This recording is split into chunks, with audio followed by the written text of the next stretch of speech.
In this episode of the Junior PenTester training series, we're going to go through the beginning of Burp Suite, the very basics of Burp Suite. We're going to talk about installing it. We're going to talk about its various features, what it actually does.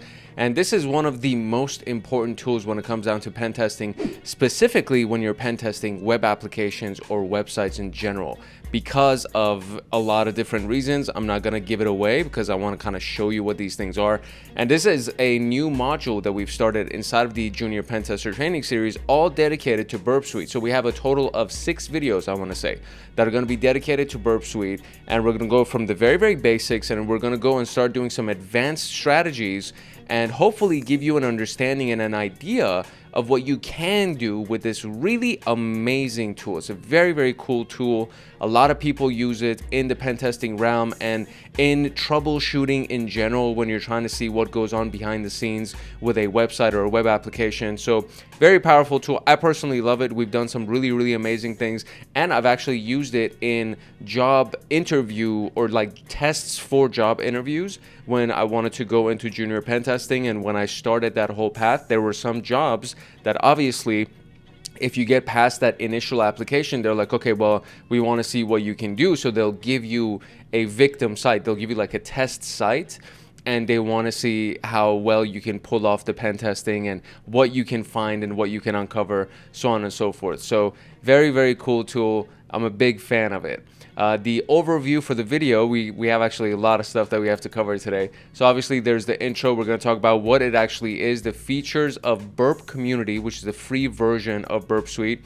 We're going to go through installation, the dashboard, navigation, the various options that are available, introducing you to the Burp Proxy, connecting to the Burp Proxy or through the Burp Proxy using the Foxy proxy plugin that's available for Firefox, sitemap and issue definitions, Burp Suite browser, scoping and targeting, proxying, HTTPS, and of course the example attack. And then we're going to have some review, final thoughts, conclusions, and that'll be it for today. This specific room that's available inside of TryHackMe is a subscriber-only room, meaning you do need to have a paid membership. However, I will say that you can just download Burp Suite for free, and you can go along with me as we go through the various instructions and as we go through the different elements of Burp Suite. This specific room was created by Moorland Oracle. I hope I pronounced that right. And then, of course, Logic. I like pronouncing this as Logic. Or Logic? No, it's Logic. It has to be Logic. It doesn't make sense for it to be anything else. But these are two really, really awesome creators. And of course, there's the TryHackMe platform. That is the one that is allowing for us to have access to all of these things. I highly recommend TryHackMe. They have hundreds of free rooms that are available. And if you really want to get going, you can also sign up for the paid membership, which is not expensive at all. I think it's like $12 a month, something like that. And if you pay for the year, you'll get an extra discount.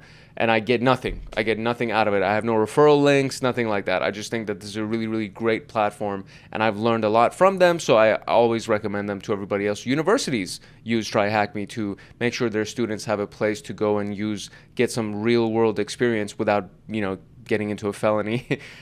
So yeah, big video that we have for you today. Quick notes from Hackaholics Anonymous, and we will jump into Burp Suite. If you're serious about your SysAdmin education and you want access to me on Discord, consider joining Hackaholics Anonymous. We have 4 tiers: the supporter, agent, guardian, and master. Each tier gets their own Discord server and early access to content. The agent, guardian, and master levels get exclusive content, exclusive downloads, monthly Python automations, live streams with me every month, plus so much more.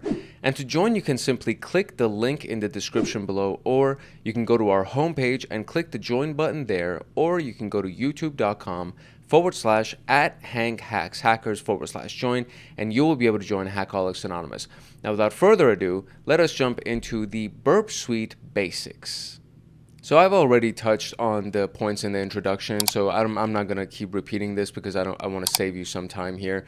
So we'll just jump into what Burp Suite actually is. And in essence, it's a Java-based framework that's designed to serve as a comprehensive solution for conducting web application pen testing. It is the industry standard for hands-on security assessments of web and mobile applications, including those that rely on an application programming interface, also known as an API.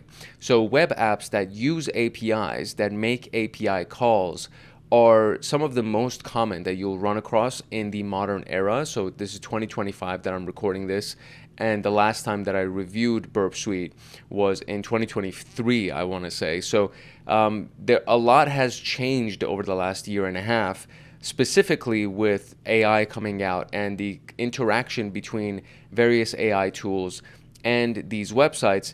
And the way that they interact with each other is through the API. So there's the API of ChatGPT, for example, that will communicate with the API of a website, or the API of a security tool, or the API of Burp Suite, for example. So the API concept and the overall functionality that's provided through an API is going to be a really, really big topic. And it's going to be something that you should be very familiar with, and get even more familiar with as time goes on, because it's going to be the thing for the future. Most likely, APIs, or I should say AI, will replace a lot of the stuff that human beings will be doing currently.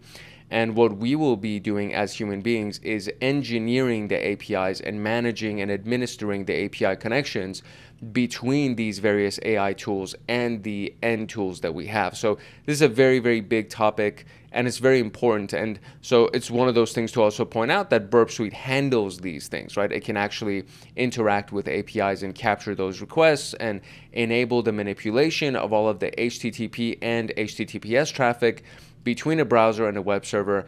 And so this is the backbone of Burp Suite. This is literally the big thing that it does. And then the manipulation side of it is where a lot of the features of Burp Suite come in. So it allows you to capture those requests, and then after you've captured them, you can manipulate them, modify them, and then doing a bunch of other things, assuming that, and we did the race conditions video, and we were using Burp Suite to transfer more money than was available inside of a bank account to another bank account.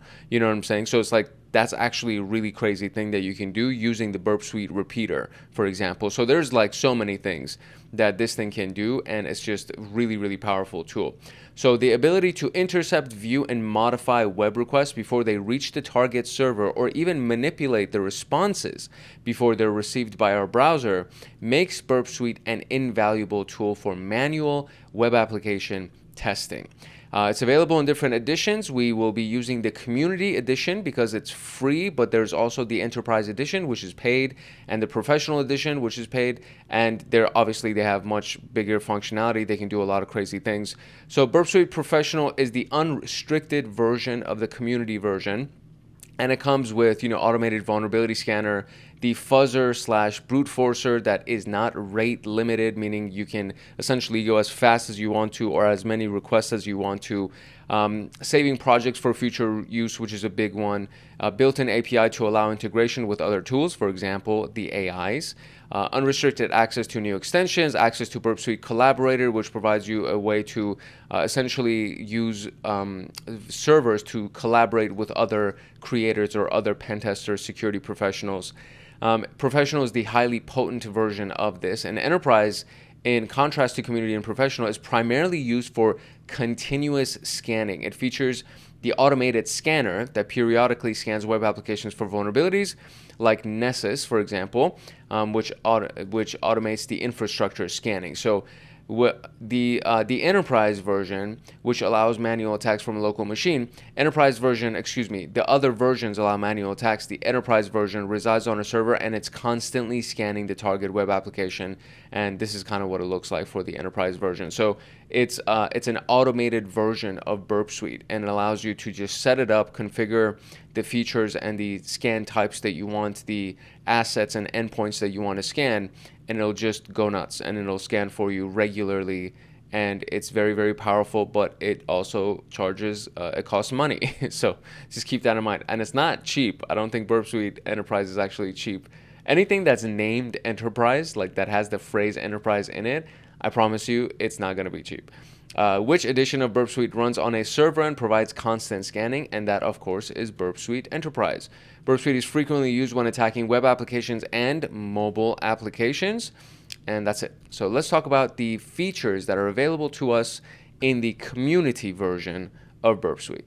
Even though Burp Suite community is free and it's still limited compared to the other ones, we should not discount its capabilities. It's actually very powerful still, even with the free version. The video that we did on race conditions, where I was transferring money to a bank account and like transferring more money than I should be transferring, all of that was done through the free version, through the community version of Burp Suite. So the key element of Burp Suite is the proxy. It's the most important part of it when it comes down to pen testing, because this is what allows you to intercept and then ultimately modify the requests and responses while you're actually interacting with the web application. And you'll see what that means. If you've never seen how Burp Suite works, you'll see what that means, and it's really, really powerful. The repeater is the tool that we used to transfer the extra money using in the race condition video. So it allows for capturing, modifying, and then resending the same request multiple times. And this is useful when you're crafting a payload through trial and error, for example, the SQL injection, or testing functionality of an endpoint for vulnerabilities, or doing something that has to do with race conditions where you want to transfer more money that's available inside of a bank account, right? The intruder, despite the rate limitations in the community version, it actually allows us to spray endpoints with requests, and it's used for brute force attacks or fuzzing endpoints. So brute force attacks can come in either the username brute forcing or the password brute forcing. So for username brute forcing, you would do, one password, but then you're using 10 usernames. For password brute forcing, you would use one username, and then you would use ideally, like, let's say, a full dictionary of passwords, and then hopefully you can brute force your way into it. Decoder offers the service for data transformation. It can decode captured information or encode payloads before sending them to the target. There are services, for example, CyberChef, which is a big one that I use all the time. But leveraging the decoder within Burp Suite can actually be more convenient and highly efficient. So it just saves you time and going back and forth between browser tabs and things like that. You can just do it all inside of Burp Suite. The comparer, as it suggests, enables the comparison of two pieces of data as either the word or byte level at either of those levels. So it's not exclusive to Burp Suite again, but the ability to send potentially large data segments directly to a comparison tool with a single keyboard shortcut, of course, accelerates your process. It's much more convenient and efficient. And then sequencer is employed when assessing the randomness of tokens like session cookie values or other commonly supposedly random generated data. So if the algorithm that's used for generating these values lacks the secure randomness, it can expose avenues for devastating attacks, which is where trying to find a sequence comes in. So it's kind of like finding the patterns, right? So technically, sure, it's supposed to be randomized, but one of the first ciphers ever was I think it was called the Caesar cipher, I think is what it was. And all it does is it moves the characters over, right? So if you have the cipher moving in 4, right, it would turn an A into, so it would just move 4 steps, so it would be B, C, D, and E. So an A would turn into an E, for example, or technically I guess that would be 5 steps, or maybe 4 steps, whatever. But then like an A would turn into a E, a B would turn into an F, etc.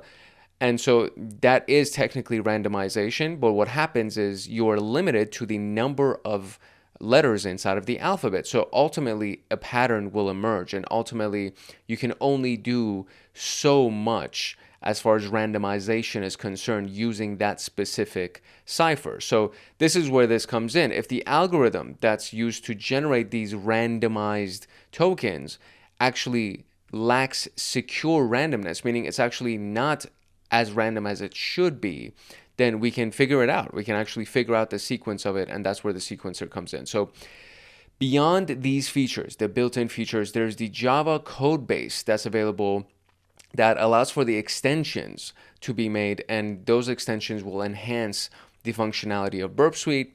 And these extensions can be written in Java, Python that uses the Java Jython interpreter, or Ruby that uses the Java Ruby or JRuby interpreter.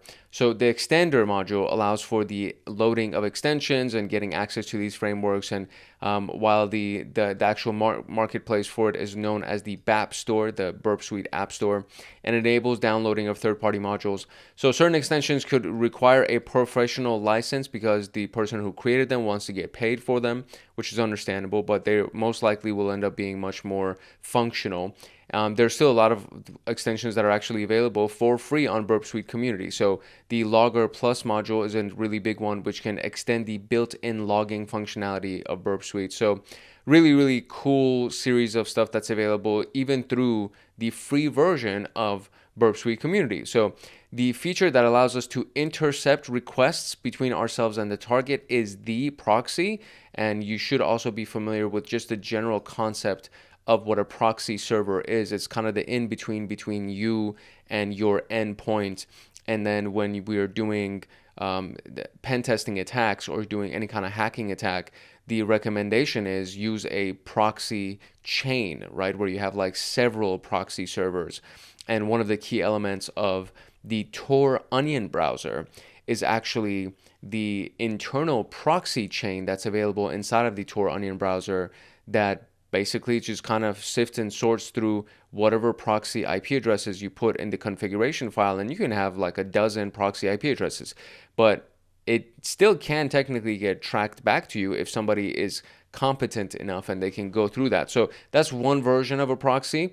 The version that we're talking about here is still the in-between. It allows us to intercept those requests, but what it does is it allows us to intercept and then manipulate the request. Which burp tool would be used to brute force a login form? That would be the intruder. And so think about somebody brute forcing entrance to your house, right? Somebody's intruding into your house. They're brute forcing the opening of a lock by smashing your lock or, forcing their way into the house.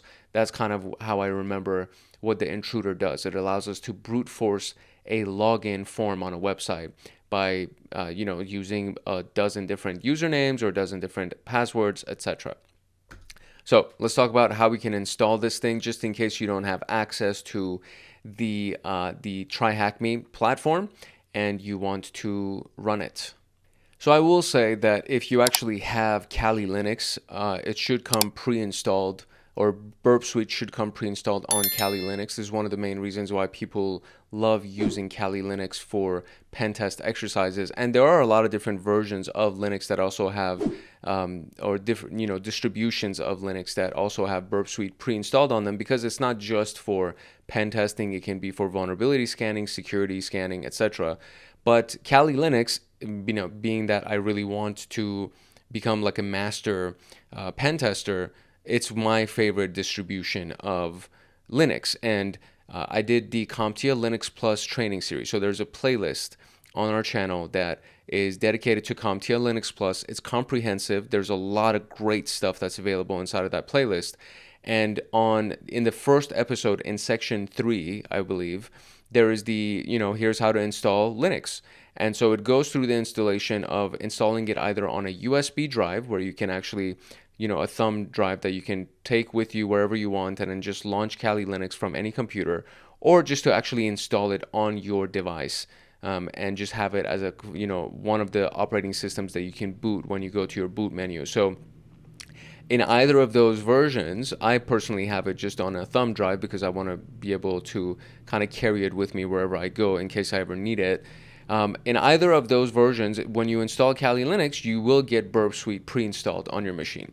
Now, if you don't want to do that, then you can just go and download it directly from their website. Now, it's available specifically on their website, which is not Burp Suite, it's the Portswigger. There you go. Portswigger is the name of the company that provides Burp Suite to us. And then so if you go to the Portswigger website, or you can literally just Google the download of Burp Suite. You could just say download Burp Suite community inside of Google, and it will most likely bring you to this page. And so, we have all editions right here, and then we have professional community, etc., etc.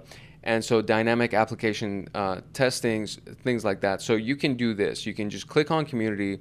It'll automatically detect what operating system you're on. So I'm recording on a Mac, so therefore it will detect that I'm on a Mac, but it provides the functionality, or it's compatible with Windows, Mac, Linux, etc. Right? So you can download it and install it. Very, very easy to do, just like installing any other application. So I'm not going to spend too much time on this because it should be relatively simple for you to do, to be able to download and install this. And again, it's available on so many, it's pretty installed on Kali Linux, but it's available on so many other platforms as well, or operating systems, I should say. If you want to install it using the appropriate method for your operating system, on Windows, you can actually run the executable. On Linux, you can run the script from the terminal with or without sudo. If you choose not to use sudo, which allows to give you administrator privileges, it'll be installed on the home directory, which is available on this specific path, and it won't be added to your path variable on your environment variables. So if you want it to be added on your environment variables, you would then use sudo, essentially. That's pretty much it. And then from that, you just follow all the prompts in the installation wizard, and it's easy does it. Very, very simple and easy to install, just like any other application that you would download and install. And then from there, you will be able to run. So let us get into the actual dashboard. Okay, so the dashboard essentially will offer the same functions and functionalities, but it may look different based on the version of Burp Suite that you install. So when you run it for the very, very first time, or when you actually like launch it for the very first time, the first thing that happens is that it'll ask you to accept the terms and conditions, and then it'll say, select the project type. And in Burp Suite Community, the options are actually limited. So basically, I just click next every single time until I actually get to the dashboard. And then there will be the next pop-up that will come up that says, do you want to configure this? And then you can technically choose your own settings. I always keep the default settings, which are pretty much adaptable and useful for most situations. Once you learn how to really navigate Burp Suite and all the different features that it offers, you can start your own configuration files if you want to. So that's pretty much it. This is what I do for the most part, like 99.9% of the time. I just keep the default settings and I just click Start Burp. And then when it actually launches, if you've done it for the very first time, there might be a screen that says training options. So it's always recommended to go through the training because it's very useful, actually. Like, you'll learn a lot about the basic features of it, and then there will show you where you can find more information. If you don't see that training pop up, you can actually go to the dashboard, and then from there you can just go into the training pop-up, or the training section, I should say. The dashboard itself is divided into 4 quadrants, and what you see right here is not what we're going to end up seeing when we load Burp Suite in our machine. It looks different because when they created this room, it was done when? It was done 663 days ago, so a little bit under 2 years ago. So ever since then, there have been some updates that have shown up. And so again, you will find similar functionality. So there will be an event log portion, there's going to be the tasks portion, but it's not going to look the same. And this is what the general dashboard will look like. We're not seeing the menu that's right above the dashboard right here. They've cut off the menu, but you will also get to see the menu. So first we have the task that allows you to define background tasks while that Burp Suite will perform for you. So, live passive crawl, which automatically logs the pages that are visited, is sufficient for what we're going to be doing in this video, but that's one of the things that can be done in the background, and it typically is set up by default. It's like turned on by default. The professional version of it allows the additional stuff like on-demand scans that will be done that can run in the background while you're running Burp Suite. I will say that when you run any device in the background and it's doing scanning for you, you should have a strong enough computer that has at least 16 gigabytes of RAM. Ideally, you will have over 32 gigabytes of RAM. But yeah, it's not for really like basics, weak computers. I'll just say that because it'll really slow down your computer. Then we have the event log that provides information about the actions that are performed by Burp Suite, like the proxy, for example, or details about connections that are made through Burp. Issue activity is specific to professional, and it displays the vulnerabilities identified by the automated scanner. So for example, this is not going to be available to us. They have it here, right? So they have issue activity over here, but it's not available to us because this is a specific to Professional, Burp Suite Professional. And then the advisory provides more detailed information about the identified vulnerabilities in this section, in section 3 in the issue activity, including the references and suggested remediations and so on and so forth. So again, in Burp Community, this section will probably not show any vulnerabilities, right? It might not be available to us. There are various tabs that we'll go through, but in each tab, there's going to be a question mark icon. And when you click on it, it'll bring up the help menu for it. So it's very similar to what you would see if you went through the learn practices or the learn menus for Burp Suite when you first open it up. There's a lot of really great information on these things. So if you ever feel stuck, just click on the question mark and then you'll be taken to a separate menu or a separate page that will give you a bunch of information about the specific tab that you were on, right? The specific section that you were on, it'll automatically open that. So for example, if we were in the dashboard and we clicked on that icon, the question mark icon, it would tell us everything that we need to know about the dashboard. So very, very useful option. So what menu provides information about the actions performed by Burp Suite, like starting the proxy, and details about connections, and that would be our event log. So let's go through the navigation. I'm actually going to take this moment to start my attack box through TryHackMe so that we can get Burp Suite running in the background and then mess around with it a little bit. All right, while that loads in the background, the default navigation is primarily done through the top menu bars, and this is the thing that they cut out from our previous screenshot that we were just looking at. And each main section is going to have its sub tabs under a second menu bar. So for example, we have this right here.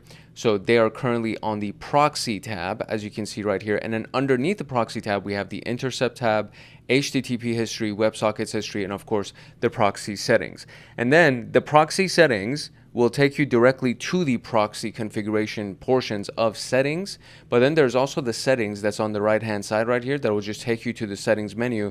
And then when you're in the settings menu, you can navigate to the proxy settings. So you can get to the settings menu in a variety of different ways, even by doing like the top menu where you just want to open up settings and you'll do the drop down and then you'll get into there. So module selection is in the top row of the menu bar, and you can click on each one of them to switch between them. So, you know, for example, the repeater or the intruder, the collaborator, sequencer, decoder, comparer, logger, etc., etc. You can go through all of those and then just see what each one is, and then click that question mark, right, to learn more about each one of those tabs. The sub tabs, if any selected module, if it actually has subtabs, you can then access them through the second menu bar, which is basically what we just saw right here, right? So the proxy intercept tab is selected automatically when we open up the Burp Proxy because we can turn intercept on or off. And then when we turn it on, it'll show us the list of the requests that are being intercepted in the background. And then you can detach the tabs. So if you have a big enough screen, or if you're working with multiple monitors, it might be actually beneficial to view multiple tabs separately at the same time, right? Because you can detach them and then just have them open in your different monitors, and then it kind of ends up being handy. I'm not going to do this because I'm working on this main monitor that we see right here, and I want you to be able to see everything that I'm doing. So I'm just going to keep it all over here and nothing's going to be detached. But you can go to the window option in the application menu. So at the very, very top, you can go to the window option and then module selection. And then from there, you can choose the detach option. So you can detach the dashboard, the target, the proxy, basically any of the tabs that we saw, we could detach it and then pull it off into the second monitor or whatever. You know what I mean? Then we have keyboard shortcuts. So this is actually really handy. Everything that's available through these keyboard shortcuts, you can actually do by kind of highlighting and right clicking, and then it'll say, you know, send to proxy or send to repeater, right?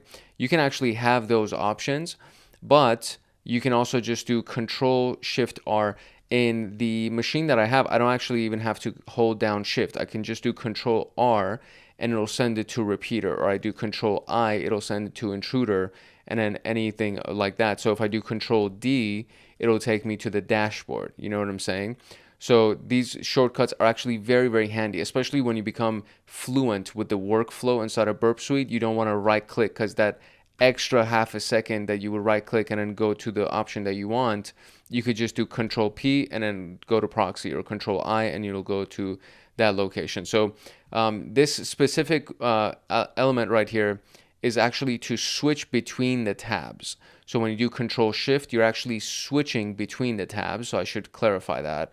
When you do Control I just by itself, you're going to send the request to the intruder. And then you would have to do Control Shift I to switch your view to the intruder tab. So that part I should have clarified, my bad. So Control Shift P will switch us to the proxy tab. And I mean, that's it. That's the only question that we got. So let's look at the options.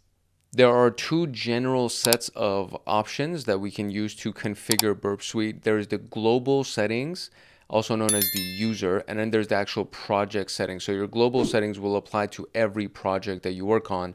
The project settings specifically will apply to that specific project that you have loaded. So global affect the entire Burp Suite installation and are applied every time you start the application. It's the baseline configuration for Burp Suite. Project settings are specific to your current project and apply only during that specific session.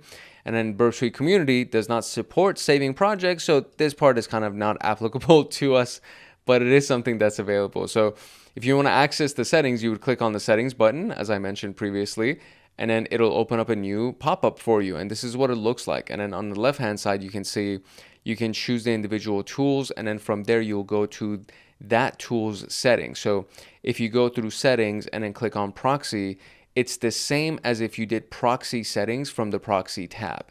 And then there's a bunch of options that are available for each one of those things. So there's also the search menu that you can see right here on the left-hand side. So if you don't know where something is located, you could actually search for it and search for that specific setting that you want using the keywords. The type filter allows the settings for the user and project options to be toggled back and forth. And then we have the categories that allow selecting by individual categories. So for example, the project itself could be a category, and then inside of that, the scope would be a subcategory. Then there's network, etc., etc. Many tools within Burp Suite provide shortcuts to specific categories of settings. So for example, as we mentioned again, if you're on the proxy tab, you can click on proxy settings and it'll take you directly to proxy settings. And the same thing applies to all of the other ones as well. So the search feature is very, very handy in case you don't know where to go to find what you're looking for. As long as you know kind of what you're looking for, you can just search for a keyword and then it'll take you to that section.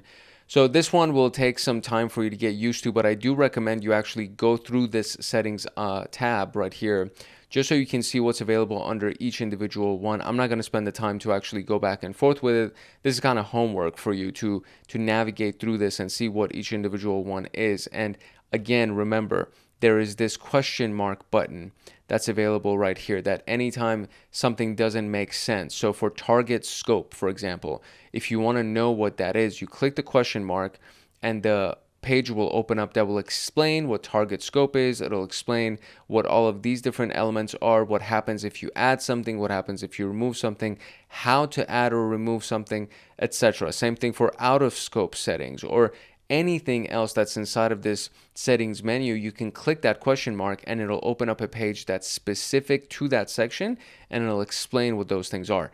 And you need to do that. Like I promise you, as a first timer going through this, you will definitely get so much value out of it because most of these things will not make sense to you if you've never used Burp Suite before.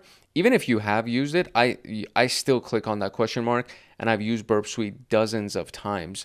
And it's mainly because there are like certain elements of it that I'm like, dude, I don't know what this feature is. So I want to learn what it is and what happens if I mess around with it. Do I even want to configure it? You know what I mean? Or change it out of the default settings? Because if I do, then it changes the overall functionality of that. So there's so many reasons why you want to actually learn and read all of those instructions for the individual elements. The recommendation would be to kind of go through them as you are exposed to them and as you use them, so you're not overwhelmed with just doing a bunch of reading. So, read the instructions for each tab as you are using it, just so you can get familiar with each one of those elements as you make your progress. So In which category can you find a reference to a cookie jar? So this is actually something that we would actually need to go and search through, right? So this is how it would be done. So now I'm going to open up my split view, which is going to be super zoomed in. So I'm going to go into full screen here so that the split view doesn't annoy us here. And I'm going to load Burp Suite. So this is my Linux machine that was given to me by TryHackMe. On the right hand side, there's a button for Burp Suite. In every installation of Kali Linux, this is what it looks like. You can always go and just search through the applications as well and try to find it that way, but the shortcut is always available to you on the right hand side of the screen, along with a few other tools that are commonly used if you wanted to use it. So for example, Metasploit, which is also another one of these key frameworks that we use inside of hacking exercises. So just keep that part in mind. I'm going to let this load real quick, and then we'll go and try to find that answer through the settings menu. All right, cool. So here we go. This is what it looks like when it actually loads, right? This is the very, very first thing that pops up when it loads. And we'll see that, we're in the community edition, temporary project in memory. We can't do anything else because we are in the community edition. So I'm just going to click on next here. And then burp defaults is the configuration that we want to choose. We can actually load from a configuration file in the community edition, but again, I'm just going to use the defaults. If you really want to do this, if you want to actually establish your own configuration file, you are more than welcome to do so. It is a JSON file that's available right here. So you can definitely do JSON, or you can do a variety of different languages as well, based on what we saw in the introduction. So that is more for advanced users. I will tell you right now, I have been using burp defaults for every single project that I've gone through. So you can get a lot done with the burp default configurations. And yeah, so now we're going to allow it to populate the dashboard for us. And then you'll kind of see how the dashboard is different from that previous screenshot that we saw, that earlier screenshot. And so this is it, right? So boom, it goes like this, right? And then on the right hand side, it says new release ready to install, because this version that's on this machine for us is the outdated version. You can see that we do have the tasks on the dashboard, and we have a summary section over here that allows us to look at these various elements, but there is nothing else, right? So that initial dashboard that we saw did not look like this. It had 4 sections, and this technically has the left section and it has the right section that has the passive crawl from proxy on all the traffic, and it's by default turned on. So this is going to be running in the background as we run the proxy and do a variety of different tasks.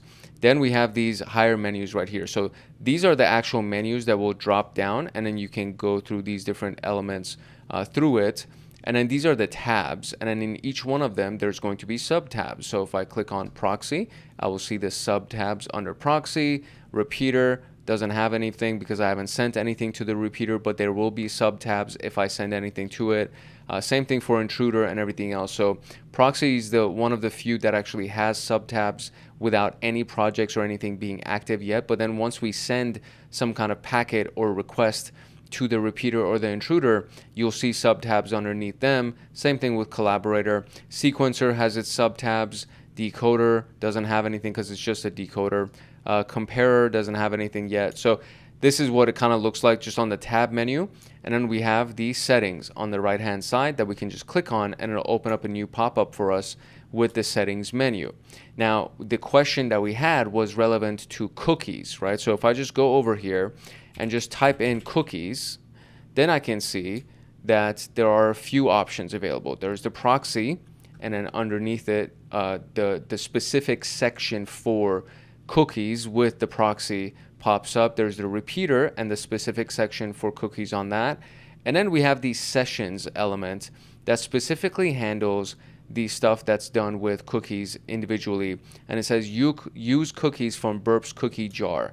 And that's the specific question that we had right here, right? The question said, in which reference can you find a reference to the cookie jar? So I could have technically even done this. I could have just done cookie jar, right?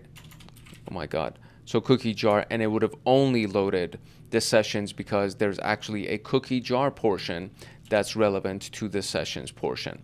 In which base category can you find the updates subcategory, which controls the Burp Suite update behavior? And so I can just go over here and do updates, and then we have suite, and then underneath suite, there's updates. So it would be in the suite section, in the suite base category. And it says, what's the name of the subcategory which allows you to change the key bindings for shortcuts in Burp Suite? So I can go over here and I can search for either key bindings or shortcuts. So I can do shortcuts, and that didn't work. So okay, so we can do key bindings, and key bindings won't work. So if I do key space bindings, that also won't work. So just key by itself, and it'll say hotkeys. So under user interface in hotkeys is where we can find that. So the answer is actually hotkeys under the user interface. And if we have uploaded the client-side TLS certificates, can we override these on a per project basis? And so this is actually more specific to just the overall understanding of the global versus the project settings. And so the key understanding here is that no matter what your global settings are, you can always override those global settings for any individual project by modifying the project settings. So the answer to that is always going to be yes, you can, because it doesn't matter what your global settings are. You can always modify the global settings and give specific settings to a project. So now that we have an understanding of this, and actually I want to show you this like one other element as well. So, you know, we're here under hotkeys, there's this question mark. I'll click on the question mark and then it'll open up a browser tab, I think, because, you know, it's a little bit slower on this virtual machine that I'm on. But when you click on that, it will open up there we go. So it opens up a browser for you, and it takes you directly to the hotkey settings. And this is all inside of the support center for Burp documentation, and it takes you through the various elements of it. And then, you know, now I have instructions on hotkeys and all the different things that can be done, and etc., etc. And then I can just close that out, and I can go to any part of this, right, and then look at individual instructions or specifics about it. So if I open up tools and then I go to proxy, then there's the proxy listeners that I can get information on. I can request interception rules. I can get information on response interception rules, WebSocket interception, HTTP match and replace rules. Look at all these options that are available under that. So let's actually go look at that. Where is it? I just skipped it. There we go, match and replace rules. So if I click on this, I should get a bunch of information about all those things, right? And so we can see it. Look at that. Now we get all of this extra information, and it's a much longer documentation than what we saw on the hotkeys, because the hotkeys was like very basic. It's like, okay, these are keyboard shortcuts. But when you're looking at match and replace rules, you have all this other stuff that's available. And then you can click on these links inside of the documents that will show you other, you know, further specific information about using regex syntax or testing the HTTP, etc., etc. So there is a lot of documentation. This is a very powerful tool. It's a very popular tool. And as a result of that, there's a lot of support and a lot of documentation. So if you ever feel like you need more information and you're overwhelmed without knowing what's going on, always just go to the settings, find the individual option or feature that you want to learn more about, click the question mark next to it, and then you will be taken to the documentation for that. And I promise you, it'll make your life much, much, much, much, much, much easier. So now we can talk about the Burp Proxy. So we've already talked about why the Burp Proxy is so awesome and powerful, and how it is actually a fundamental and crucial tool within Burp Suite, because it allows us to capture requests and responses between the user and the target web server, and then manipulate those responses, etc., or manipulate the requests and send them to the other tools for further processing. So it's really, really amazing. It's a very powerful tool. It's awesome. We love it. We're going to be using it. It's awesome. Okay, so that's the key element here. So I'm going to just kind of breeze through the instructions, and I just want to show you what it actually does so you can actually see it, okay? So when requests are made through the Burp Proxy, they are intercepted and held back from reaching the target server. This means that in the browser, it hangs, and then I'll just show you what that means, okay? In order for this to work, you need to turn on or off the intercept button. So if intercept is on, it's going to intercept the requests. If intercept is off, it's not going to intercept the requests. All right. When it is on, this is what it looks like. So this was a GET request that was made to tryhackme.com. So they were just trying to load tryhackme.com.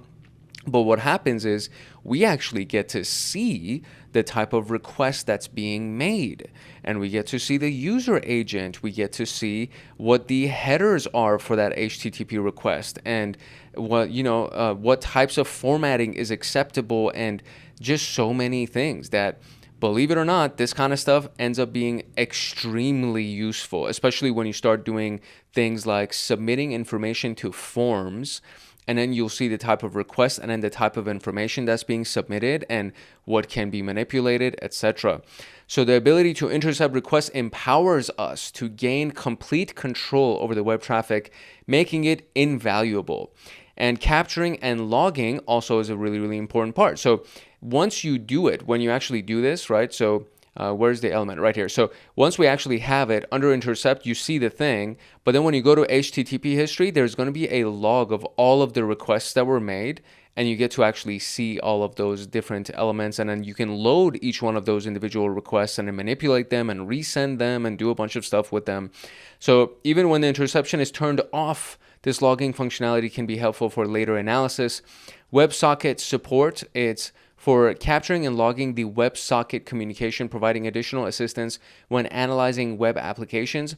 And WebSockets in general, I want to say it's like the ports that are being used. So WebSocket is a communication protocol that provides full duplex persistent connections over a single TCP connection, enabling real-time two-way communication between a client and a server.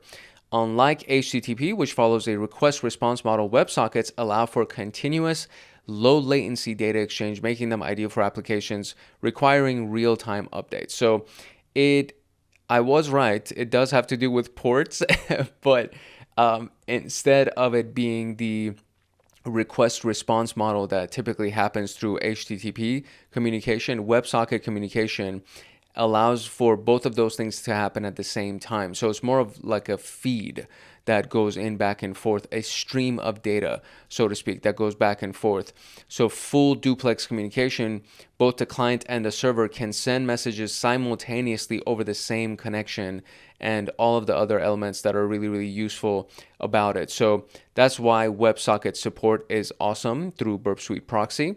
And of course, we have the logs and the history that we talked about already. So the HTTP history, the captured request can be viewed in the HTTP history and WebSockets history, and allowing for retrospective analysis and sending the requests to other Burp modules as needed. So we can forward any of these requests to any of the other modules inside of Burp Suite and then further manipulate them. The proxy specific options can be accessed by clicking proxy settings. We already talked about it. Some notable features in the proxy settings is response interception. So inside of the proxy settings, by default, the proxy does not intercept server responses unless explicitly requested on a per request basis. The intercept responses based on the following rules checkbox. So this is what we see right here. It's under response interception rules. And then you will tick on the intercept responses based on the following rules. And then you would give it the rules, right? Whichever rules you wanted to actually turn on and intercept. Along with the defined rules allows for a more flexible response interception.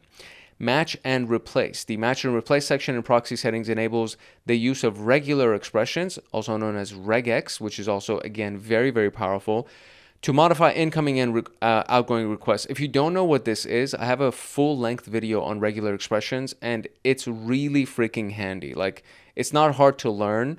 It takes some practice, and it's a skill just like everything else, but it's really useful. So learning regex will amplify your skill set across the board with everything, because regex can be used in coding, it can be used in Burp Suite, it can be used in troubleshooting and searching and scraping data and automations, and it's just so freaking useful. It's one of those universal languages. Regular expressions is kind of like a universal language that applies to almost everything inside of the world of tech. So highly, highly recommended that you develop that skill set.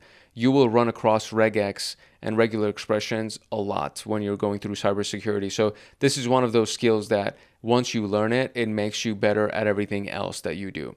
So take the time to explore and experiment with those proxy options, because it will enhance your understanding. So let's go to connecting through the proxy.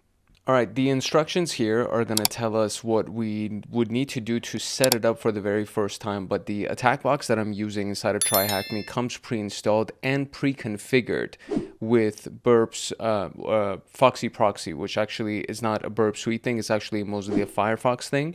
So it's a Firefox unique extension. So if we wanted to download it, I'm currently on Google Chrome, so it won't be available for me, and it actually tells us that you need Firefox to use this extension. So if you want to download it for yourself, just keep in mind that it only works on Mozilla Firefox. And it's very basic. You install it, and then you go, once it's installed as an extension, it shows up as a little icon on the top right of your browser. And then when you click on it, you get to go through options, and then you would get to add the new proxy settings for Burp Suite, for example. And so when you actually go to the options, you would have to click the options button. It will take you through this screen that we see right here, where we can do a variety of different things, including adding a new proxy setting. So we would click add. And then for the intention of this specific exercise, and pretty much for everything else that you're going to end up doing, you can just title it Burp if you want to, or whatever other preferred name you want. Your address for the proxy IP would be your loopback address, which is the local machine's address 127.0.0.1. And then you can put it on port 8080, or really the port could kind of be customized to whichever port you want to use. But it's very important that these details are the details that Burp Suite is also configured to handle. And I'll show you exactly what that is. And so this is what it would look like when you want to add it. So this is where the title would go. Proxy IP address or DNS name would be 127.0.0.1. The proxy type is HTTP. You can color code it whatever you want. The port is 8080 in this particular case. You do not need a username and password. Those things are actually optional for you. If you wanted to increase your security, you could add a username and password. However, you just need the name, the IP address, and the port in order for this to work. Then you would save that configuration and then activate it by just turning it on, right? So, and this is what it would look like when it's turned off. And then when it's turned on, you literally click on the burp button right here, and it would actually turn it on. And then from there on, as long as intercept is on and the proxy is configured correctly inside a Burp Suite, then it'll start capturing your traffic, right? And your browser will kind of start hanging anytime that intercept is on and Foxy proxy is on. So in order for us to test this, we've been given a target machine, a virtual machine that we can use in conjunction, in tandem with our attack box. So we basically have two IP addresses that have been issued to us. One of them is the Linux machine. The other one is this, which is essentially like a web address, or I think it's like a web application, something like that. So we're going to go and check that out. We're going to actually go ahead and launch it just so you can see what it's like. So I am going to, this is my second session of recording today. I had to step away from the computer, so I have to open this back up. And we are now here. And so I got to relaunch Burp Suite, and I got to also launch Firefox. So give me a quick second and we'll be right back. Okay, here we go. Our browser has loaded and Burp Suite also has loaded. So if we go in the top right corner, you can see this little fox icon. If I click on it, we'll see that it's currently disabled, and then I have the burp option. So if I click on this, it'll actually turn on, and you see that it just turned green up there as well. So now I know that Foxy proxy is actually on, and my Burp Suite proxy that I have right here configured, that's also on. So if I wanted to go ahead and do this, literally I can just click on options, and it'll take me to the section right here, and it looks a little bit different from what we saw previously. But these are the options that we have over here, and then we can go ahead and potentially add another one or save one. And I think under proxies is where I would go. Yep. So I go under proxies, then I have the option to add another proxy if I wanted to, or if I can just configure this one right there. If I click on it, it'll open up the options that it has, which is 127.0.0.1, port 8080, etc. So this is the options, and this is what we just saw basically in all of the screenshots previously. Now, what we need to do is see what it looks like on the Burp Suite side. So I'm under the proxy tab right now. If I click on proxy settings, you'll see that it has this right here, right? So it has this option here. And then if I can click edit on this, we'll see what we have available on this side. So it says loopback only, which is that 127.0.0.1 address. So if we just make sure that it's on loopback only, and the port that is here is also the port that was what we assigned on the actual Foxy proxy. That's the key element here to make sure that Burp Suite actually captures your traffic. This is very basic. It's not like complicated stuff. I just want to make sure that you actually have that so that we can go ahead and capture traffic and do everything that we need to do. So now I have this IP address that was assigned to me as my test machine, and this is the one that they told us that we can go to in these instructions right here, or actually, excuse me, not there, right here. In these instructions, we can actually go and test it. So we can just first load the site just to see what it looks like in the background right here.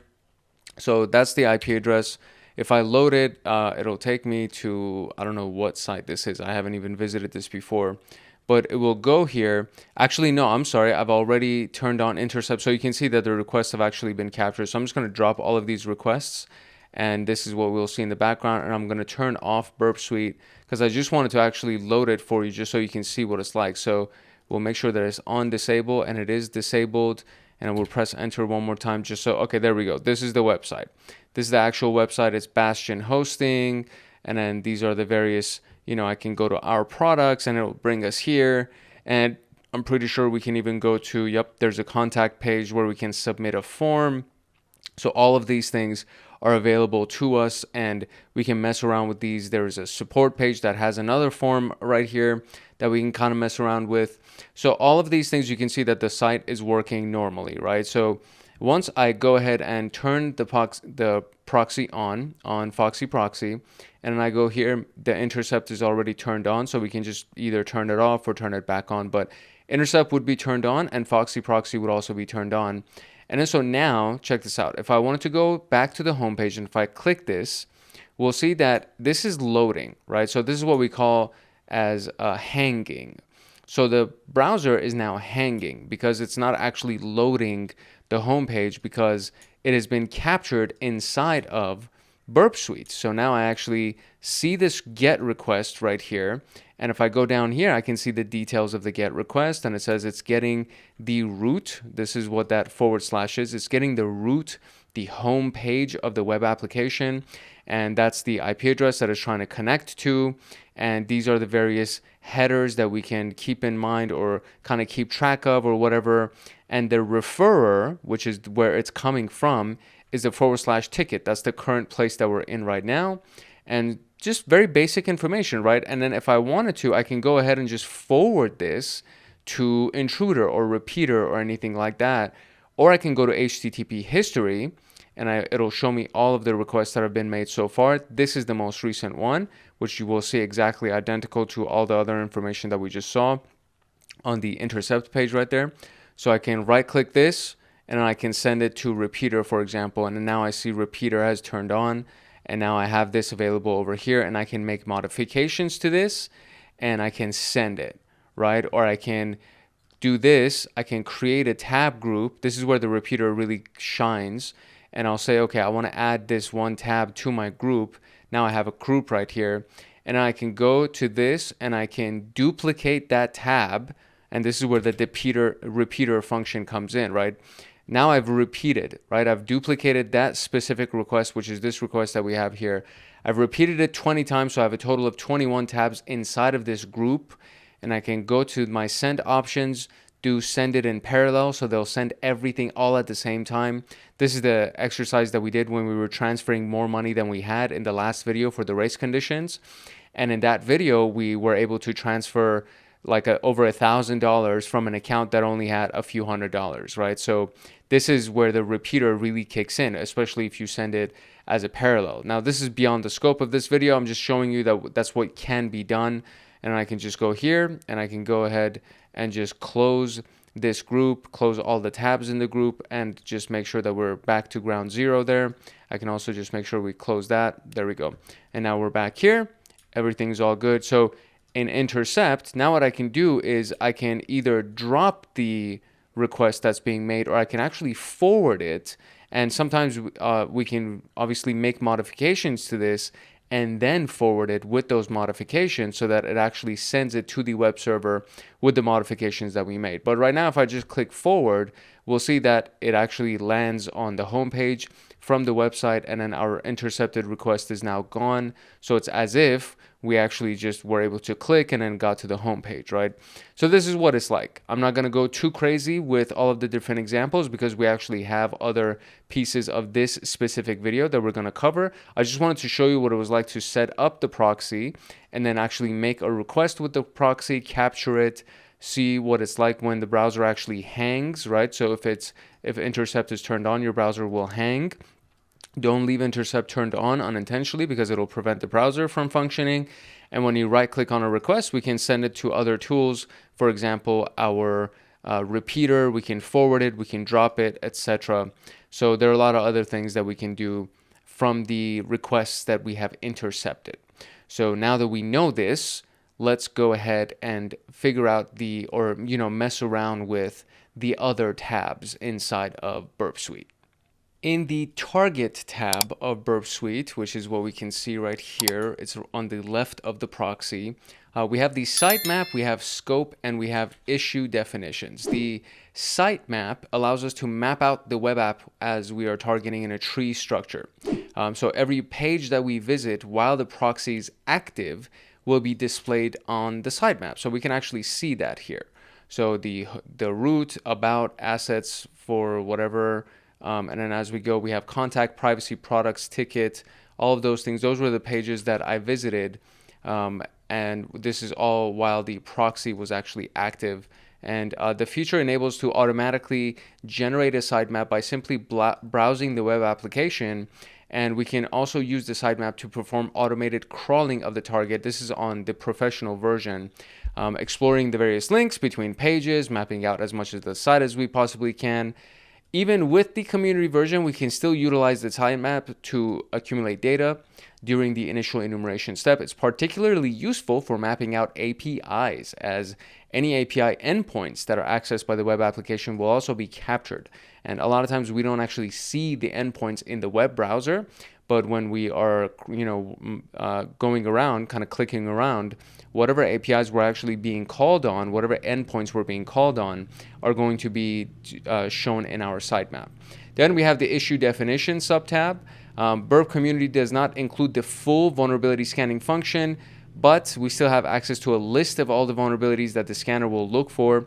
Issue definitions provides an extensive list of web vulnerabilities with descriptions and references, and it can be valuable for referencing vulnerabilities in reports or assisting in describing a particular vulnerability that may have been identified during the manual testing phase.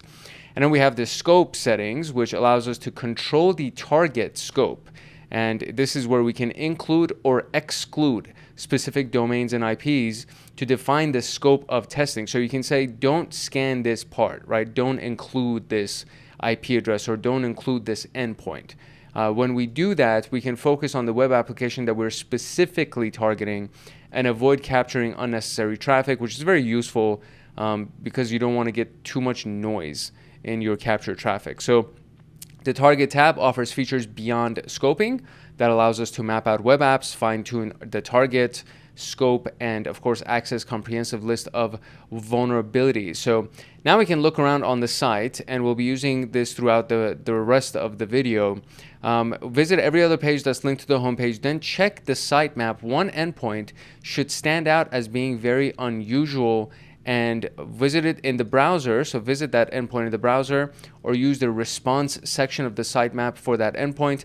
And then what's the flag that you would receive from that visiting of the unusual endpoint? So we're actually going to go here, and we are going to click around essentially while we're on the site, everything that we want to do from the home page. And so if I kind of extend this a little bit just so we can see all the various URLs that exist, and I'll shrink this down a little bit so we can see all of the actual URLs that we have right now. There's nothing there right now.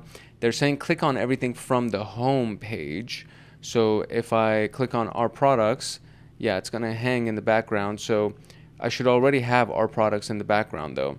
So it does have our products. If I do about us, I wonder if that will also be requested in the proxy. Let's see if that's there. Yeah, so if I click on products, about, all of those things are going to be captured. So then we can click on everything else that's clickable here. And so we have submit a ticket. If I click on that, that should be captured. Privacy would be, contact would be, and what else? There's anything else over here? THM, nope. Basic, nope. If I do home, about, contact, support, products, we're just going to click on all of those. We can see all of these things in the background. Great. So if we go to target, we can potentially see anything that might be loading here.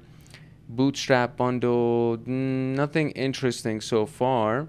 So let's click around some more and see what else we can potentially find here. Okay, so I found it, and I think it showed up when I clicked around. I think I was on the support page, and then I clicked contact. So I loaded both the support and the contact pages. And basically, when you click around, you have this option right here where you can do forward all. So when you click around on a bunch of things and you have a bunch of requests that are just hanging right here, instead of submitting them one by one, you can drop this down, do forward all, and it'll turn into that. And then you can do forward all like that. And that time I only had one request, but a lot of times, you know, for example, when I go to the product page, for example, on the product page, if I go to that actual page, we have these various products here. And then if I click on every single one of them, there are going to be multiple requests that are going to be made to show, to get me somewhere else. So we see all these products right here. And so I could just do forward all, and then it'll take me to the final one, like the last one that I clicked on, but it'll submit all of those requests and they'll all show up in my scope. Now, when I went between the support and the contact pages, that's when this thing showed up right here. So this is the most weird looking one out of everything. Everything looks normal, like everything looks just a normal website. This piece right here looks kind of funky.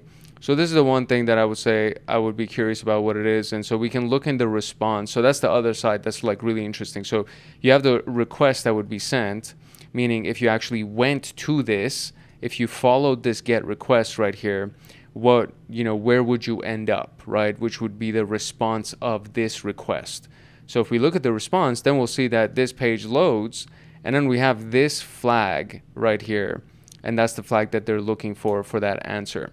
So you just got to find this, and then from there you'll see the request that's saying get, you know, whatever 5y all that. And then when you look at the response of that, you'll be able to get that flag. And this is all under the target sitemap section. So there you go. That's the flag. Now we can move on to the Burp Suite browser. I personally don't think that the last task was actually overly complex, but maybe it was. For, you know, if you've never done anything like this before, it might be kind of complex for you.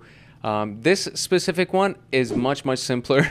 So if you go to the proxy tab, there's a little button called open browser. Now this typically isn't going to work because we're going to be in a sandbox environment, especially when we're inside of the attack box and things like that.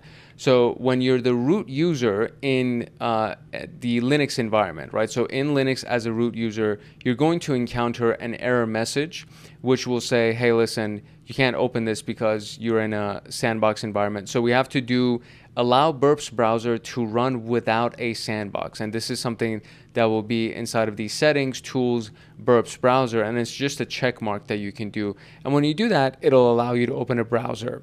And the browser that's going to open is actually a Chromium browser. So right here on the right hand side, there's a button that says open browser. And if you don't want to do this right here, right? So this is one option where we would do Mozilla Firefox with Foxy proxy, and we would be able to intercept the requests that are being made. If you don't want to do that, or if you can't do that for whatever reason, you can use the internal browser with Burp Suite. If I click on open browser, this message is going to pop up. You know, you can't do it with sandbox enabled, so we need to follow those instructions to do that. So we're going to go to settings, and we're going to go to the browser, the Burp browser portion. And then there's a button right here that says allow Burp's browser to run without a sandbox. So I check that on, and now I can do that. And then I can do open browser, and then it'll open up a Chromium browser for us. And once the Chromium browser loads, because it is kind of slow since I'm on this virtual machine, once it loads, anything that I do there as long as intercept is on inside of Burp's proxy, then it'll actually be captured. So if I go here and I just do google.com, then I can see that the request has been captured in the background, and there's a request to get to google.com, and then it keeps making that request because it's hanging basically. So if we just let it sit, it's just going to keep making the request to pull up google.com. And it's actually very interesting because it'll say it's going to get the HTTPS version and another HTTPS request, then it's getting the HTTP version, and now I can just forward all of them. And then in this browser, and there's another one, so let's forward them all. And finally, it should load, but it's not because there's still all these things going. Oh, there you go. It's actually loading. So you can just keep forwarding them, but it's going to keep pulling up. Look, everything, literally everything that's going on is being captured in real time. So there's this pop-up that says, you know, do you want to accept all or reject all?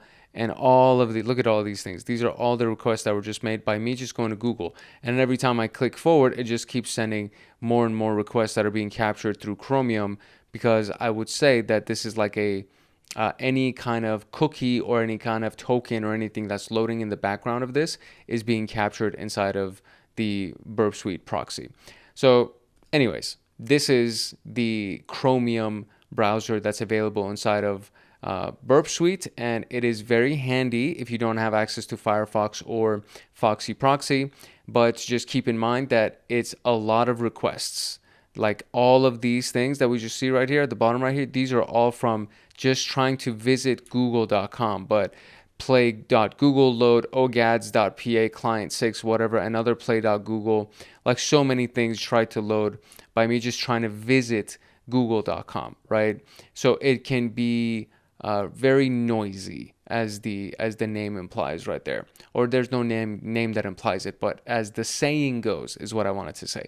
It can be very noisy if we do that specific option. So this is where the scope comes in, where we go here and we're like, listen, I don't want you to include, like, you know, right here, these are the things that we have, right? So consent.google and ogads client Google, like all these things, I don't want you to include this. So I can just say add to scope or remove from scope, right?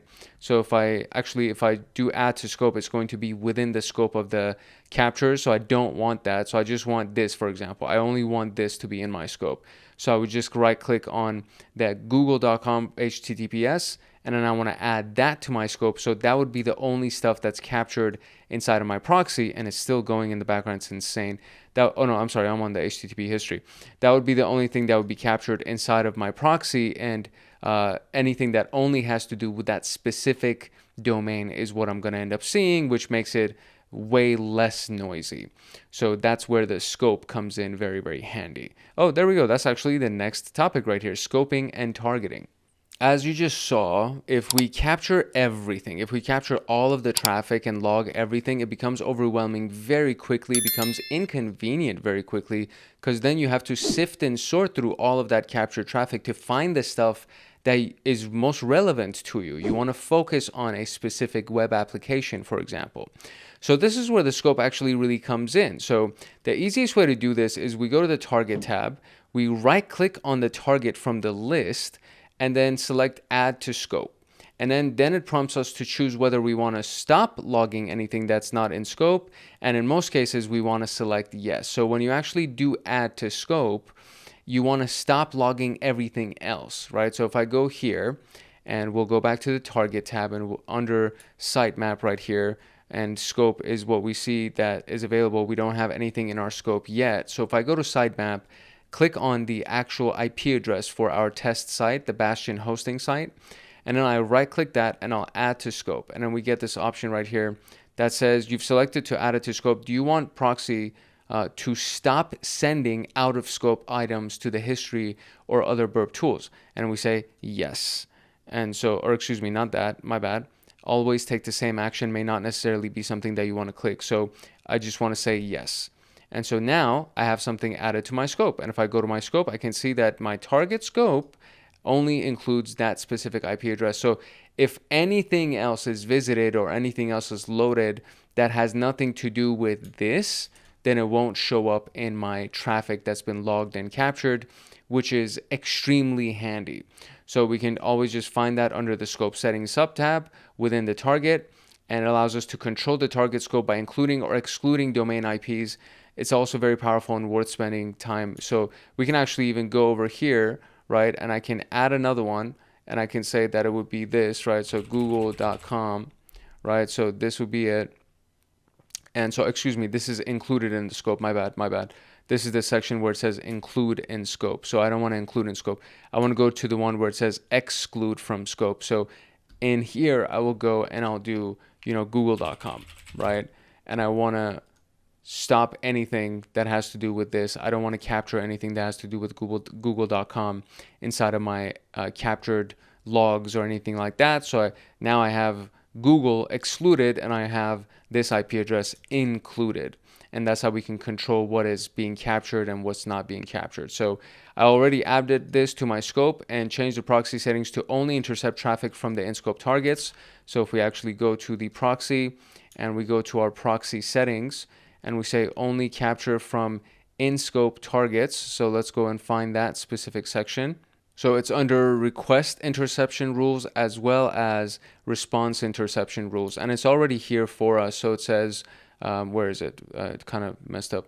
So it says request interception. I just checked this on where it says, and the URL is in my target scope. That's what I want to be turned on. And for my response, I want also my responses to be the URL is in my target scope. So there we go. So the proxy is only going to capture now all of the stuff that is in our target scope, which is this piece right here. And just like that, we've configured our proxy to only capture the stuff that is from that IP address, and we should be good. So now we can talk about proxying HTTPS requests, so the secure version of HTTP. Now this specific element is also done for me because I'm using the attack box, but there is a very good chance that if you use this on your own computer, you would have to modify your configuration so that it can actually access anything that has HTTPS in it. And the reason if we try to do this, so if we try to access this, we may receive an error indicating that the port swigger certificate authority is not authorized to secure the connection. And this happens because the browser does not trust the certificate that's presented by Burp Suite, right? So this is what it looks like. If you try to do this inside of your browser, this is the type of message that you would get. The software is preventing Firefox from safely connecting to the site. Port swigger certificate authority is not trusted, right? So what we need to do in this case, we need to actually make sure that it does trust it, right? So the first thing that you need to do is download the actual certificate. So with the Burp Suite proxy activated, we're going to navigate to this specific IP address. And so it's not an IP address, my bad. So it's http://burp/cert. If you go to that, it's going to automatically download a file called cacert.der. So you want to save this file somewhere on your machine. Then you go to Firefox certificate settings. So you can go to preferences, or you can just go to about:preferences. And then from there, you need to just make sure that you're in the section that is in certificates. So inside of the preferences, you can search for certificates. It will pull up the section for certificates. And then you need to go to view certificates, okay? And then while you're there, you would import the certificate. In the certificate manager window, you'll click on the import button, select the file that you just downloaded, and then you say trust the CA certificate. So once you've selected the file that you want to upload into the Firefox browser, you want to select this option where it says trust this to identify websites, okay? And then that's pretty much it. And you just click on OK. And then you would add, by doing that, you would have added the port swigger certificate to your list of trusted authorities. And now your browser will actually allow you to visit any TLS enabled website, which is basically the websites that have HTTPS in them. So this is just a quick little review of what that actually looks like, right? So this is the very end of the process. And then he's just clicking OK. But essentially, this is where he's at, and now he can go to google.com and it'll load it for him. But prior to this, he was not able to do this. So at the very beginnings, this is what it's going to look like. He's going to go to Google, says this is preventing, so it's not available. So he's going to go to that preferences portion, and it's going to go to certificate. This is assuming that he's already downloaded that one certificate file. He'll click on import, and then there it is. There's the cacert.der, and then from there he'll just say trust it and then click OK, and he's all good. So when you do that, once you go through that, this is assuming that you're not using the attack box inside of TryHackMe, or you're not using let's say Kali Linux, for example, that already has this kind of stuff pre-configured. If you're not doing that, then you will go ahead and follow those instructions so that you can actually communicate with the TLS enabled or SSL enabled websites that have HTTPS instead of HTTP just by itself, right? So that's pretty much it. That is how you would configure that. So now we're going to actually do all of these things and do an example attack.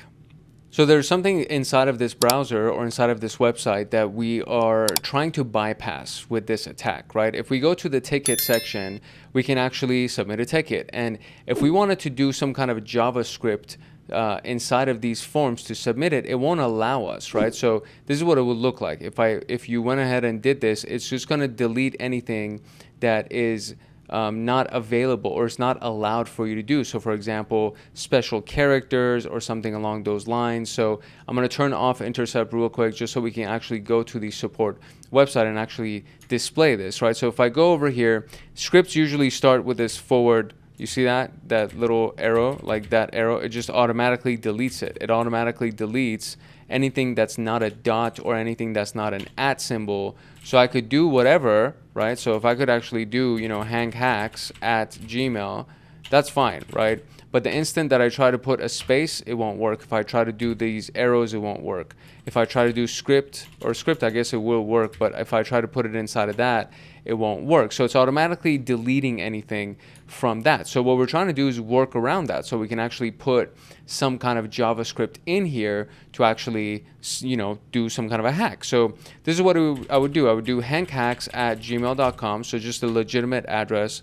And I'll say, this is a message, right? So that's what we're trying to do. I'm not going to click submit yet because I need to make sure that my intercept is turned on. So I will turn that on and then I'm going to go submit. Okay. Now in the background, we can see that our request has been captured. So we have a post request because we're submitting a form and it's from the ticket. So /ticket on the IP address that we're on.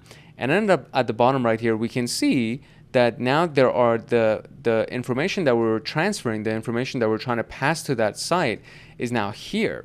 So now what I'm going to do is I'm going to replace that with the script that they actually want us to replace. Now, specifically, this is the one because I think we have to do this in order for the flag to pop up. So that's the specific script that they want us to paste here.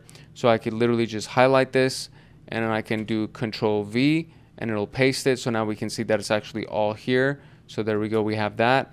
And basically that's it. So if I submit this, it should forward it, there we go. So now we have a successful XSS that was submitted, great.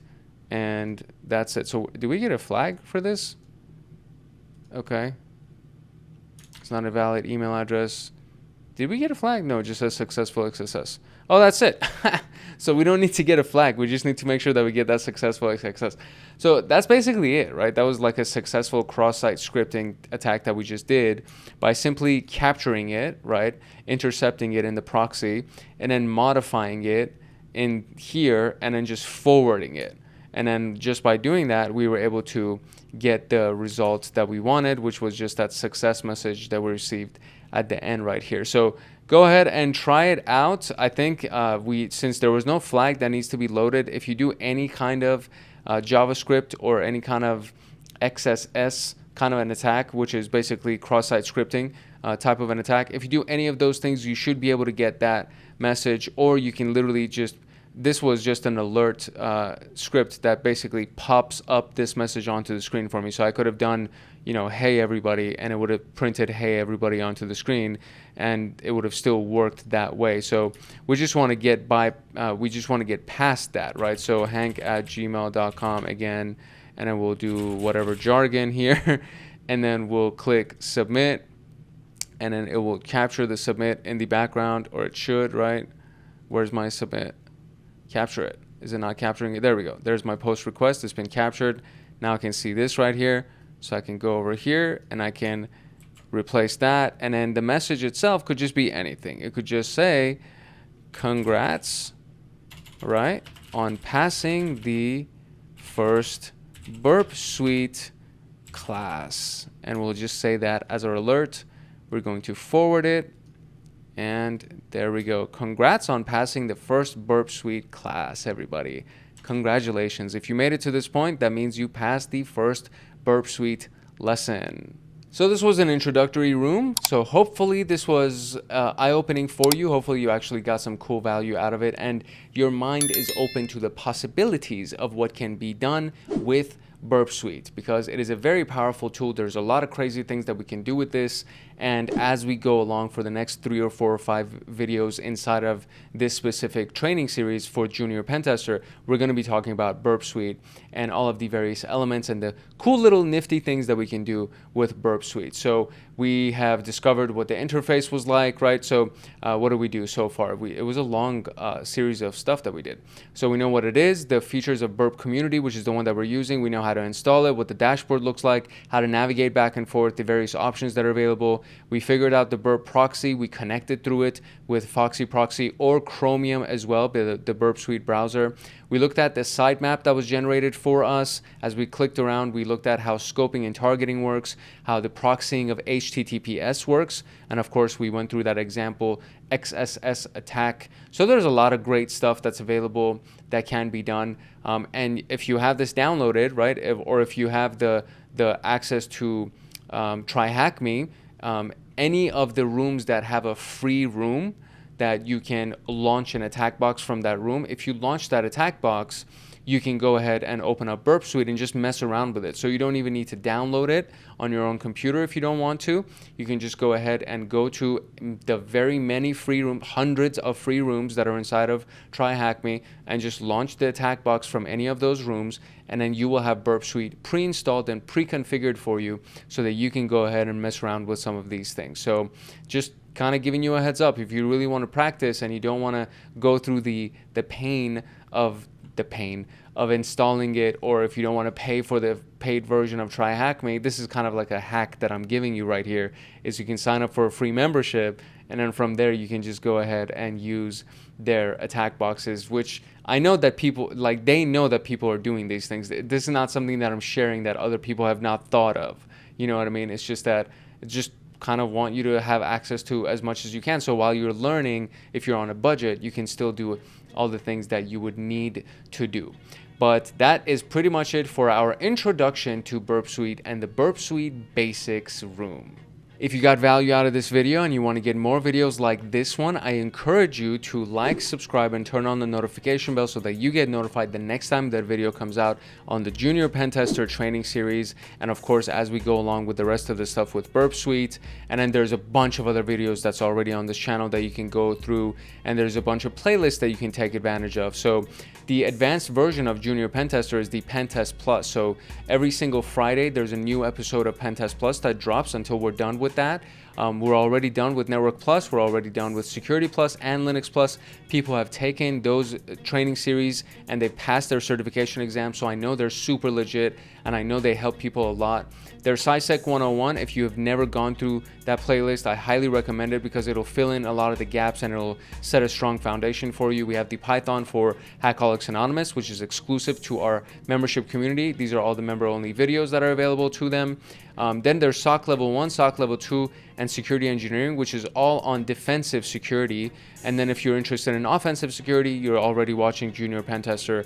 And then there's the PenTest Plus playlist and training series that's available for you. So there's a lot that's on this channel, and there's a lot that's constantly going to be coming out, which is why I highly encourage you to subscribe and comment and get involved with the community, just so you can really learn as much as you possibly can. So if you haven't done so already, drop a comment. If you have any questions, ask your questions in the comment section. And of course, make sure that you like, subscribe, and turn on the notification bell so that you get notified the next time that a video comes out on this channel.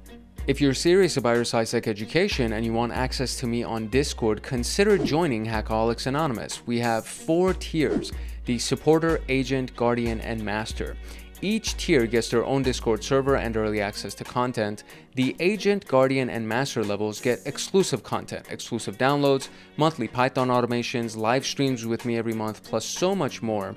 And to join, you can simply click the link in the description below, or you can go to our homepage and click the join button there, or you can go to youtube.com/@HankHacksHackers/join, and you will be able to join Hackaholics Anonymous. I hope I see you in the Discord chats. If not, I hope I see you in the comment section. And that is it for today. It's your boy Hank Hackerson at Hank Hacks Hackers, your favorite network and system attacker/protector. If no one else loves you, Hank loves you. Love, peace, and chicken grease. And I will see you in the next video later. In this episode of the Junior PenTester training series, we're going to go through the Burp Suite repeater module, and this is going to be a part of the Burp Suite module of videos for the Junior PenTester training series. In the last video, we talked about the very basics of Burp Suite, how to install it, how to capture traffic using the proxy, etc., etc. So if you haven't seen that, I would highly recommend watching that video before you dive into this one, because we're going to talk about specifically the repeater module. And we use the repeater module in the race conditions exercise when we were doing the web hacking series of videos for Junior PenTester, and it's a very powerful module. It's a very powerful piece of the overall Burp Suite suite of services that are available, even in the community version of Burp Suite. So very, very cool tool. I'm very excited to share it with you. The overview of our video today obviously is the introduction, what the repeater actually is, showing you the basic usage of the repeater, looking at the message analysis toolbar to kind of help us analyze a lot of the responses that we get from the repeater module. And then we're going to go through the inspector. We're going to go through the practical example of it. There's a challenge, there's an extra mile challenge, like extra credit for us. And of course, we're going to go through the conclusion, final thoughts, review, all of that good stuff. This specific room was created by the TryHackMe platform. Muirland and Logic were the two creators that actually did it. So really shout out to those people. I don't want to say those guys because I have no idea who it is, but just shout out, really, really grateful for them. Logic has been showing up a lot in the most recent videos, the last several videos that we've done. So Logic has been doing a lot of videos for us for Burp Suite. I'm a big fan of TryHackMe. You can get access to this specific room for free by just creating an email account, or a user account with just your email and your password. You don't need to pay for anything. You get access to the virtual machines in this room, the attack box in this room, everything for absolutely free, which is one of the reasons why I love TryHackMe so much. They have hundreds of rooms like this one, and you just create your user profile. I don't get anything out of it, so this is not something that I'm promoting for that regard. I've just learned so much from this platform, and a lot of universities and schools actually use this platform for their students to get real-world hands-on experience with all of the concepts and theories behind pen testing and cybersecurity. If you do choose to join, send me a friend request so we can actually connect on TryHackMe. This is my user profile. So Hephaestus is the username. I am a guardian because I've been around for a minute, and I'm almost going to be, the next one I think is Titan, and then it's going to keep going up, but I've been spending a good amount of time on here. Hephaestus using 3s instead of E's, and if you know who Hephaestus is, drop it in the comment section below, because it's one of my favorite Greek gods. I'll say that. It's from Greek mythology, and if you can find out who Hephaestus is, more brownie points to you. Very, very cool god. And then if you can try to figure out why I choose Hephaestus as my moniker, as my username, even more power to you and more points to you. So that's pretty much it for the overview of this video today. A quick shout out, a quick message from Hackaholics Anonymous, and then we'll dive into the content. If you're serious about your SysAdmin education and you want access to me on Discord, consider joining Hackaholics Anonymous.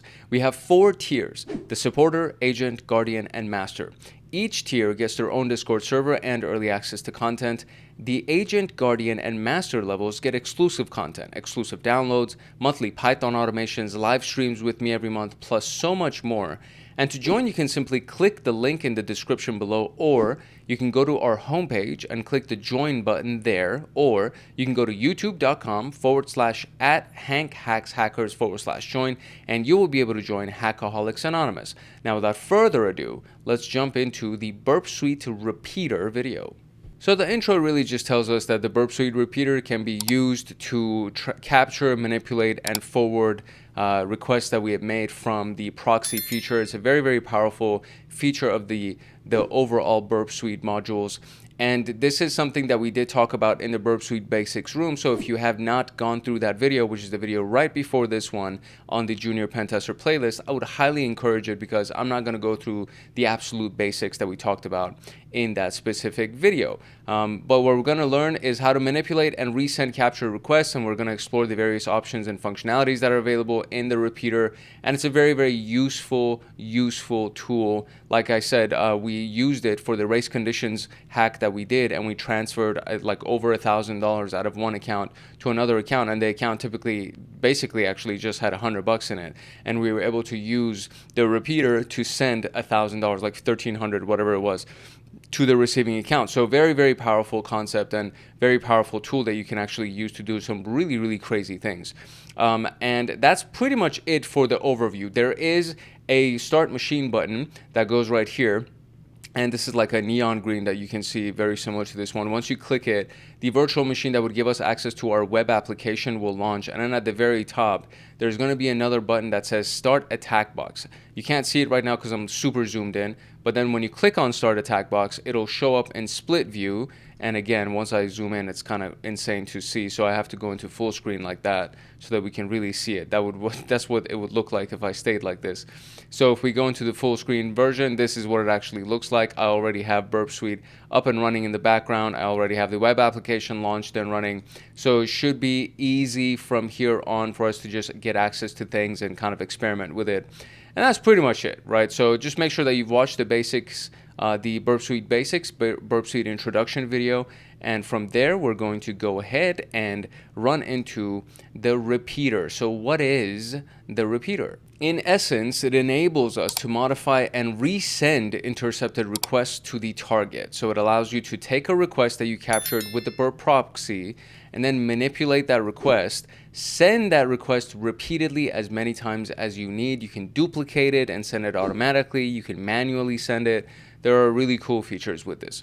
So alternatively, we can also manually create requests from scratch and then choose a command line tool like curl to do it. But again, it's so much easier to do it through a graphical interface and have something that is as easy to use as the repeater. Honestly, like once we actually go through it, you're like, this is crazy how easy it is, and then how functional it is, how useful it actually is. So the ability to edit and resend requests multiple times makes the repeater invaluable. It provides a user-friendly graphical interface for crafting payloads, offering various requests or offering various views of the response, and of course including a rendering engines for graphical representation.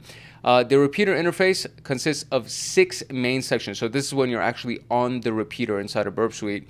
And then we can also just go ahead and look at it here, right? So this is what it looks like right here. This is the actual repeater with a captured request that I got and then a response that was generated. And let me zoom in on this. There we go. Okay, so we see it right here.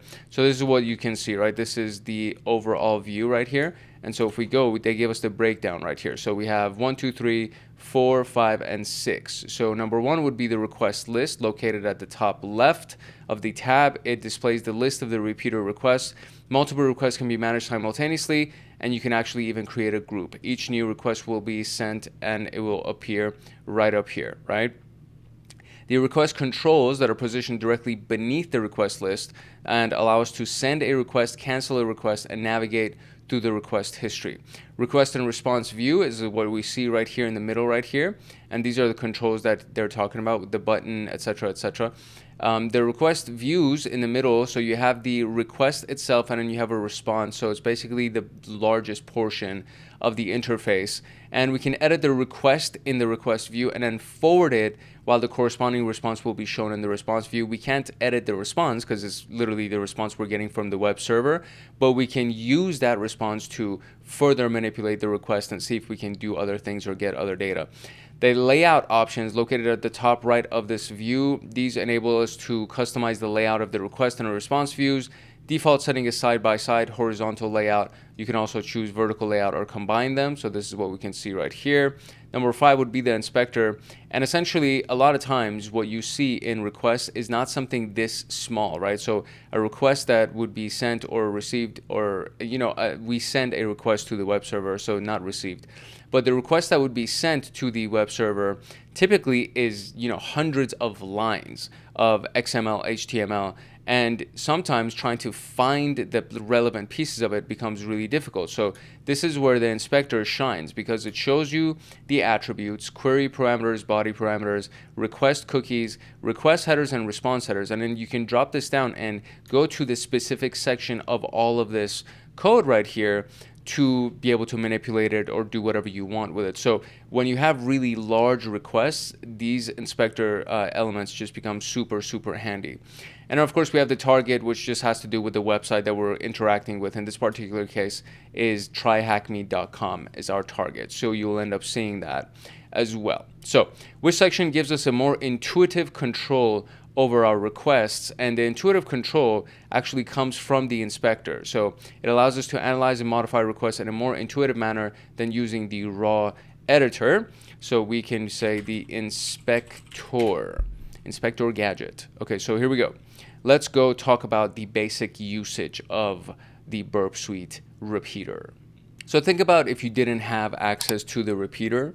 One of the things that you would have to do most likely would be to create a manual request, right? Actually write out all of this right here, including the headers and including the body parameters, all of that stuff. So instead of doing that, you can just capture a request using the proxy module and then transmit it to the repeater for further editing. Once you've captured it in proxy, you can just do Control-R and send it to repeater, or you could just right-click on the actual request and then send it to the repeater. And so this is what it looks like when it's sent to the repeater, and then you can either send it as is by clicking this button and then you'll get a response, or you can modify it and then set it and you'll get a response. So let's actually try that. So this is the proxy. There's a bunch of stuff that's happened in the background, so I'm gonna go ahead and turn off the proxy in the background right here to make our lives a little bit easier. We're going to drop, or how do I do this? I'm gonna select all, I'm gonna drop all of them so we start fresh here. Intercept is on inside of our proxy, so we would be capturing requests. I just need to make sure that I turn this back on. So currently it's disabled. So we're inside of the support page, for example, but let's go to just a home page and we'll do exactly what they're doing in the documentation just to kind of display the example here. I'm going to turn on my Burp Proxy and basically just going to refresh the page. Once I do that, we'll see that the browser is now hanging, meaning that it's not actually going to complete the request because Burp Suite intercepted that request. Now we can see there was a GET request here. We can see the basic contents of it. So what I can do now is I can either right-click and then send it to repeater, or I could just click on the thing, do Control-R, and you see that repeater just lighted up. So there we go, it lit up. And so now we can see the request, right? So it says connection keep alive, etc. So just to match the documentation, I'm going to do connection close here. And what we'll see is when we send it, we'll get a response from the web server. The browser is still hanging, right? But we now have a response. And in the response, we see that the connection is closed. But then it also shows us Bastion hosting, all of that, right? It actually shows us all of the things that would be from the response, which is actually very, very handy. Now, one of the key things that we can just kind of point out the utility of the repeater would be to just go connection instead of close, we could just do connection open, right? And then again, click on send. And now we can see the connection value now is keep alive instead of keeping or turning it to a closed option. And that's exactly what they demonstrated over here for us. Originally, when I loaded it, when I captured the request, you can see that it said keep alive. So I would have to do that, but you can have connection keep alive, connection open, connection close, and then it'll give you all of those various responses accordingly, right? So this is what it looks like exactly right here. The target and the inspector section allows displaying of the relevant information. We're currently just lacking a response, so when we click the send button, which is basically, this is what they're talking about right here. The target and all of these are still empty because they never sent anything. So as soon as you click send, you get the response, and then now all of a sudden, request headers are populated, responses populated, all of that stuff. In their example, they show right here that the connection is closed, right? So in the part of the request, there was a connection closed, so the connection response itself was closed, but then all they did was they changed the connection header to open, and then they got a response saying keep alive, which is exactly what we did over here as well. So that's just a very basic manipulation of one of the headers of the web page, and then we're going to go through the rest of the video, and then you're going to get to see some other more complex manipulations of what we can actually do and the types of responses we can generate. By the way, the request is still hanging in the background right here. So we can do this as many times as we want, send as many requests as we want, but that request is still going to be hanging as if the website never did anything, right? So that's what's very, very interesting right here. If I click drop, we can see Burp Suite Community Edition. There was a drop by the user, so that's fine. I'd never clicked forward, but if I would have clicked forward, it would have just reloaded the homepage normally. So if I turn off my proxy, click homepage again. Whoops, not the homepage of TryHackMe. I should actually go here. So there we go. Here's the homepage of this website right here.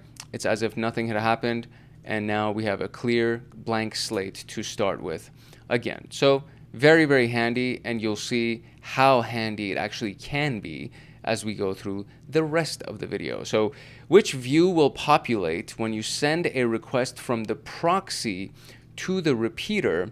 And so the first thing that populates is actually the request.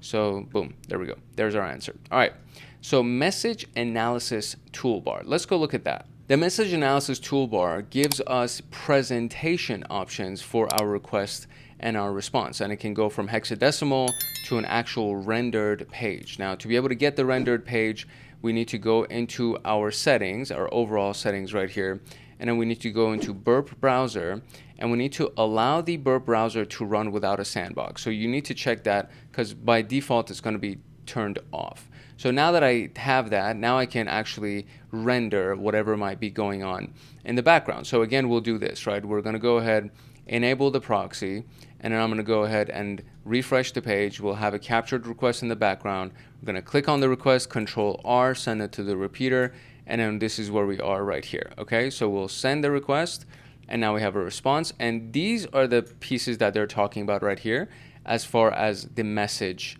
options, right? The message analysis toolbar, that's what we're talking about right here. So the pretty version, which is what's selected by default, is basically the raw version. As you can see, when I click on raw, the indentation goes away, the alignment is kind of messed up. So when you do it's pretty, it's literally the same thing, it's just correctly formatted, so it's a little bit easier for us to track down what is what and what belongs to what header or what section, things like that. The hex version is the thing that most computer videos, or like computer science videos or movies about hacking and all these things, they show you this kind of stuff because it seems more, you know, nerdy, I guess you could say. But you have, this is the hex version, and this is very, very useful when you're dealing with binary types of files, and it's helpful with the cross-compatibility of the communication that's done between different types of computers and operating systems and services and things like that. So what you can notice is that on the right-hand side, we have this one section at the top. It says, you know, HTTP 1.1 200 OK, right? So if I go to here, same thing, HTTP 1.1 200 OK. The difference is, for this line, we actually have all of this hex code that actually aligns with this specific text that you see right here. So this is all basically just saying what this is saying, okay? It's just that, you know, most human beings that I know, like grand majority of human beings that I know, cannot read this off the top of their head. You have to be really smart, and you have to be very, very good at data retention and be kind of one of those like freak geniuses to be able to look at this and recognize it and process it, which is super cool. I just can't do it, which is why we have tools like Burp Suite to help us, you know, normal people, us incapable, or not, less capable, I should say, because I don't want to say that somebody who can read this is not normal. It's just that they're super talented and they're very, very, very capable. And I'm not that capable or talented. And then we have the render option, and the render option, if you don't turn on that button with the sandbox, it won't render anything. And right now it should technically render basically what we see in the background right here with the browser. I think it's just going to take a minute. There you go. So it actually is loading it, and this is what it will look like, right? So this is what this code that you see right here, all this HTML, XML, this is actually what it renders to. It's actually what it shows when you load a web page. So that's really cool to be able to see as well. And these things are very, very handy when you are trying to do something without constantly reloading a page and manipulating the options, and you want to see, okay, if I input something on here and I actually rendered it, how would it affect the rendered website if I want to, you know, deface the website, for example. How could I do that, or anything of the sort? And I mean, I don't know what I could do really, but text. Let's see if we just type in text and send that, what that would do to the rendering. Would it do anything? I don't think it would do anything. I think I need to like put it in the body or something like that, or I don't know. Anyways, I'm not gonna go down that rabbit hole right now. But you can do a lot of manipulation. I'll just tell you that right now. There is one other option that they want to point out to us, which is this button that you see right here, this \n, which says show non-printable characters. You can actually do this on both the request as well as the response side, and it's easy to, or it makes it easier to notice when a new line begins and when another line ends, basically. So if you don't have the prettified version for whatever reason, or you're having a hard time determining where one thing begins and ends, a \n typically stands for a new line. So anytime that you see that, that means, okay, move to the next line. Okay, move to the next line, move to the next line. So if we go over here, we can see that, all right, at the end of this title, then the next line begins, which is meta, da da da da da. At the end of this, the next line begins, which is meta, name, etc. And it goes right here, and all of that is still one line. And then at the end of that, we have the next line that begins, and so on and so forth. And if we click on raw, for example, this becomes a little bit easier to see how effective it is, because now this line right here, the N right here, is still belongs to this line. So this signifies that this line is now over, and it's moving to the next one, and moving to the next one, etc. So it is not relevant to the scope of this specific video, but in the grand scheme of things, it will serve useful at one point in your future. So now what we can do, instead of dropping it, I'm just going to do forward all, and then we can see that basically it's no longer hanging. It actually loaded the homepage for us, because basically all I did was refresh the homepage, and that's all it was. I'm still going to disable my proxy because I don't want it to keep capturing random reloads in the background. But that's basically it, right? We had the pretty raw hex rendered, and we covered about the non-printable characters as well. So they can be very handy. It's just out of the scope of this specific video. So which option allows us to visualize the page as it would appear in a web browser? And that is the option of render. And again, just keep in mind that you do have to turn that little checkbox for the sandbox on when you look at the Burps browser in the settings. All right, let's talk about the inspector. As I mentioned a little bit earlier, inspector is part of the feature of the repeater, where we can actually see on the right hand side these elements, and it can be very useful when you have a really big request that's being sent, if you want to track down the different elements of it. So it's a supplementary feature to the request and response views.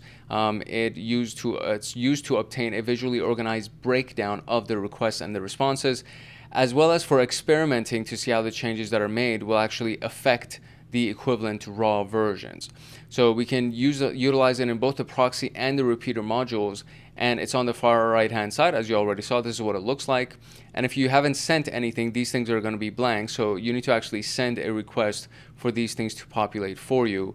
And it breaks down into various elements that are actually very, very handy. So in the request attributes section, we can alter elements related to the location method and protocol, for example. And this includes modifying the resources that you want to retrieve, to changing the HTTP from get to post, or to put, or to delete or something, or switching the protocol from HTTP 1 to HTTP 2. So this is all the stuff that we see right here. This is under the request attributes. So for me right now, the request attributes here are a get request, right? So I'm sending a get request. We can see it at the top. This is the request attribute. It's get, and then it's the HTTP 1.1. So if we go here, the HTTP is 1.1. Request method is get, and actually, so the path is also right here. So this / that you see right here, that just stands for the root, like the index or the very main page of the website. So we're actually choosing, and when I highlight it, you can also see that it's been now selected specifically over here. So if I just click anywhere on here, it should just go back to its normal view that you can see.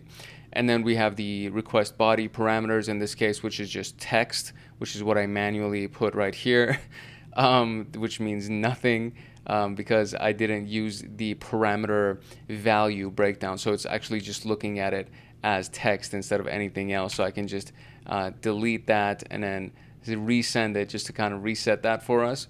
And then now we can see that in the body parameters, there's nothing because I accidentally put text and it read it as an actual parameter instead of the value of a parameter, which is very important. And we'll make that distinction in a few seconds here. We have the request headers that have been broken down for us. And then of course we have the response headers that are here. In this particular case, there are no request cookies or body parameters that are being sent via the request as well. But you can see all of those things. Now, parameters, just to kind of give you this explanation, because this helped me out a lot when I was studying coding and just HTML in general. And this also really helps a lot when, if you understand networking. So requests and responses are a conversation of networking, specifically HTTP communication across an internet connection. However, it's still under the concept of networking. And if you haven't gone through any kind of networking education, I do have a CompTIA Network Plus playlist that a lot of people have used to actually pass their CompTIA Network Plus examinations. So I know it's a very, very good playlist. It's very comprehensive. I'm not just saying that because I was the creator. I've gotten a lot of good responses from it. So you can go through that if you don't have like a solid background in networking. But one of the things that is also really important to understand is this concept of what parameters are, okay? In this case, we have a URL that has a query, and the query starts after the question mark right here, and it's this. This is the query. And the parameter is redirect, and the value of the parameter is false. Now, another way to say this is the parameter is redirect, the argument to the parameter is false. So everything that's on the left side of this equal sign is the parameter, and what's on the right side could either be the value or the argument to the parameter. You can also refer to the parameter as a variable. You can also refer to it as a key, and you'll hear this concept a lot, key value pairs. When you hear about a key value pair, they're talking about, okay, there's redirect equals false. That's one key value pair. The key is redirect, the value is false. If after this there was another set and there was another one, there would be two key value pairs, right? And in coding, in development, we talk about it as variables and their values, or key value pairs. In URLs, specifically, they're referred to as parameters and the value to that parameter or the argument to that parameter. So I just want you to understand that. It's basically anytime you hear parameter, think about something like this. There's two values or two strings or, you know, text-based, whatever, separated by an equal sign, right? So this is a parameter, this is its value. That's basically what that is. So in the query, meaning what we're actually sending to the URL, we actually have parameters. But we can also have parameters inside of the body. And that is what can be displayed here. So if we make sure that this is turned off, and if I go to the support page, we can actually submit something via this form. So I can do hank@mail.com, which I've done before, and then we'll do, you know, practice text or text, whatever. So now I need to make sure that I turn the proxy back on, submit the query. It's going to hang in the background, right? And we just had something new loaded inside of our proxy intercept. There we go. It's a post method, so it's a post request. And so now I need to pass this to the repeater. And here we go. So now we have a post request, but inside of the post request, now I have body parameters. So you have the email being the parameter, the value would be hank@mail.com. There's another parameter, content, the value for that is practice text, right? And so if we went to the side right here, now we can see we have body parameters. And so if I drop this down, email is one of them and content is another one. And we can go ahead and manipulate this, right? I can change practice because I misspelled it. I can now actually correct it and do practice text, right? And if I do that, we can go over here and, or actually I need to, I think, press enter. There we go. And if we do that, now it actually corrects my value for my parameter, and there you go. So you can actually manipulate it individually. And again, it becomes really handy when you have a really big request with a bunch of lines, not just 15 lines, right? So it doesn't seem as difficult to manage when it's this small, but when it's really gigantic and you have dozens of parameters or you have a bunch of data, then it becomes really handy to use the inspector. On the right hand side right here, there's these buttons that make it a little bit easier as well. You can do expand all, you can do collapse all. There's a setting portion that's dedicated specifically to the side panel. And again, there's just a bunch of really cool things. And anything that might not make sense to you or you want more information on, we talked about this in the basics video. You can click on this question mark and it'll actually open up the browser and take you to the documentation of Burp Suite and explain exactly what you're looking at and how it applies to you and what each individual explanation for each individual minor subsection of that graphic interface is. So it's very handy. So that was basically this. Like, I just kind of gave you the explanation of all of these things just so you know what that inspector portion looks like. So while the textual representation of these components can be found within the request and response views, the inspector's tabular format provides a convenient way to visualize and interact with all of those different components, and experimenting with header additions, removals, and edits in inspector helps us grasp how the response would actually work. So we can actually go over here as well. And then you can see right here, there's a button, right? I can actually add a key value pair here, right? I can do now text, I guess, and it could be practice. And then I can apply this. And now there's another one. There you go. There's another parameter that was just added to my request here. And I can just make sure I have that highlighted, and then I can delete it, and it'll be deleted from the request. So very handy, very useful, makes life very easy. Which section in the inspector is specific to post requests? And that is the body parameters, right? Because post requests are the only ones that actually have body parameters that we would send. There are no other requests that would actually, I would say a put request, because a put request is a request to update information on a page. So a put request would also have body parameters, but we haven't talked about put requests, so you know, that's not for this conversation, but that is technically another answer that would actually have body parameters as well, but specific to post requests. So when we're comparing get versus post, definitely body parameters refer to post requests. Get requests, you're just retrieving data from the web server. You're not sending anything to them in the body. All right, let us talk about the practical example.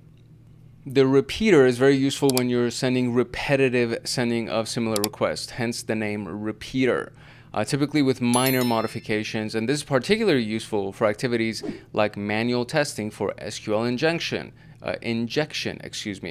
or you know, race conditions, what we did, right? So attempting to bypass web application firewalls, or adjusting parameters in form resubmission. There are so many things. So what we're going to do is a really simple one. We're going to utilize the repeater to modify the headers of a request that are sent to the target. So capture the request to the home page in the proxy, and then send the request once from the repeater. You'll see the HTML source code. Try viewing this in one of the other display options, hex, etc. So we've done all of that already. Use the inspector or manually if you prefer to add a header called flag authorized and set it to the value of true. So it should be basically another one that we see at the bottom that we would add. And what's the flag that we receive? So that's basically it. So what we're going to do is we're going to turn off, or we're going to forward all of these. I'm going to first turn this off so I can go back to the home page, and we will again, let's just make sure that the requests are completely done. So let's forward all of them. And there you go. So we'll go back to the home page here, and we're going to turn the proxy back on and then refresh. We'll capture it in the background. There it is. We're going to forward it, and it'll be in the repeater. And what we want to do is we just want to add one right here, basically. That's it. And it's supposed to read what flag authorized equals true. So I can just type that out, but why not just use one of these things that we have over here for us? So we will do the request query parameters, which would be right here. And I'm going to call it a flag authorized. And then the value will be true. And then let's actually click add and see if it shows up. Oh, it added it at the very top, which is not where I want it to go. That's actually very annoying. So we need to bring it at the bottom right here. And then remove that leading question mark. So it should look like this. Flag authorized equals true. Let's confirm that. Flag authorized. And see, this is actually, so maybe it's not something that, I think I did it in the wrong section. Maybe it's supposed to be in the request attributes. No, I don't think so. Request body parameters, request cookies, request headers. Request headers is where I should have added it. That's where I should have added it. There you go. Now we actually have flag authorized equals true. So this is actually not the case, and it's not reading it correctly because it's putting everything under the value, right? So it's actually supposed to be under request headers. So we will just go ahead and delete that real quick. And then let's go back to request headers here, and then we'll add it manually over here. I could have just typed it, but I really wanted to get this part really good for you. So flag authorized, and the value will be true. And then we're going to add that and see if it shows up. There you go. Now it's showing up exactly how it's supposed to. Boom, like that. And authorized is misspelled on their end, I want to say. But I think they're using the British version because the creators of TryHackMe are in the UK. So I think they do authorized with an S, and we do it with a Z in the States. But we have to do it exactly how they instructed, otherwise we won't retrieve the flag. So now that I have this, I'm going to click send. And in my response, boom, there's the flag. Excellent. Nice. So we're going to copy that bad boy right here. Where's my copy option? There we go. Copy. And paste and submit. Voila. Excellent. So now let's do something a little bit more difficult. All right, the purpose of this one is to go and look at the products page and see what we can do here. So if we go to the products page, we can click around, and then there's a see more option or see more link for them. And then when we do that, we're going to be redirected to a numeric endpoint, for example, products number 3, right? So the object is to validate the endpoint and confirm the existence of the number that we wish to navigate to, etc. Consider what might happen if the endpoint is not accurately validated. So for example, in our particular case, it would be trying to retrieve this 500 internal server error. So we want to do something, do some kind of an extreme input, as they're saying, to get an internal server error from the website. And then ideally when we do that, there should be an actual flag inside of that error. So what we're going to do again, we're going to go back to the proxy because they told us to make sure that we actually do this. So we're going to, I guess I'll just turn off intercept here, which will do the same thing as me going into the browser and actually turning off the Burp Proxy right here. So we're going to go to the product link right here, and then we can see we have our products. And so if I click see more, now let's see product number 1 is the VPS, and if I just change it up here to product number 2, it'll load the next one. And if I change it to product number 3, it'll load the next one, right? Or, well, in this particular case, it's taking me to Google. Very interesting. So that's very interesting. So maybe if I do 3, let's do that. Okay, there you go. Okay, so now we see it, right? So we see that we have these numerical IDs that are assigned to these different products. Okay, I get it. Excellent. So we're going to go ahead and turn intercept back on, and then we're going to just load this just so we can capture the request. So there we go. I just pressed enter, and it should capture my request. Nope, it hasn't. So maybe I'll do refresh here, and there we go. It's captured my request. So it's getting a get request to the products /3. So we're going to go ahead and send this to the repeater by doing Control R, and now we have this. So here's the thing. So it says, see if you can get the server to error out with a 500 internal server error by changing the number at the end of the request to extreme inputs, and see what the response would be in the flag. So technically you can do this inside of the actual browser itself, and it'll give you a server error. But what we're trying to do is we're trying to see the response in code. We're trying to see the HTML, XML response and what would actually be inside of that source code, because the flag is not going to be on the web browser itself. So if I start with a product of 0, so let's do what it would do if we did 0. And it says 404 not found. Okay, what if I did a -1? So if I do a product of -1, what does that do? 500 internal server error. Okay, there we go. That's my that's my internal server error.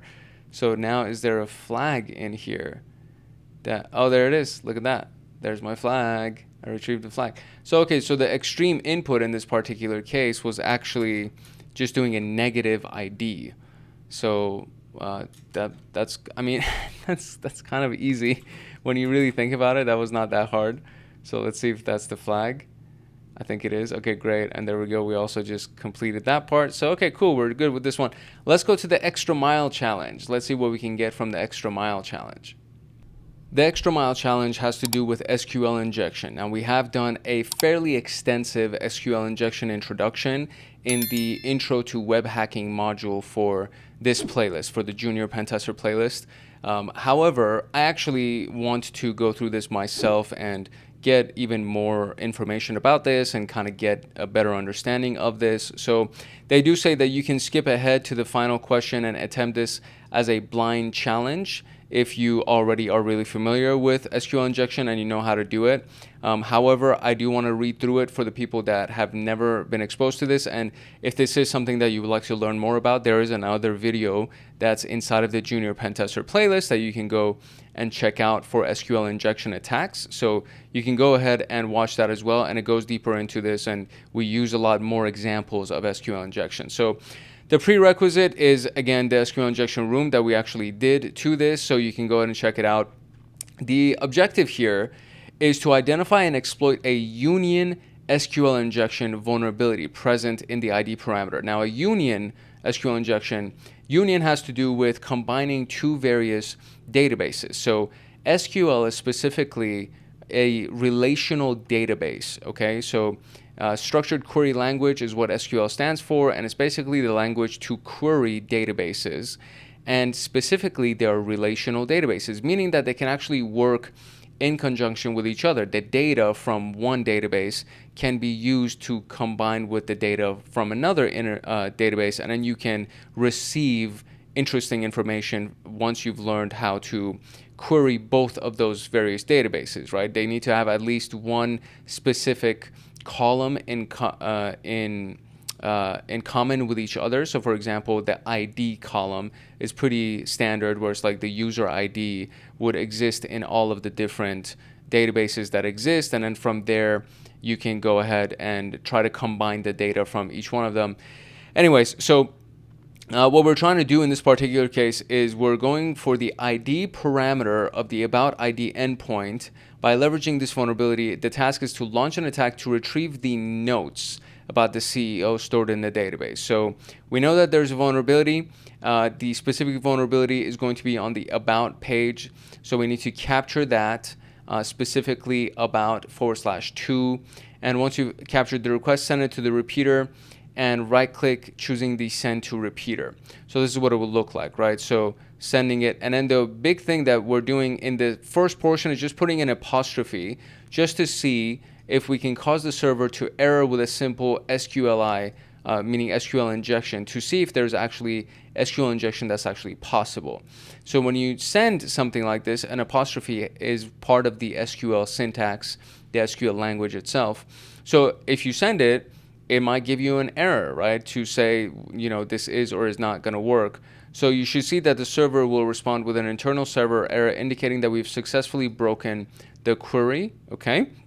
If we look through the body of the server response, we see something very interesting around line 40. It's telling us that the query that we tried to execute, which means this, so this actually looks like an SQL query.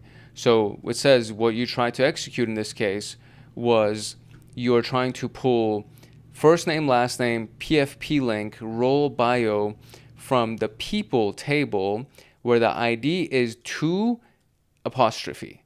So this is where our little injection came in, and now it's showing us, oh, you know, you got an error because this query, this full query by itself would have launched, but you, in your case, you added this extra piece at the end, so this query is not going to work. Now with that apostrophe, right? This entire query, including that apostrophe, isn't going to work. It's an invalid statement. So, okay, so that implies that there is actually vulnerability, okay?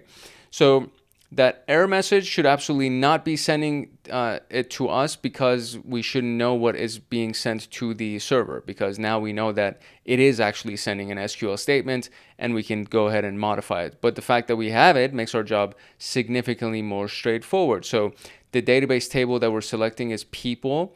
The query selects 5 columns, first name, last name, PFP link, role, and bio. And with this information, we can skip over the query column number and table name enumeration steps. And we've managed to cut out a lot of enumeration. We still need to find the name of the target column. So in this case, Now, instead of doing about 2, which is what the last piece was, now we're going to do about 0. And then we're going to craft the union statement for SQL.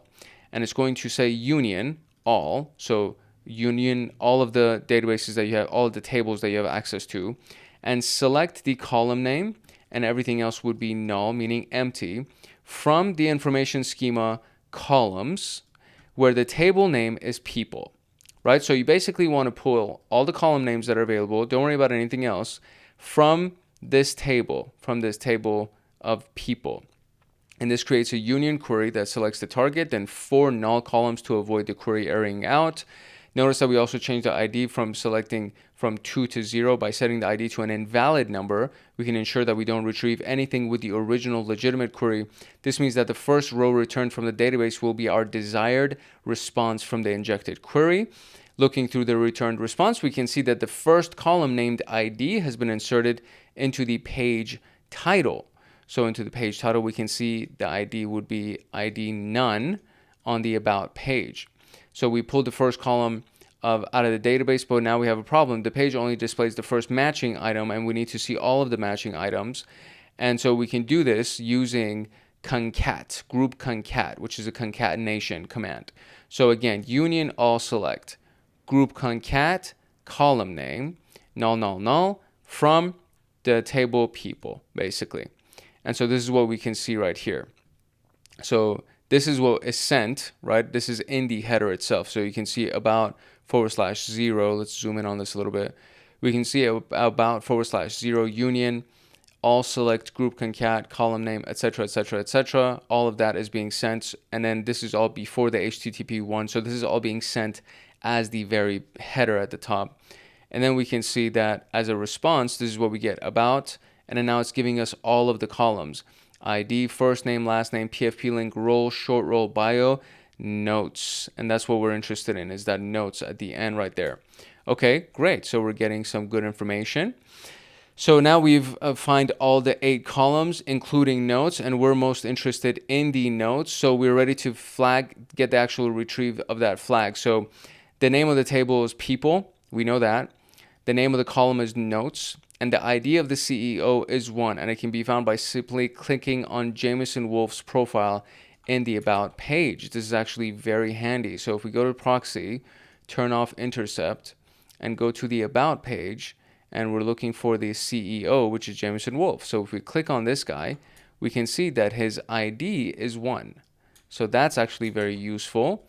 This is very interesting. You see the mindset of a hacker is very interesting because you're pulling data from different sources and you're using that data to craft your overall query. And so the final query is going to be this: union all select notes, and then everything else is still null from the people table where the ID equals 1.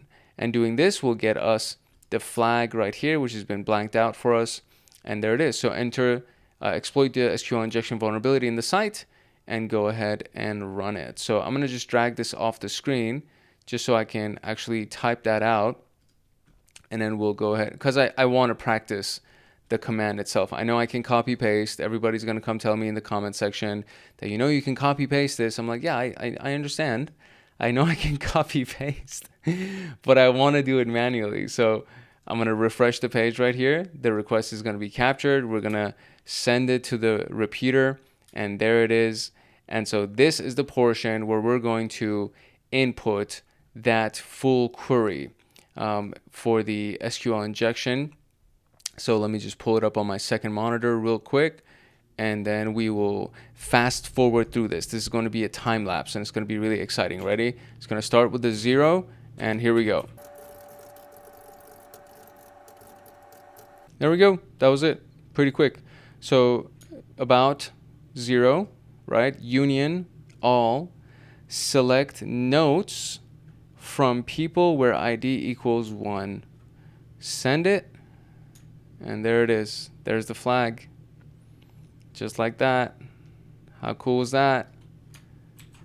If that kind of went over your head and you don't know exactly what just happened, I understand. And again, I encourage you to go watch the SQL injection video, because we go into the steps of that step by step. We go through the whole thing and you learn SQL injection from the most basic SQL injection attack to the most complex, including stuff that's very similar to what we just did. It's like a really, really long, I don't want to say it's a really long, but it's a very comprehensive video. It's a very comprehensive video, and you learn a lot about SQL injection, which is actually very, very interesting and very useful, because SQL injection, most databases, or I shouldn't even say most databases, most businesses have some kind of a database. Either it's their employee database or their customer database. Almost every company has an online database. Now, the storing of their database and the security of their database is very interesting, and it's very sensitive, and hopefully they do that part well. But you can pretty much rely that every single company is going to have a database, and your job is going to be whether or not you can exploit that specific database using SQL injection and try to pull the data that you shouldn't have access to, for example, the CEO's notes. So let's wrap this thing up. Congratulations on wrapping this up with me. I hope you actually got value out of this. By now, you should have a solid understanding of effectively utilizing Repeater to edit, manipulate, and resend requests. If you want to see something even crazier, go look at the race conditions video, because we did use Burp Suite Repeater, and I think it was premature because we hadn't gotten the official introduction to the repeater, but we did like a really cool exercise, a pen test exercise against a banking application using the repeater, and we sent money, and it was really crazy that we did that. So there's a lot more than you can do with the repeater apart from what we just did, but this is just kind of like a surface level. We just scratched the surface with this thing, and it's very, very handy. So you've gained insight into the numerous practical applications, and in the next room of Burp Suite, which is what we're going to be talking about, we're going to talk about the intruder module, which allows for the automated and customizable attacks, making it a powerful tool for various security testing scenarios. So again, very, very exciting, and it's going to be the very next video right after this one that will be recorded for Burp Suite, and hopefully you will get value out of that as well. If you did get value out of this video, and if you would like to get more videos like this one, I encourage you to like, subscribe, and turn on the notification bell so that you get notified the next time that a video comes out on this channel, whether or not it's on the Junior PenTester pathway, or if it's on the CompTIA Pentest Plus pathway, or anything else that we put out on this channel, because I am constantly recording, and it's getting bigger and bigger, and the community is getting bigger, and there are requests that are being made for new content, and it's just becoming more and more robust, and I love it so much because our community is getting very large, and people are contributing and helping each other out, and it's beautiful. It's a beautiful thing to see. So I would love for you to be a part of that community. If you have any questions about this specific exercise that we did today, drop the question in the comment section below. I will get to your question and respond to it as fast as I possibly can, and hopefully I'll be able to answer that question for you and help your life a little bit, and help you learn and understand these concepts a little bit more. On this channel, you know, there's a lot that you can find. Honestly, there's the playlists that are available. So for example, the Pentest Plus, which every Friday a new video comes out. The Hackaholics Anonymous members get access to them in advance. So as I record them, I schedule them out for every Friday, but there are some episodes that literally come out weeks in advance to Hackaholics Anonymous members. The Network Plus playlist is complete. It's already done, and this is very, very useful as well. Python, this is for Hackaholics Anonymous exclusive. Security Plus is already done, in case you're studying for CompTIA Security Plus. Linux Plus is also something that a lot of people have used to pass their Linux Plus examination, so I know that this is a really, really solid playlist. I do have like a shortened version of it, which is actually, I think, the most popular video on our channel, which is this thing right here. So this one has gotten some criticism because I refer to Linux as a language, and some people who are extremely detail oriented and technical, they did not like that, and they think that I don't know what I'm talking about because I refer to Linux as a language, and I can understand where they're coming from. But it's also one of those things that, like, the content itself is good. Like when you get into the commands and the explanation of the commands and all the things that we do, it's actually really handy and it's really useful. But in the intro, I misquote, or I misname Linux and I call it a language, and people get really, really upset. So if you can get past that portion, the rest of it is really, really good. And that's a shortened version of the Linux Plus playlist, because this video is less than 2 hours. The first episode of the Linux Plus playlist is 6 hours and 52 minutes. So it's very comprehensive. The Linux Plus playlist, including all of the other playlists, the CompTIA playlists, are very comprehensive. So you'll get a lot out of it. Of course, we have all of the members only videos. So for example, the early access to the CompTIA Pentest episode 16, that's available for everybody else. And again, really cool things. SOC level 1, SOC level 2, security engineering. And then there is another playlist, this CySec 101. If you haven't gone through this, you might miss your foundations. Again, there's just a lot of stuff. I'm telling you, there's a lot of stuff. There's over 380 videos that are on the channel right now. And probably by the time that you find this video, there are going to be even more videos on this channel. So there's a lot of stuff all around cybersecurity, security engineering, ethical hacking, and some IT administration and computer administration as well. So you'll find a lot of stuff. Like, subscribe, turn on notification bell if you have not done so already, so that you get notified the next time that a video comes out. Let me know if you have any questions in the comment section below. And that is it. If you're serious about your SysAdmin education and you want access to me on Discord, consider joining Hackaholics Anonymous. We have 4 tiers: the Supporter, Agent, Guardian, and Master. Each tier gets their own Discord server and early access to content. The Agent, Guardian, and Master levels get exclusive content, exclusive downloads, monthly Python automations, live streams with me every month, plus so much more. And to join, you can simply click the link in the description below, or you can go to our homepage and click the join button there, or you can go to youtube.com/@HankHacksHackers/join, and you will be able to join Hackaholics Anonymous. I hope I see you in the Discord chats. If not, I hope I see you in the comment section, and that is it for today. It's your boy Hank Hackerson at Hank Hacks Hackers, your favorite network and system attacker/protector. If no one else loves you, Hank loves you. Love, peace, and chicken grease, and I'll see you in the next video later. In this episode of the Junior PenTester training series, we're going to go through the Burp Suite Intruder module, which is yet another really powerful module available inside of Burp Suite. And we're kind of trucking along with all of the specific videos dedicated to Burp Suite inside of Junior PenTester. And we have done several already. So I've done the basics. If you haven't seen that, please go watch the basics or the intro to Burp Suite video. And then the last one right before this was on the repeater. And then there was even an exercise that we did when we were doing the web hacking section of Junior PenTester, where we used the repeater to transfer more money that was available inside of a bank account to our receiving bank account. So it was an interesting, cool little hack. The overview for this video is obviously going to be the intro, what the intruder is, the various concepts inside the intruder. So for example, positions, payloads, and the types of attacks that are available. We have the sniper mode, we have the battering ram, the pitchfork, cluster bomb. These are all different specific attacks available inside of the intruder. And then there are a couple of practical examples. Of course, there's the extra mile challenge available as well. And then we'll do the conclusion and we'll wrap it up. We'll do some final thoughts and that's it. The creators of this particular room are also the creators of the last room for the repeater. So you have Muirland and Logic, and of course this is on the TryHackMe platform. And this is, I owe a lot to this platform because I've learned so much from them, and I know very many students that have done the same thing, and there are a lot of universities that recommend TryHackMe. So if you do get around to it, at the very least, create your own free account with TryHackMe. The last video that we did on the repeater was a free room that you can go and get access to the virtual machine and the attack box and all of that stuff. They have hundreds of free rooms.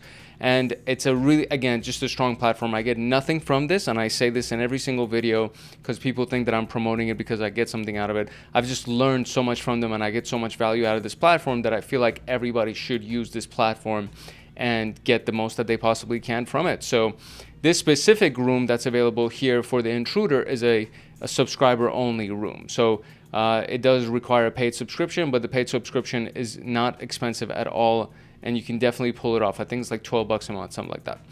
So anyways, that being said, we're going to jump into the Burp Intruder, but first, a quick note from Hackaholics Anonymous. If you're serious about your SysAdmin education and you want access to me on Discord, consider joining Hackaholics Anonymous. We have 4 tiers: the supporter, agent, guardian, and master.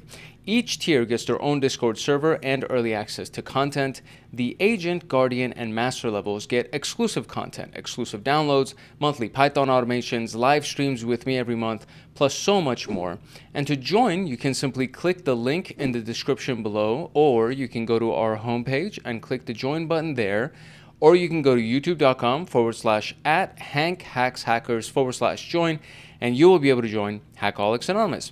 Now, without further ado, let us jump into Burp Suite Intruder. The Burp Intruder, so we'll call it the Intruder from now on. The Intruder module is really great for attacks like brute forcing attacks or attacks like fuzzing attacks, and trying to do essentially request manipulation automatically inside of Burp Suite. And of course, you can do a lot of these things in command line tools, but one of the key benefits about Burp Suite is that it has a graphical interface, and you just click around a couple of things and all of a sudden you've launched an attack. So it's very powerful.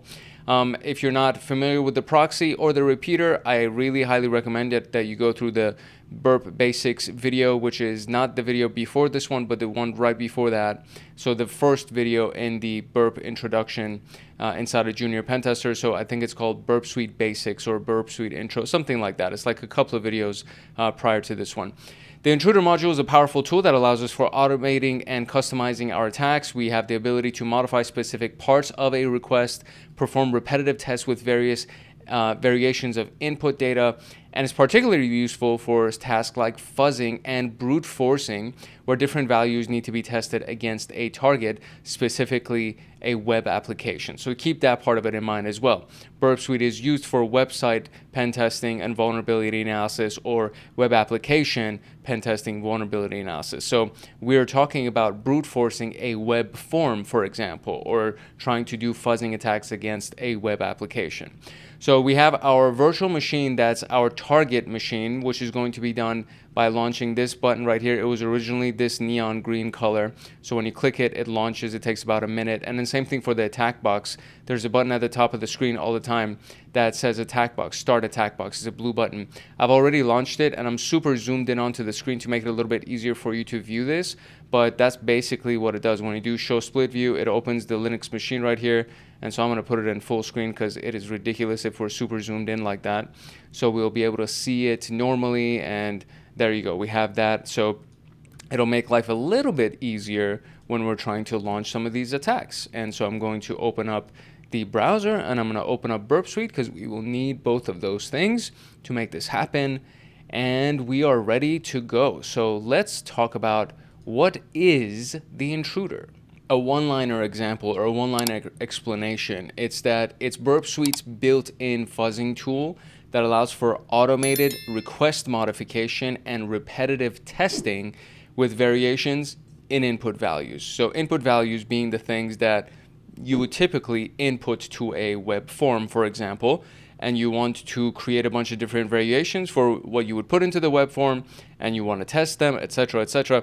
So you would do all of that inside of Burp Suite's Intruder module, which, believe it or not, is actually very simple to do once you kind of get an understanding of the module interface and the dashboard, etc. So by using a captured request that we get through the proxy module, the intruder can send multiple requests with slightly altered values based on user-defined configurations. It serves various purposes like brute forcing login forms by substituting username and password with values from a word list, or performing fuzzing attacks using word lists to test subdirectories, endpoints, and virtual hosts. And it's very similar to FFUF, FUF, or WFuzz on the command line. So this is kind of what you can do with the intruder, is similar to what can be done with these command line tools, except again, we get to just click around and use a graphical interface instead of having to know commands and then dealing with the command line, which can be kind of overwhelming if you're not comfortable with it. It's important to note that while the intruder can be used with Burp Community, it is rate limited, significantly reducing its speed compared to the professional or enterprise versions of Burp Suite. This often leads to security practitioners to rely on other tools for fuzzing and brute forcing. Nonetheless, Intruder remains valuable and it's worth learning. So this limitation right here, this rate limitation, has to do with how quickly this thing can actually work with the free version, which is the community version, right? So being that you want to get into advanced pen testing at some point, or let's say you want to go into CompTIA Pentest Plus, which is another playlist that's continually developing on this channel right now. So depending on when you get into pen testing or at what stage you are, you might get all of your uses from the intruder, but you might be interested in learning various command line tools as well. In either case, it is a really good thing to have in your tool belt, so to speak, in your arsenal of what is Batman's? Oh, the utility belt. It would be useful to have it in your utility belt like Batman. So what does the interface looks like? This is what the interface looks like. And so this is a request that was captured. It is a GET request, as you can see right here, to tryhackme.com. And that's basically it. And they sent it to the intruder by doing Control-I. Now let's actually make sure that we have Burp Suite launched already so we can kind of do the same thing in the background as this whole thing is happening. So this is the IP address that was assigned to our target machine, which is going to be this website most likely right here. So let's see what it is. Is it the Bastion hosting? It is Bastion hosting. So Bastion hosting has been the website that we've been pen testing, except that bank app that we transferred money into.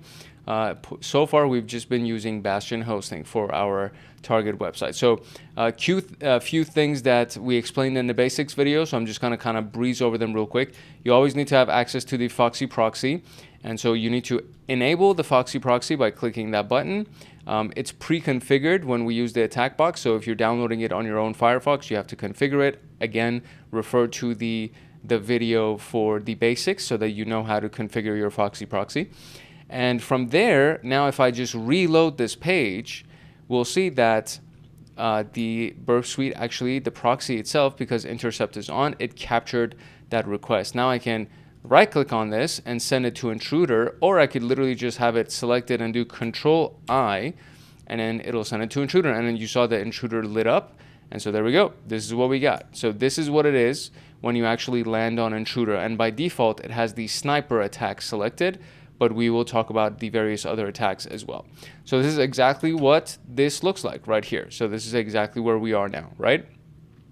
So by Control-I or right-clicking, sending to intruder. So these are the things that we have. We have 4 subtabs within intruder, as you can see, right? So you have the, let's see, where is it? It says the positions. So where are the positions? Oh, this is what it is. So we have the payload positions right here. Or they actually have positions, payloads, and resource pool. Where is my stuff? Why don't I have it? Because I want to see all my subtabs too, but it seems like I don't even see all of those things. I think I have a payload section and I have a positions section, but there are no tabs. So I'm really curious as to why they, oh, you know what? For me, they're on the right-hand side right here.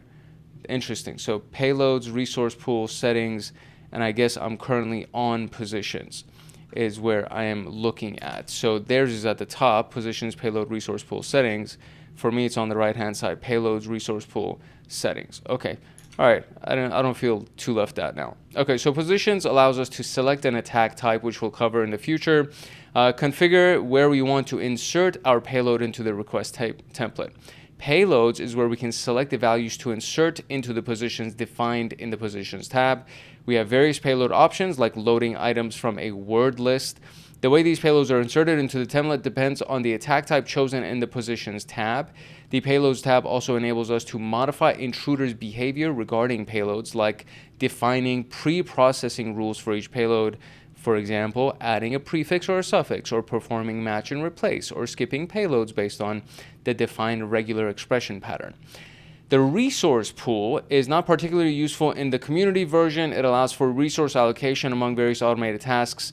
So this is basically the resources of your machine, like how much CPU or RAM is being used, essentially.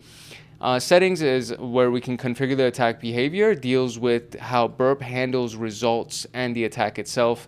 We can flag requests containing specific text, or define Burp's response to redirect, so essentially any 300 type responses.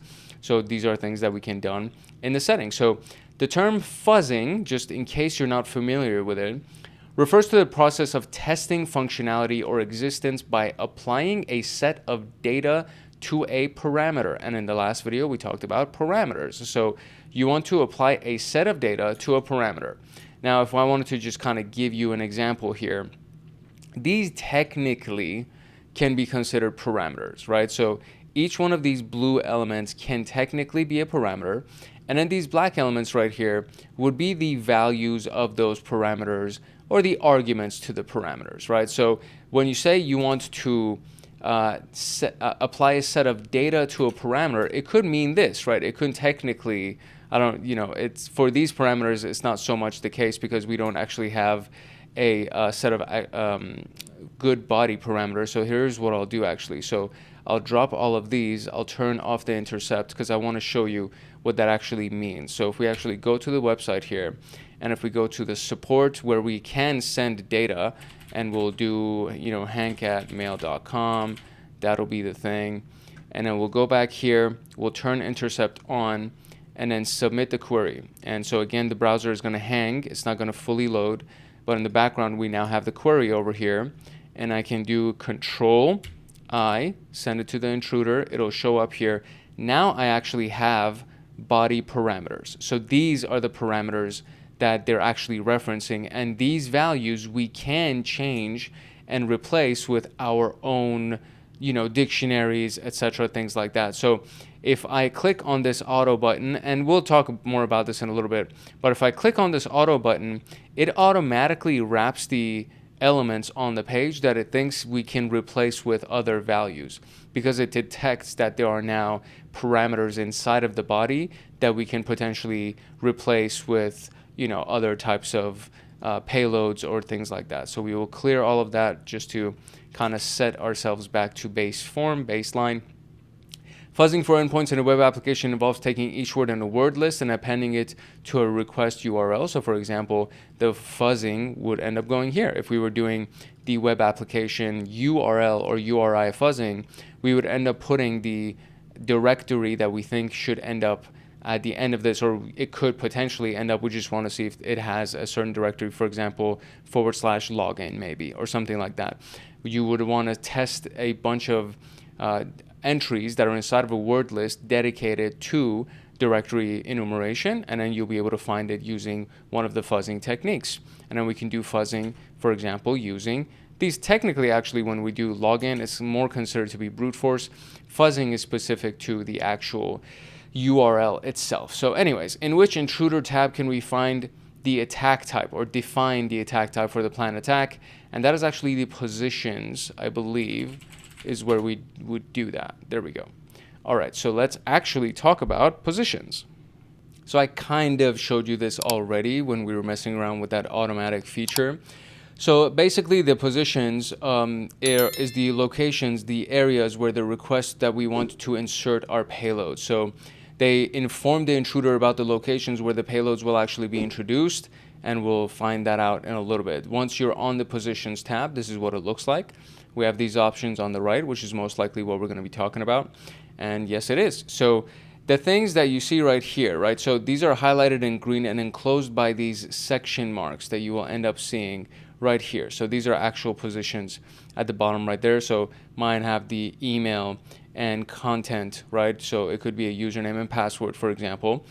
So on the right hand side, or for me, it is towards the top right here, is where we see the buttons of adding, clearing, and auto. So the add allows us to define new positions manually by highlighting them with the request editor and then clicking the add button. Clear removes everything, which you just saw me do, and auto will automatically attempt to identify the most likely positions based on the request, which is also what you already saw.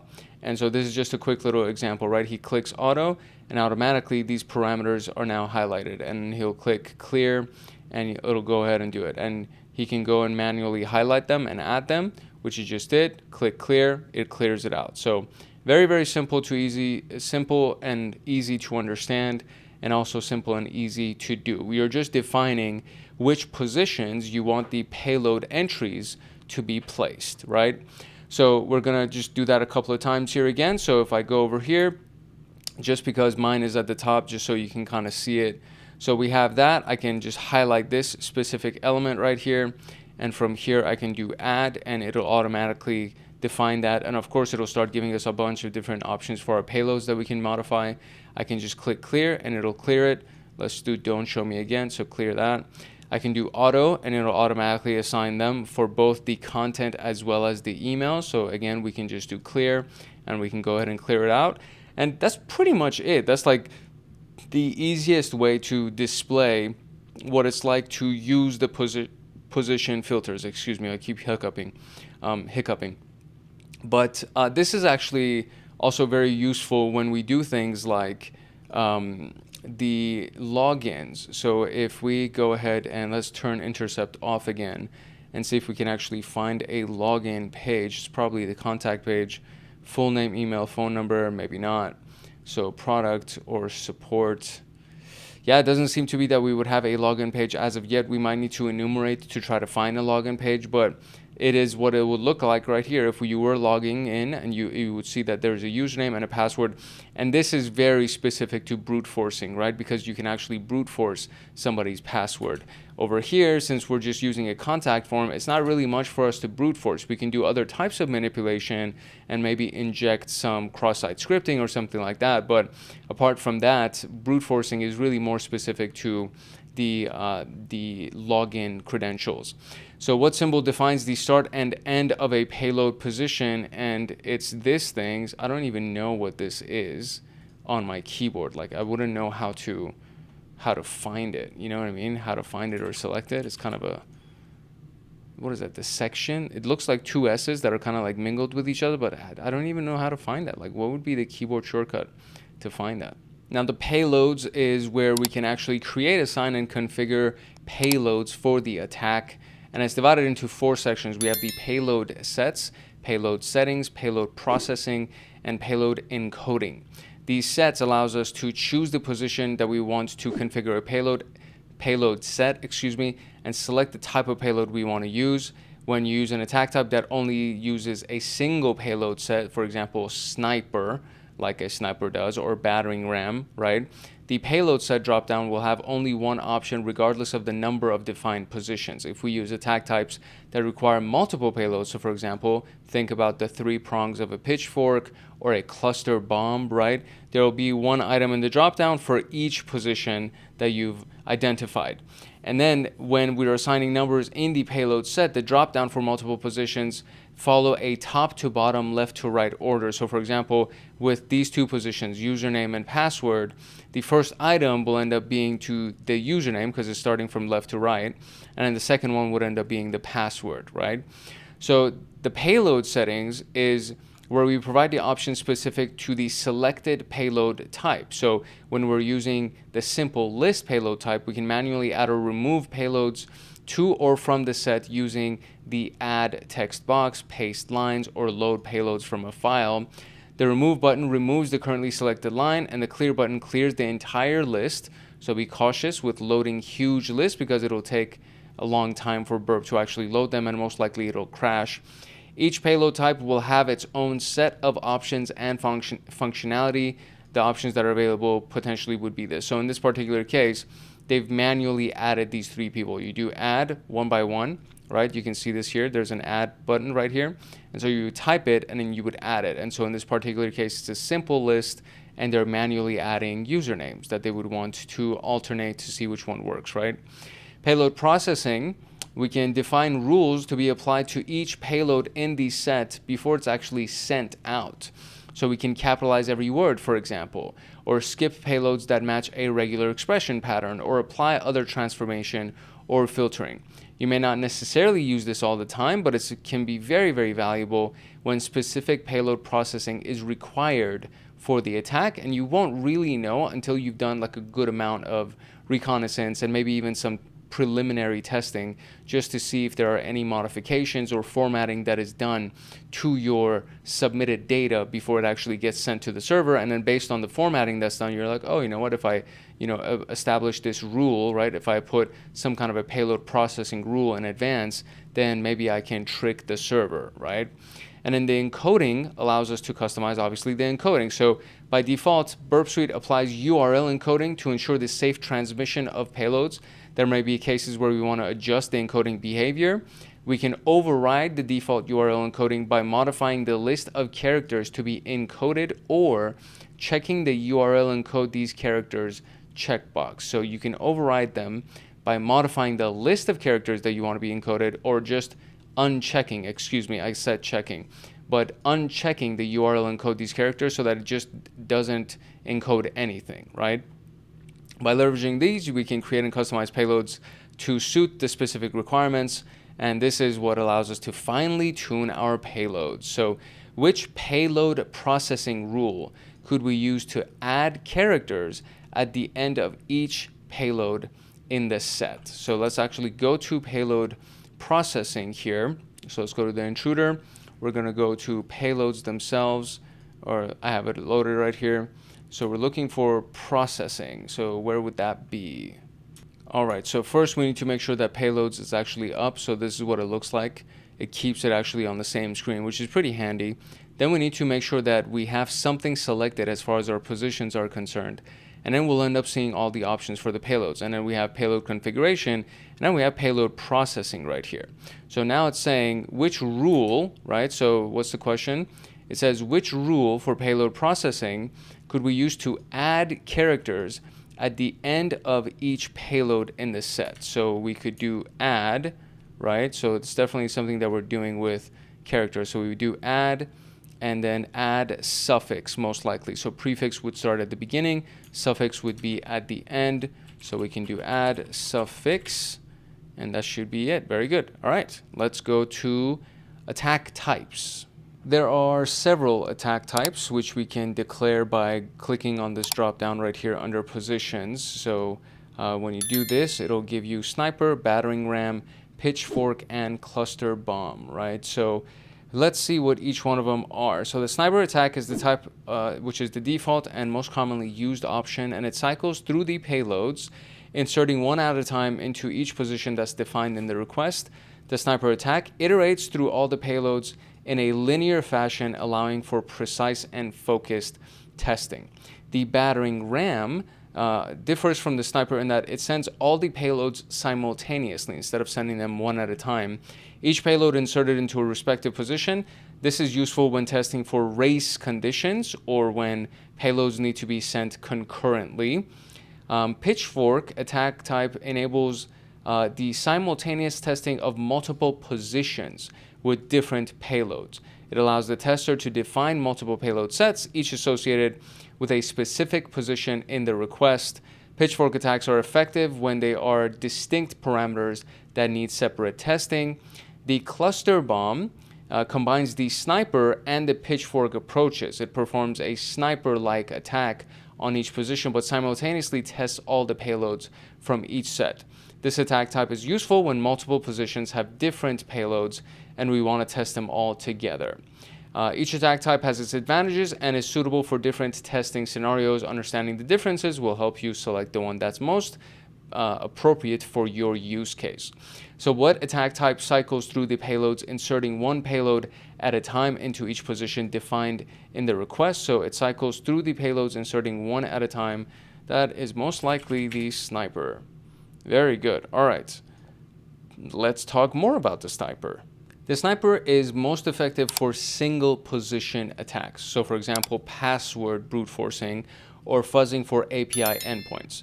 We provide a set of payloads, which can be a word list or a range of numbers, and then the intruder inserts each payload into each defined position in the request.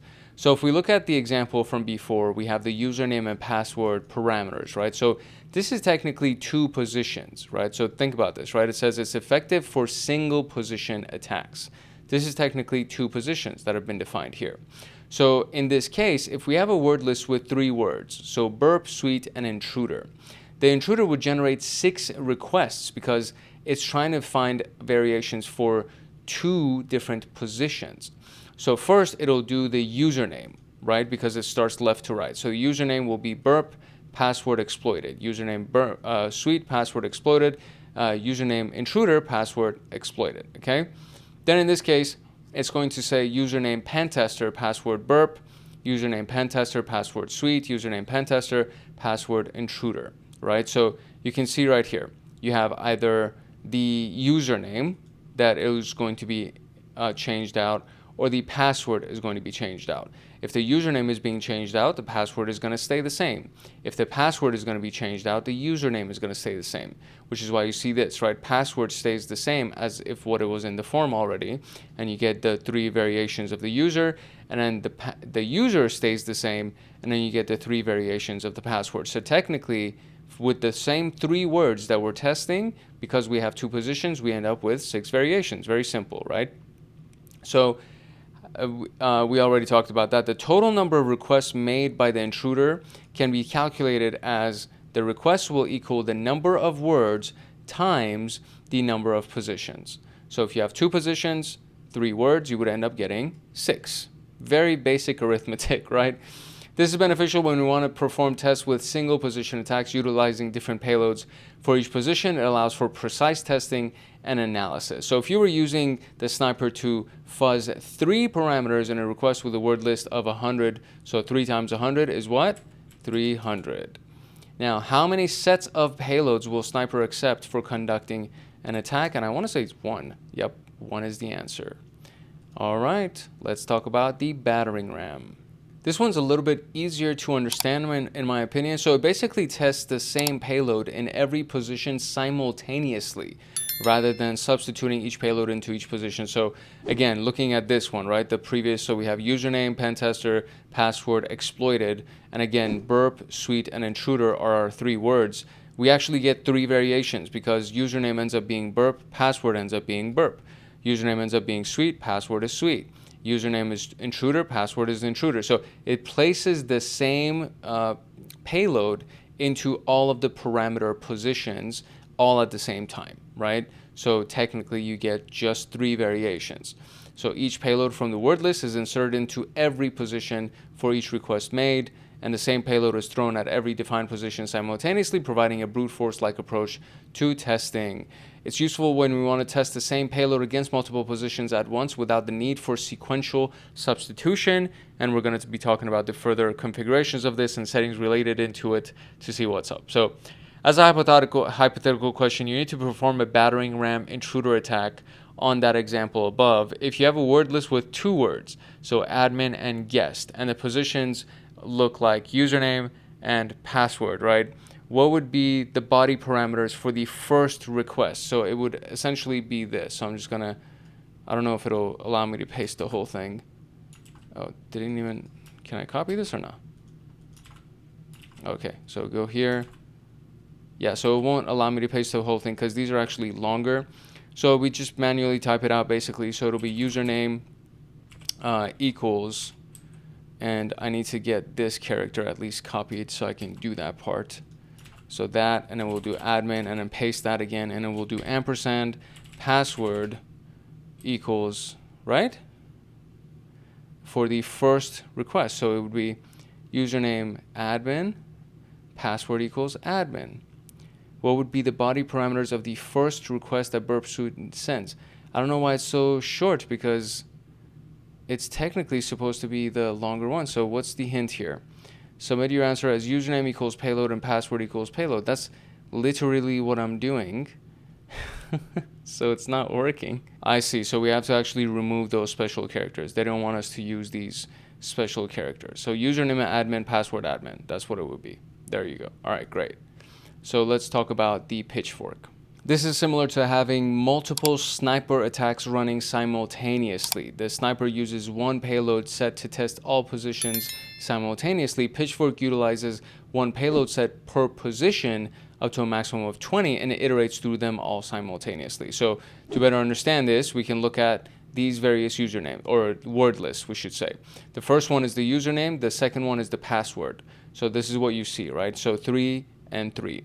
So technically, you would end up seeing 2 lists perform a pitchfork on the login form. Each request made during the attack would look like this.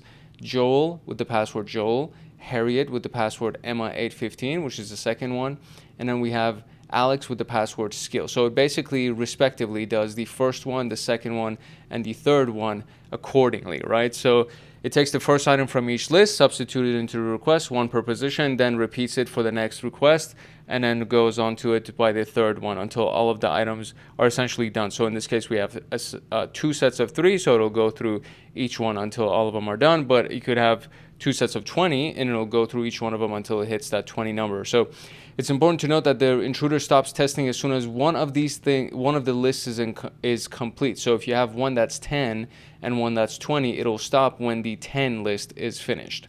This is ideal for the payload sets that have the same length. If the lengths of the payload sets differ, the intruder will only make the request until the shorter list is exhausted. The pitchfork attack type is especially useful when conducting credential stuffing attacks or when multiple positions require separate payload sets. It allows for simultaneous testing of multiple positions with different payloads. And we'll look at exploring further configurations and settings. So what is the maximum number of payload sets we can put into this? And that is going to be 20. So cluster bomb now. This allows us to choose multiple payload sets, one per position, up to 20. Unlike Pitchfork, where all the payloads are tested simultaneously, Cluster Bomb iterates through each payload individually, ensuring that every possible combination is tested. So again, looking at the previous 2 word lists that we have, now we end up with what? 9. Because technically 3 times 3 is 9. So it'll do Joel, Joel, Joel, Emma, Joel, skill. Harriet, Joel, Harriet, Emma, Harriet, skill. Alex, Joel, Alex, Emma, Alex, skill. So it'll test all of the variations that you could have. So right here, right? Joel, Joel, Joel. Harriet, Joel, Alex, Joel. Joel, Emma, Harriet, Emma, Alex, Emma. Joel, skill, Harriet, skill, Alex, skill. Right? Basically it. So the cluster bomb iterates through every combination of the provided payload. It tests every possibility by substituting each value from each payload into the corresponding position. Key note here is that you are limited to 20, right? So keep that in mind, that you're limited to 20, because if you have 20 in each list, you end up with 400 different iterations and possibilities. And obviously, if you can imagine, this will take the longest out of all the types of attacks that we've talked about. This will take the longest. It generates a significant amount of traffic as it tests every combination. The number of requests made by the cluster bomb attack can be calculated by multiplying, which we just did. It's important to be cautious when using this, especially when dealing with large payload sets. When using Burp Community and its intruder rate limiting the execution of a cluster bomb with a moderately sized payload set can take a significantly longer time. So it's particularly useful for credential brute forcing where the mapping between usernames and passwords is unknown. So again, just keep that in mind, right? So we have 3 payload sets. The first set contains 100 lines. The second set contains 2 lines. And the third contains 30 lines. How many requests will intruder make using these payload sets in a cluster bomb attack? That's actually very interesting. So it would be 100 times 2 being 200 times 30 being what? 6,000, right? Yep. Look at that. I know how to do math. Okay. So practical example. Here we go. All right. For this example, we're actually going to go to a login page. I knew that there had to be a login page if we're going to use brute force or, anything with intruder, really. So if we look at that login page, the HTML code behind it, we'll see there's basically a basic form that we can submit. So there's a form method of post, and then you have a username and a password, and that's basically it. And so if we capture this, we should be able to do username and password in the place of those form fields. So approximately 3 months ago, Bastion Hosting fell victim to a cyber attack compromising employee usernames, email addresses, and plain text passwords. While the affected employees were instructed to change their passwords promptly, there is a possibility that some disregarded this device. As we possess a list of known usernames, each accompanied by a corresponding password, we can leverage a credential stuffing attack instead of a straightforward brute force. This method proves advantageous and significantly quicker, especially when utilizing the rate-limited version of Intruder. To access the leaked credentials, we're just going to run wget and download them. And the tutorial is basically telling us what to do each step of the way. So, download and prepare the word list by extracting it, and then you have these two various lists, the usernames and the passwords. Then we're going to go to the login, and we're going to intercept the request to that. We're going to send it to the intruder. We're going to go in the positions tab, and we're going to make sure that the username and password parameters are selected, and then set the attack type to Pitchfork. So you can see username and password are selected down here. Attack type is Pitchfork. Move to the payloads tab. You'll find two payload sets available for the username and password. So payload set and a payload type. So we're going to do 2 because obviously we have 2 positions that we selected. So we should be able to at least get 2. In the first payload set for username, go to payload options, choose load, and then select the username text. Repeat it for the password and use the password text. And the entire process can be seen here. So you can see payload sets 2, and then the payload options over here. You can go to load, and then you can use usernames, open that, there you go, and then you go to payload position 2, and then go to passwords and open that. So you can see that you can change it and set it over here. Click the start attack button. A warning about rate limiting may appear. Click OK. It'll take a few minutes. Once it starts, a new window will display the results of the request. As Burp said, 100 requests. We need to identify which ones were successful. Since the response status codes are not differentiating successful and unsuccessful attempts because all of our 3 or 2 redirects, we need to use the response length to distinguish them. So if you click on the length header and sort them by length, look for the shorter response length indicating a successful login attempt. And to confirm the successful login attempt, use the credentials from the form down here and then go and actually log in to the website. So simple enough. So the first thing that we got to do, just to kind of give myself some instruction abilities here, I'm going to copy this and bring it to my second monitor here, just to be able to look at the instructions while I'm on the actual screen here. So boom, perfect. So now we're going to go to proxy. It's already been turned off. So we are going to first go into, whoops, it loaded. So it loads every time you go to the page on the second screen, it actually loads it. And because I'm so zoomed in, this is what it ends up looking like when it's in split screen. So I always have to do this just to bring it back into full screen, because clearly we can't operate. Imagine if that's what you had to deal with and you had to operate in such a zoomed in. That would be insane. I would lose my freaking mind. All right. So first we need to download the word list. Now the location that I am looking at here, so let's see, where are we? We're inside the root, and let's go to the desktop, right? We'll just do it at the desktop. There's all these things on the desktop. That should be fine. Or I guess I can go into the downloads. That might be better, right? If I did the whole thing inside of downloads. So CD, no such CD, back, and then CD downloads. Okay, so why, I don't know why it didn't work before, but whatever. So wget, and then we're getting this specific payload from the port 9999, and I need to do this correctly. So there we go, 10.10.147.121 is the IP, and then it's on port 9999. When you do this, your IP is going to be different, but your port is going to be exactly the same. And then we're going to go to credentials, and then we're going to go to Bastion, right? Bastion hosting, and I think it's Bastion hosting .zip. Is that what it is? So let's see. Bastion hosting creds. Bastion hosting creds.zip. And then we're going to get it. Excellent. And there it is. So now I think I can just do unzip of this. And there we go. So now we have the emails and the passwords. Excellent. All right, cool. So there we go. We now have our word list. So we can now go to the Burp Suite. First, let's actually go to the domain where the login will end up being, which is going to be the same IP, but now we're going to go to support/login.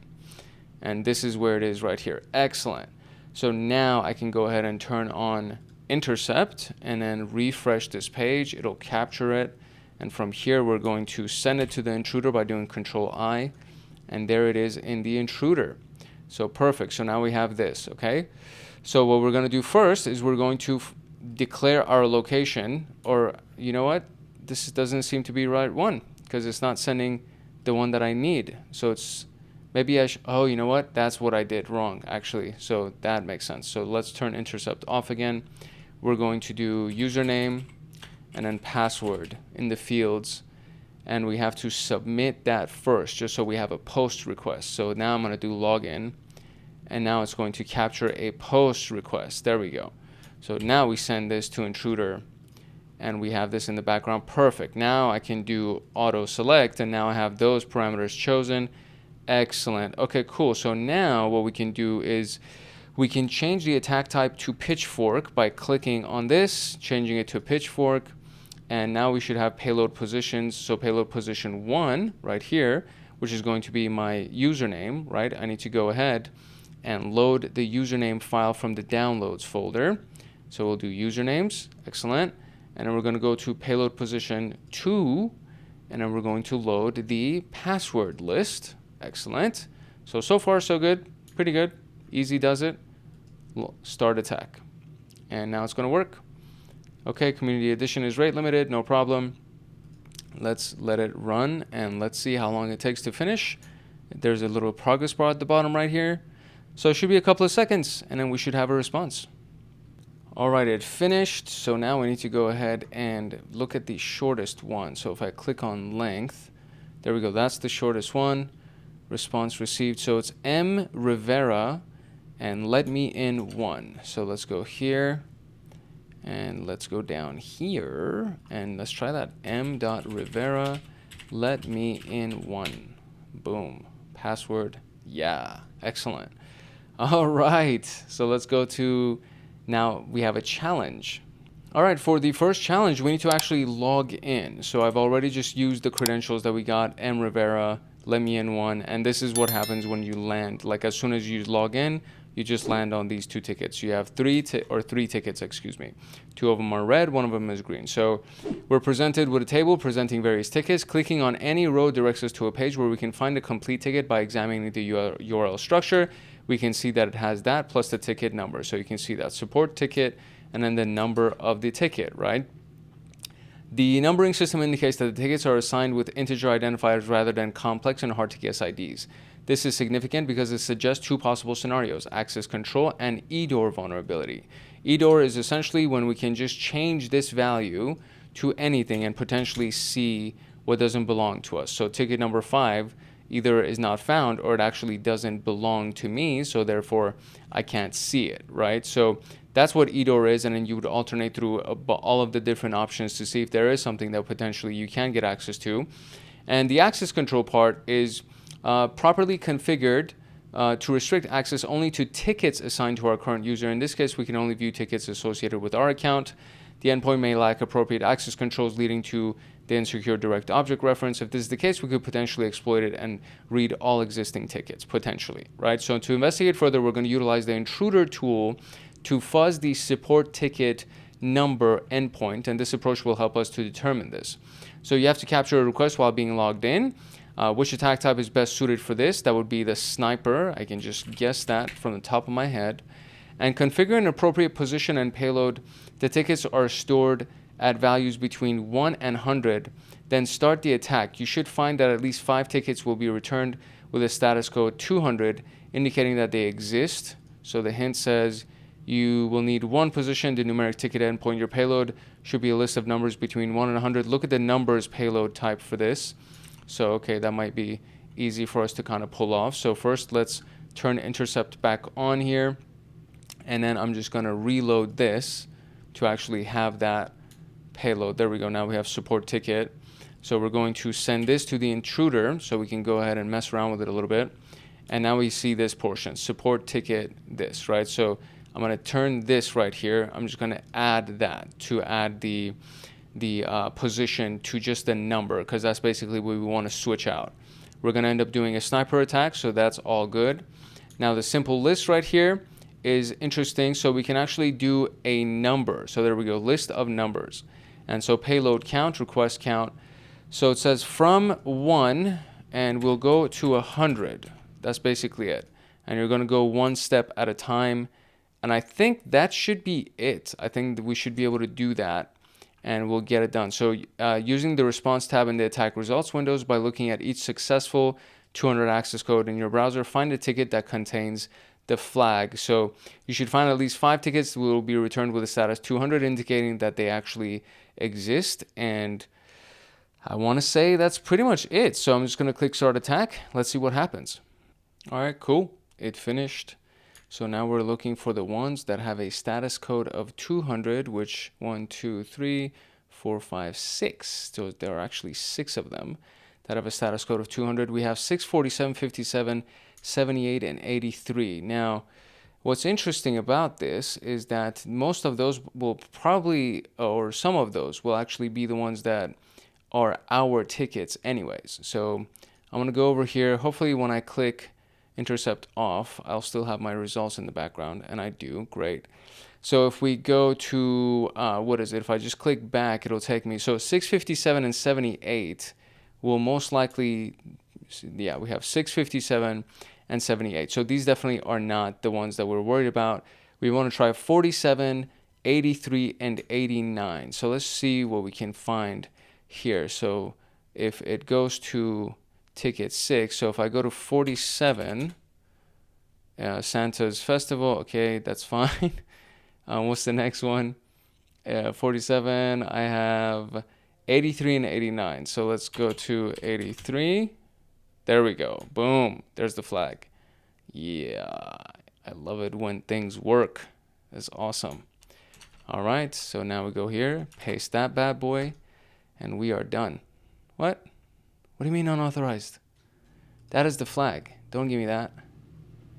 Unauthorized. Did I get kicked out? Like, what just happened? I really was actually kicked out. That was kind of odd. I got like logged out. That's so weird. So hopefully, let me make sure I actually have this. So that was the weirdest thing that just happened, honestly. And for whatever reason, there it is. Okay, perfect. So, all right, we got the answer. That really like made me paranoid for a second. I was like, dude, don't tell me I have to restart this whole thing from the beginning. That would have sucked. All right, let's go to the extra mile challenge. All right, for this one, we are going to be going to the admin login page. And for this, there are several things that we need to consider. So number one, there's the set cookie that actually has a session cookie that would be assigned. And then there is a form, so the same username and password element. And then there's an hidden form as well, which has the login token element with this specific value. Now, the documentation tells us that every time that we refresh this, right, it's going to change. Both the session cookie and the login token change with each refresh, with each request. So this means that for every login attempt, we need to extract valid values for both the session cookie and the login token. So to accomplish this, we're going to use the burp macros to define a repeated set of actions to be executed before each request. It'll extract unique values for each session cookie and login token and replace them in every subsequent request of the attack. So the first part of this is exactly as we did. We're going to go to the login, we're going to select Pitchfork, we're going to use the username and password form fields, as well as using the username and password word list. So up until this point, everything is exactly the same as a previous attack that we did. So now we need to worry about the next element of this, which is building a macro. And they've given us the specific instructions to actually do this. So instead of reading it and then going through the exercise, I'm just going to, again, go through my secondary monitor. And then from there, I'm going to just do each step of the exercise. So the very first piece is to go to the admin login page one more time. So let's go ahead and close this piece right here. We don't need to save it in the memory. We're going to go back into Burp. We're going to turn intercept back on, and we're going to go to, actually, no, not yet. So we're going to turn intercept off. We're going to go to admin login first. There we go. And then it's M Rivera, so I don't want to do that. So I'm just going to do, again, username and password as my list here. I will do intercept on again, and I'm going to click login. And it's going to capture it, and I'm going to send this to the intruder. And from the intruder, we're going to do the first part exactly the same. So now we see that we actually have a cookie session. Look at that.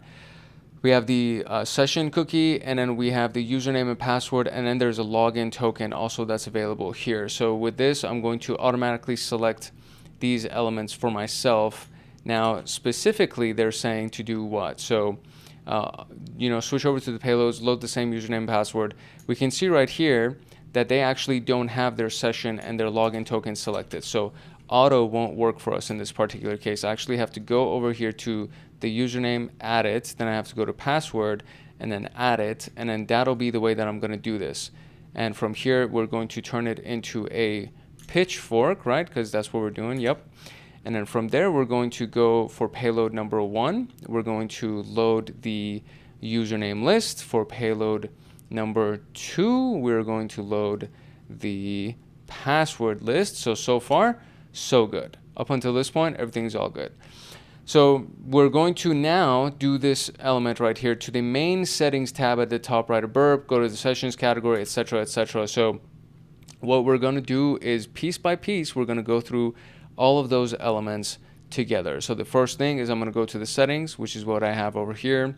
And I need to keep this a little bit zoomed out, or actually I can do this. I can drag it here so I can go back and forth between the instructions and still be able to do this. So here we go. This is the element. Okay, so main settings, and then we're going to go to the sessions, which is right here. Inside of sessions, we're going to scroll down to the bottom and the category to the macros section and click the add button. So we're going to go to macros right here, click add. It's going to bring up a pop-up for us, and here are the pop-ups.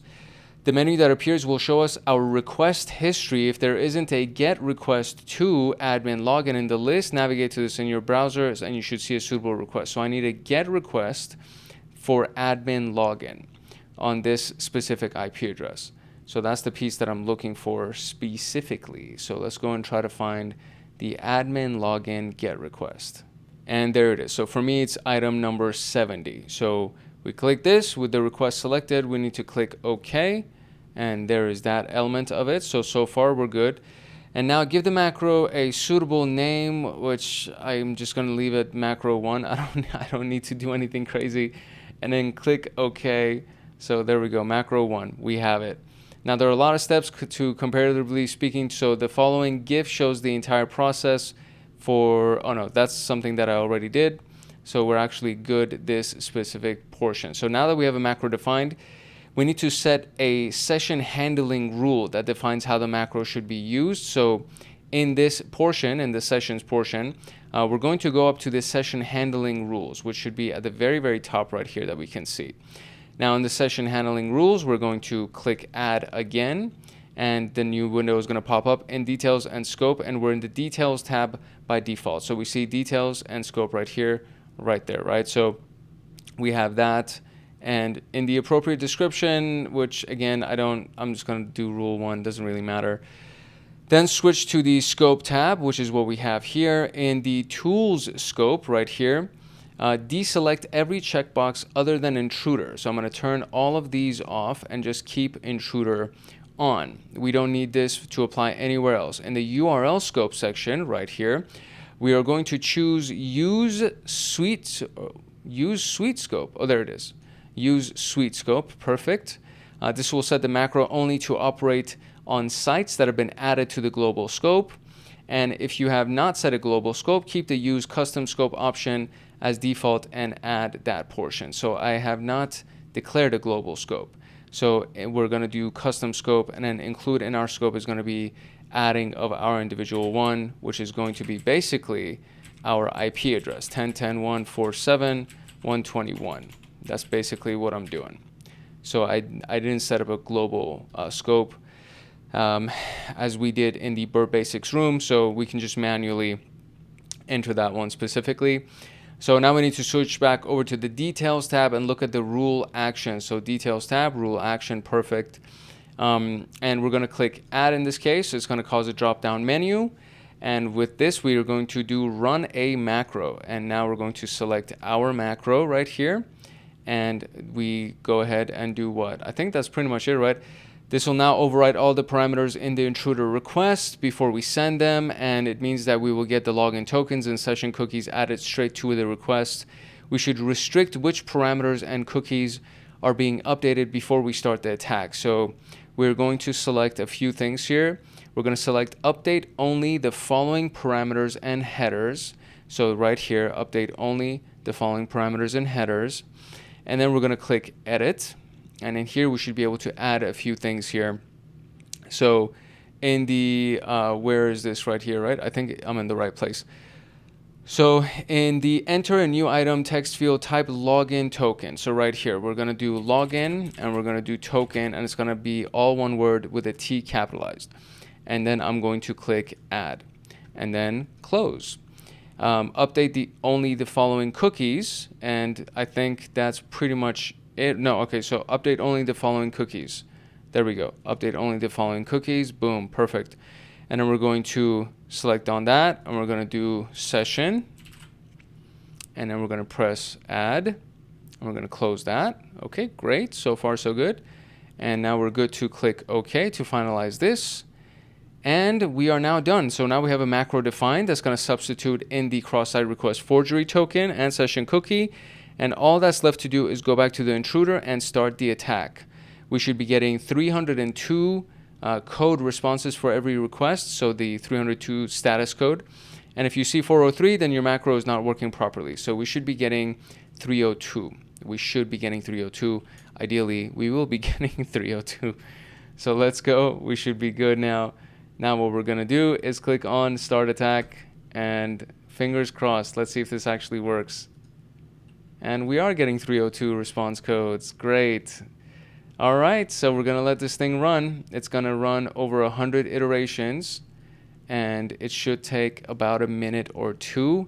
And we'll come back to it and see which one that we found that would be a good enough login. So once again, we're looking by the length, and we want to look for the shortest one. So there's going to be a few response lengths, but the response that indicates a successful login should still stand out as being significantly shorter than every other one. So that's what we're going to look for. And we're going to let this finish and find our answer. All right, we are officially done. So let's zoom in over here a little bit. Click on our length. So we see one significantly shorter, which is 661. And it's O Bennett Bella 1. So let's go here and let's see if that is indeed the login. O.Bennett. And that would be Bella 1. Is that it? That is it. We are officially done with the intruder room. That was pretty fun. I gotta admit, I actually really enjoyed that. It's nice. I've been wiping all of the answers that I had previously for these rooms, so it kind of forces me to actually go find the answers without having an idea of what the answer is supposed to be, which is actually really exciting because it's kind of re-ingraining all of the skills and everything that I need to know. So it's nice. I like this. I like this experience. Hopefully this is actually valuable to you as well, because I'm trying to explain the things that I wish I knew the first time that I went through these rooms. So hopefully this is actually helping you with your process and progress of learning Burp Suite and the specific intruder feature, which is actually really, really killer. We talked about obviously what payloads are, positions, the attack types that we have, the sniper, battering ram, pitchfork, and cluster bomb, and we used the sniper and we used the pitchfork multiple times, and that was pretty fun. And I actually was able to it felt like I haven't seen this in such a long time that when I did go through it again, I was like, this was pretty crazy. And it may be that the last time that I did this, I was like stoned out of my mind, which is why I don't remember this. Because when I first started cybersecurity, I was a stoner. I am no longer a stoner. So it's like I can retain the information better, which is actually pretty crazy to think about. What a novel concept, what a novel idea. But learning these things sober is a different experience. So I'll tell you that right now. And I feel very, very, I feel powerful because of the fact that I understood everything that was happening and I was able to pull it off. So again, I'm excited. It was nice. Hopefully you got some value out of it too. If you did indeed get value out of this room and out of this video, I do encourage you to like, subscribe, and turn on that notification bell so that you get notified the next time that a video comes out on this channel, especially as we go ahead and wrap up the Burp Suite series, and then we go ahead and wrap up the Junior PenTester training series that we have.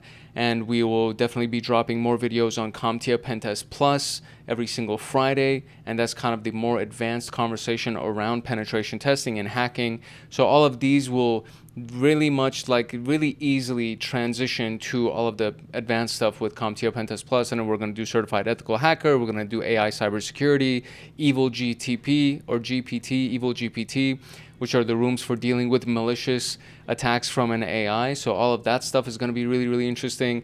It's just all going to be really interesting stuff. I'm very, very excited about it. So if you haven't done so, make sure that you actually become a part of the community. And if you have any questions about what we went through, make sure you drop the questions in the comment section below so that you get your questions answered and make your life a little bit easier.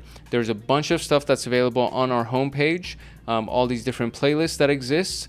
And most of these are already complete. The one that is not complete is CompTIA Pentest Plus, which is still getting new episodes launched, at least as of the making of this video. But maybe, I don't know, by the time that you end up watching this sometime in the future, CompTIA Pentest Plus will be done. You can always just go check it out under Created Playlist. You can always go check it out to see where it's at. And then there's SOC Level 1, SOC Level 2.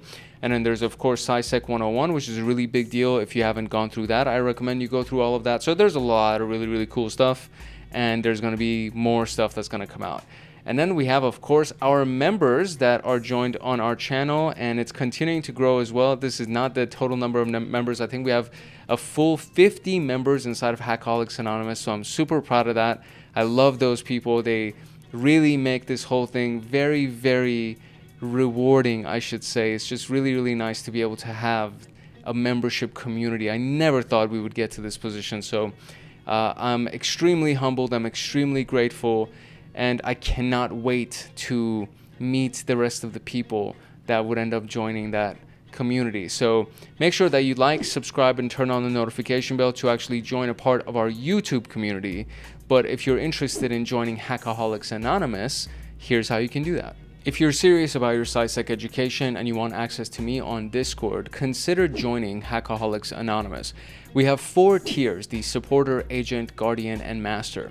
Each tier gets their own Discord server and early access to content. The Agent, Guardian, and Master levels get exclusive content, exclusive downloads, monthly Python automations, live streams with me every month, plus so much more. And to join, you can simply click the link in the description below, or you can go to our homepage and click the join button there, or you can go to youtube.com/@HankHacksHackers/join, and you will be able to join Hackaholics Anonymous. I hope I see you in the Discord chats. If not, I hope I see you in the comment section. And that is it for today. It's your boy Hank Hackerson at Hank Hacks Hackers, your favorite network and system attacker/protector. If no one else loves you, Hank loves you. Love, peace, and chicken grease. And I'll see you in the next video later. In this episode, we're going to continue along with our Burp Suite training, and we're going to go through the other modules of Burp Suite, and this is all a part of the Junior PenTester pathway of TryHackMe. And so far, we've talked about the basics of Burp Suite. We've talked about the Burp Suite repeater module as well as the intruder modules, which are very, very handy and very useful modules. And there are other modules that are available, and there are even extensions, which we're going to talk about in the next video. But in this particular video, we're going to be talking about these other modules and what they actually are, what they can do for us, and how they can make our lives easier. That's kind of one of the key elements that we want to do for this. So I'm going to reset the progress for this specific room because I do want to start fresh so that we can't use the answers that have been established already to try to get the answers. So we'll get the answers together live on this video together. There's going to be the decoder, and we're going to do the overview, encoding, decoding, and hashing, the comparer overview example, and the sequencer overview, and live capture and analysis, and of course the organizer. So these are the other modules that we were talking about. And then we'll just do a review, final thoughts kind of a thing, and wrap it up. This room was created by, of course, Muirland and Logic, which have been the creators for pretty much all of the videos that we've done on Burp Suite in Junior PenTester. So grateful to them. Hopefully they will, you know, at some point we'll try to figure out who these people are, but they are faceless for a reason. I think like I'm one of the few people in the hacking community that decided to show their face. There are a lot of people in the hacking community specifically that don't show their face, but I, as well as a handful of others, show our faces because I guess we don't want to have anything be blamed on us. Or I don't know if that even makes sense. I can't speak for everybody else, but I just thought that it would be more personable, and you might, you know, connect better if you actually got to saw me or whatever. I don't know. Subscribers only available on this particular room, meaning you actually need a paid subscription to TryHackMe. I do recommend it. I think it's a really great platform. I get nothing from it. I say that in every single video. I just think that they're a really, really strong platform. You can learn a lot from them, and they allow you to get real world experience, the hands-on experience that brings all of the concepts and the theories that were taught in school or the certification education, and we get to do it real life in these practical environments using virtual machines and attack boxes and things like that. So that is it for the overview of this particular video, and a quick note from Hackaholics Anonymous, and we'll dive deep into it. If you're serious about your SysAdmin education and you want access to me on Discord, consider joining Hackaholics Anonymous. We have 4 tiers: the Supporter, Agent, Guardian, and Master. Each tier gets their own Discord server and early access to content. The Agent, Guardian, and Master levels get exclusive content, exclusive downloads, monthly Python automations, live streams with me every month, plus so much more. And to join, you can simply click the link in the description below, or you can go to our homepage and click the join button there, or you can go to youtube.com/@HankHacksHackers/join, and you'll be able to join Hackaholics Anonymous. Now, without further ado, let us jump into the Burp Suite Other Modules video.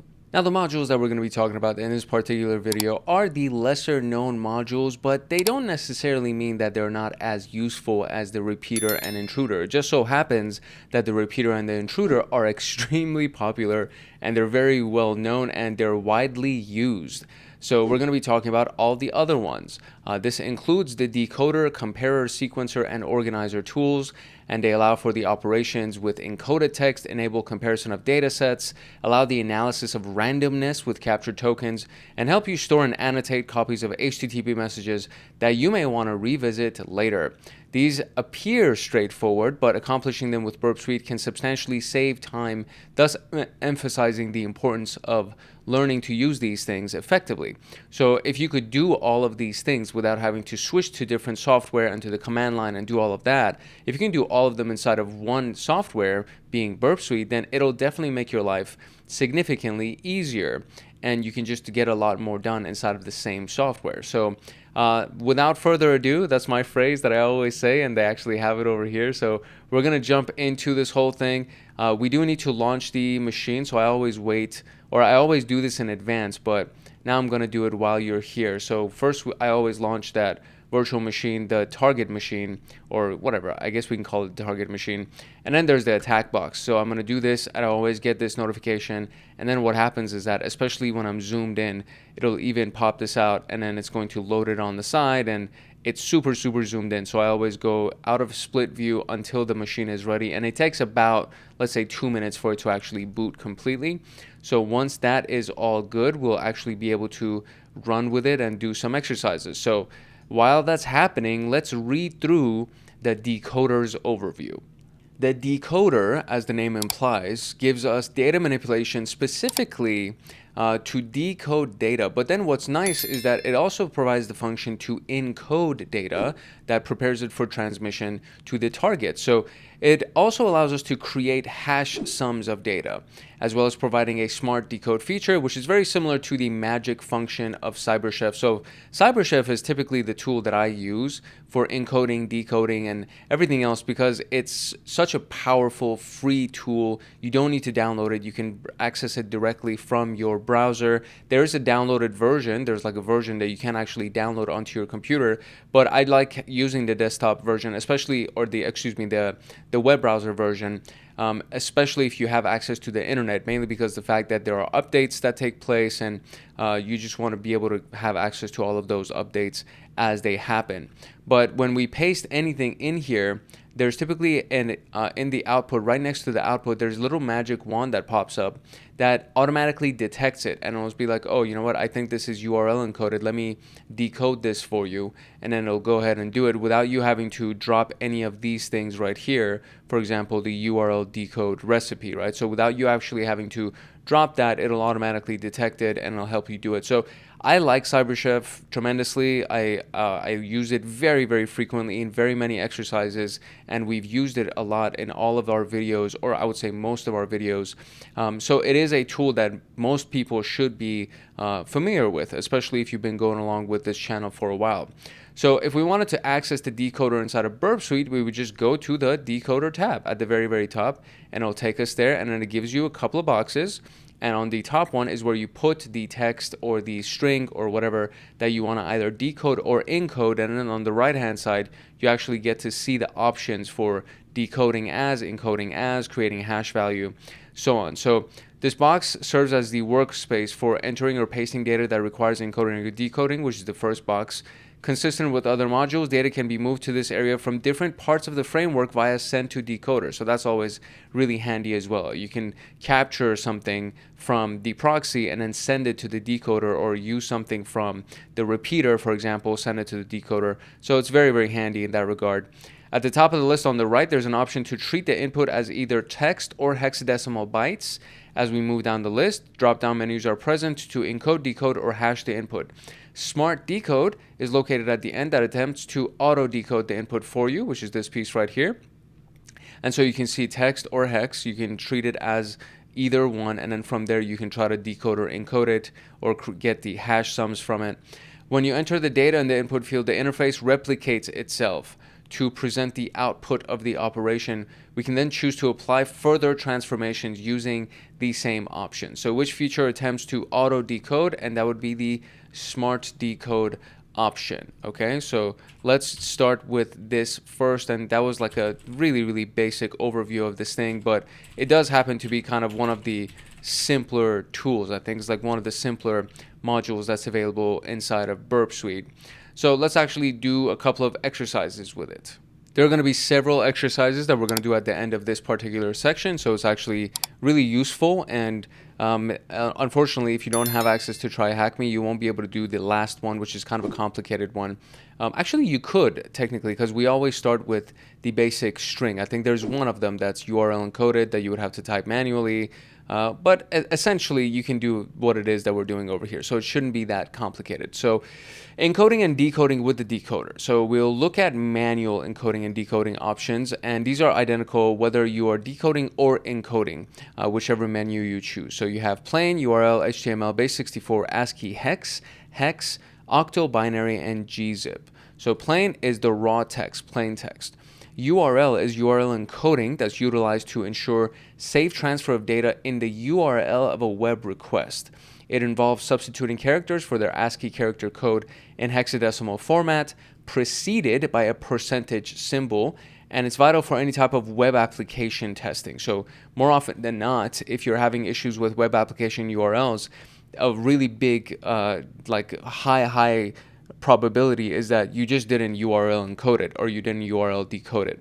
So encoding the / character, for example, this piece right here, whose ASCII character is 47, converts it to 2F in hexadecimal, thus becoming percentage 2F in the URL. So when you see percentage 2F in the URL, that's the equivalent of getting the /, right? And it goes through first getting the ASCII, which is 47, then converting that ASCII to 2F, which is hex, and then from there it becomes percentage 2F in URL encoding. The decoder can be used to verify this by typing a / in the input box, then selecting encode as URL. So you can see this right here, and then you can see that the / right here, that red / has been turned into percentage 2F. So very easy. HTML entities encoding replaces special characters with an ampersand, which is this thing right here, followed by either a hexadecimal number or a reference to the character being escaped and ending with a semicolon. This method ensures the safe rendering of special characters in HTML and prevents attacks like XSS. The HTML option in decoder allows any character to be encoded into its HTML escape format or decode captured HTML entities. For instance, so all of that, right? What does all of that mean? So for instance, to decode a previously discussed quotation mark, input the encoded version and choose decode as HTML. So if you do ampersand, quote, and semicolon, that's actually the encoded version of the quotation mark, right? So, and then you could do the same thing. You can start with the quotation and then do encode as HTML, and then it'll give you ampersand, quote, and the semicolon. So that's basically what, like, these are explanations. You don't necessarily need to know these explanations because you're not going to be manually encoding or decoding anything. There's very, very low probability that you're going to have to do that. So you're most likely going to end up using Burp Suite or CyberChef or something like that to do that work, right? So there's that. Now, base64, a commonly used encoding method, converts any data into ASCII compatible format. The under the hood functioning isn't crucial at this stage. However, interested individuals can find the underlying mathematics here. And if you thought the HTML example was complicated, this, my dear friend, is going to be way more complicated than you thought, because it's pretty complex mathematics to get you to base64 encoding and decoding. So I'm not going to go through that, but if you're interested, you can definitely go ahead to that link. So what was the link? I should find the thing for you. So it's encoding and decoding base64 strings in Python, and it's through Stack Abuse. So stackabuse.com, and then encoding and decoding base64 strings in Python. You could just go and be able to find that article like that and then use it and learn from it as you want. ASCII hex is transitioning data between ASCII and hexadecimal representation. So the word ASCII can be converted into the hexadecimal number 415343 into 4949. Each character is converted from its numeric ASCII representation into hexadecimal. Then there is hex, octal, and binary. These encoding methods apply solely to numeric inputs, converting between decimal, hexadecimal, octal, which is base 8. Also, you'll most likely have heard of the octave before, which is, again, 8. So anything that has that octopus, right, there are 8. It has to do with 8. So in this particular case, we're talking about base 8 and the binary representations. Then gzip compresses data, reducing file and page sizes before browser transmission. Faster load times are highly desirable for developers looking to enhance their SEO score and avoid user inconvenience. Therefore, they do gzip. So decoder facilitates the manual encoding and decoding of gzip data, although it often isn't valid ASCII Unicode. So for instance, if we do testing gzip, it'll look like this, right? And that, my dear, I mean, I don't know anybody.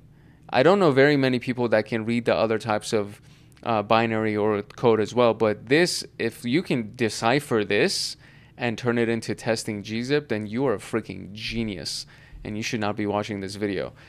These methods can be stacked. For example, a phrase burp suite decoder could be converted into ASCII text and then to octal, right? So you would take this, convert it to this, and then from there you would convert it to this. And then you can even go further, right? And you can keep converting, essentially. So in combination, these methods grant us substantial control over the data we encode or decode. Each encoding-decoding method is color-coded, enabling swift identification of applied transformation. Hex format, while inputting data in ASCII, is beneficial. There are times when byte-by-byte input edit is necessary. This is where the hex view proves useful, selectable above the decoding options right here.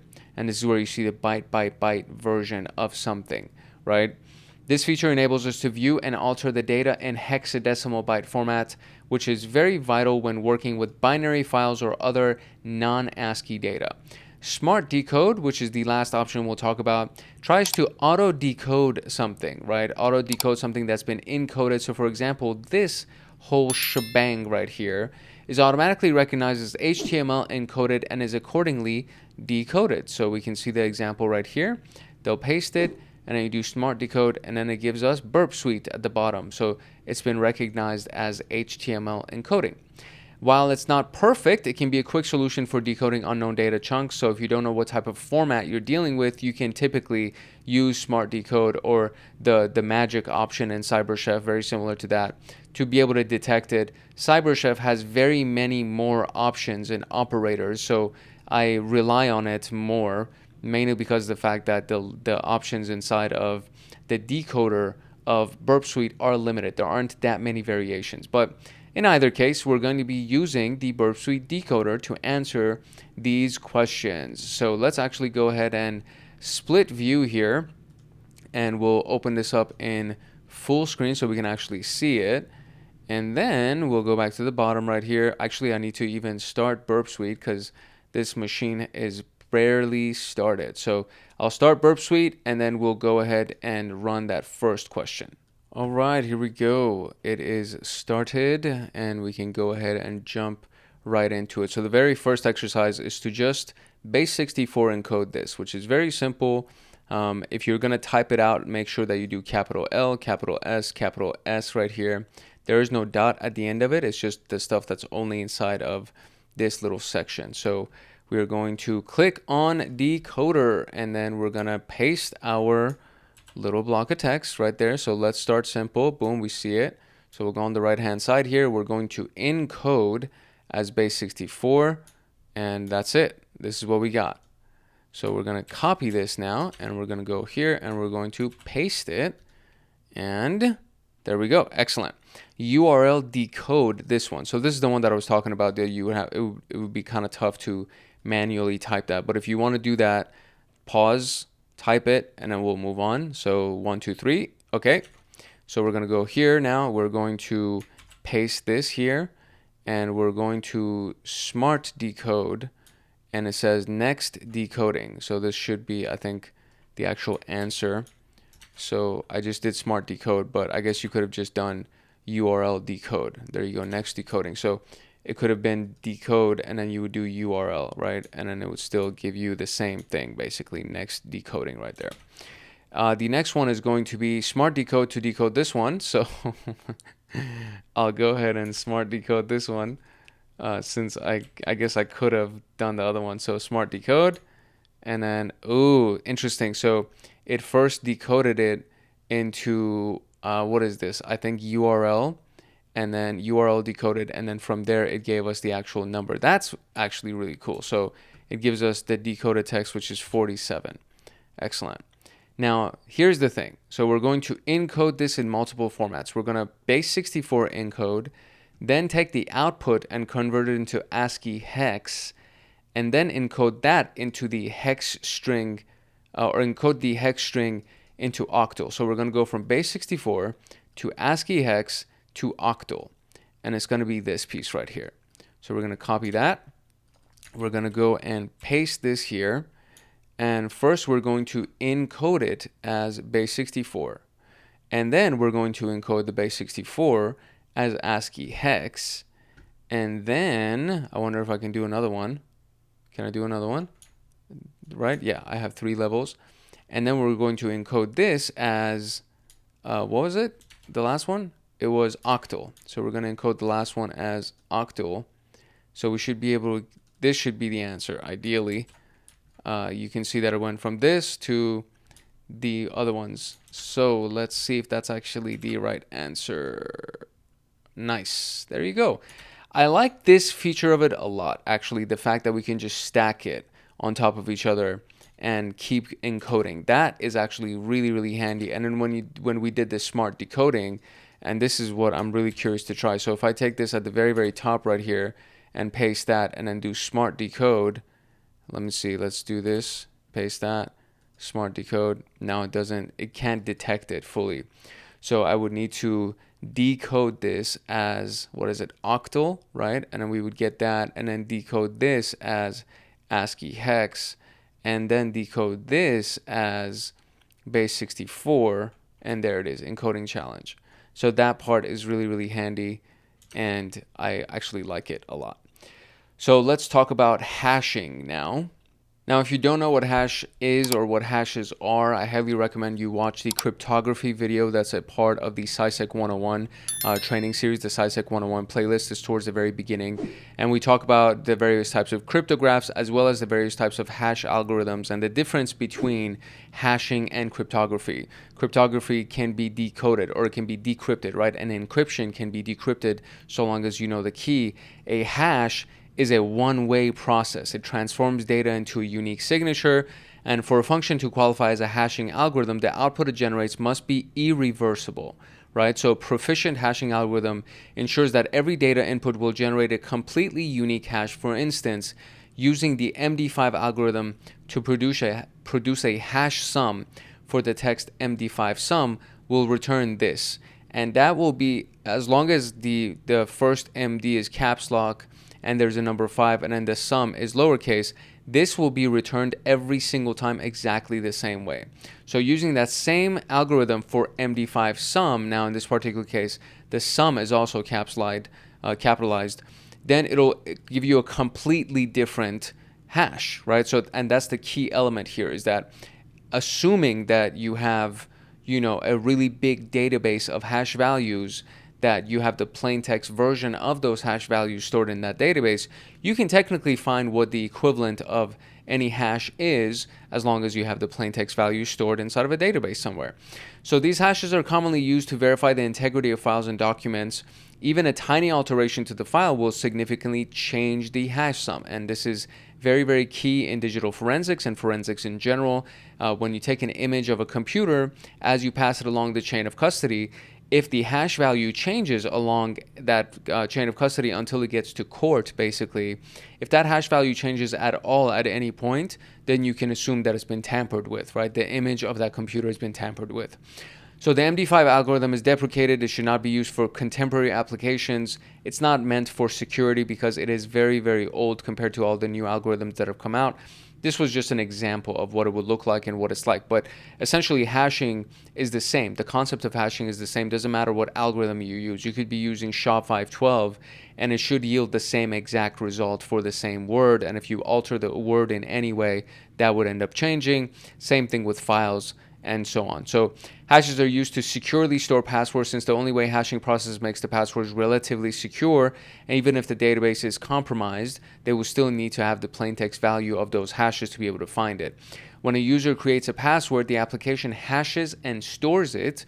During login, the application hashes the submitted password and compares it against the stored hash, and if they match, the password is correct, right? So it doesn't store the plain text, or it doesn't look at what the reversed version of the hash would be. It would take your actual password that you enter, it'll hash it again, and it'll compare that hash to the hash that's already on file. And if they match, then you can access. So using this method, an application never needs to store the original plain text password. Now in the decoder, we can do hash sums for data directly with Burp Suite. It operates similarly to the encoding decoding options. Specifically, we click on the hash drop-down menu and select an algorithm. And there is a lot. So this list is significantly longer than the encoding decoding algorithms, and it's worth scrolling through to see the many available algorithms. Continuing with the earlier example, so if we use the MD5 sum, then scroll down and we can find MD5 as the algorithm. Applying it automatically, you'll end up getting an interesting code. Now it takes us to the hex view automatically. So we don't want the hex view because this is not the sum itself that you want. So a hashing algorithm's output does not yield pure ASCII Unicode text. Hence, it's customary to convert the algorithm's output into a hexadecimal string.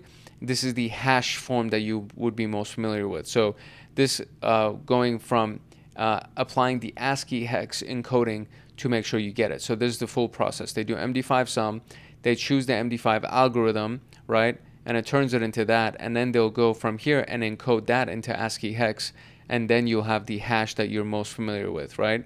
So that's what that's look like. So using this, what's the SHA-256 sum of this thing, right? So we're going to copy that and then convert it into ASCII hex. So we're going to go up here and we're going to paste that over here. Oh, whoops, I need to paste, there you go. So I'm pasting that over there. So we have let's get hashing over there. And over here, we're going to hash it into a SHA-256. I kind of skipped through it because I scrolled too fast. So SHA-256, right, is what they said. Yeah, SHA-256. Now we can see that we have this, weird format here. So we'll go here and we'll encode this as ASCII hex, and we'll get this value. And we can copy that and go over here and paste that, and that should be the answer. Oh, so let me see. Let's make sure that we have it at the top of the thing. Paste that. Still not good, huh? So let's get hashing. SHA-256 hash sum. I feel like I got it, right? So let's get hashing. We got that. Maybe there needs to be a space at the end of it, because it doesn't look like there's a space at the end of it. So maybe there is a space? No. So it's let's get hashing, which I have. and then I want to encode it as, right? They said encode it as, convert this to an ASCII hex string for the answer. I think I did it. So let me see what's wrong here. I think I may have clicked the wrong option when I did encode as, or excuse me, when I did the, right here, when I did the hash, I may have clicked the wrong option, because now I went through it, much slower, and I was more intentional with what I was clicking. And now this value is actually very different from the last value that we got. So this is the old value, and then now we have the new value that starts with that 6B, and that's the correct answer. So yeah, I definitely think I clicked the wrong series of buttons towards the beginning. But I mean, the process was exactly the same. Just make sure that you click it correctly. So generate an MD4 hash sum of the insecure algorithms, and then from there it says encode this as base 64, not ASCII. So we're going to go here, we're going to paste this thing, right? And it's going to say what is it? We're going to do base MD4 and then base 64. So we're going to go here, we're going to click on MD4. So let me make sure I don't make the same mistake again. So we're going to do slowly MD4, click right there. And then I'm going to encode this as base 64, right? And that's what I should get right here. So let's go and look at that. And that should be the answer. Excellent. So now next one. For this one, we're going to look at a specific series of files. I think they're keys. So if I download them directly onto my computer, it's going to be on my computer. So I need to do a wget command to actually download them onto the attack box. And then the question says, some joker has messed with my SSH key. There are 4 keys in the directory, and I have no idea which one is the real one. The MD5 sum for my key is this. Could you find it for me? What is the correct key name?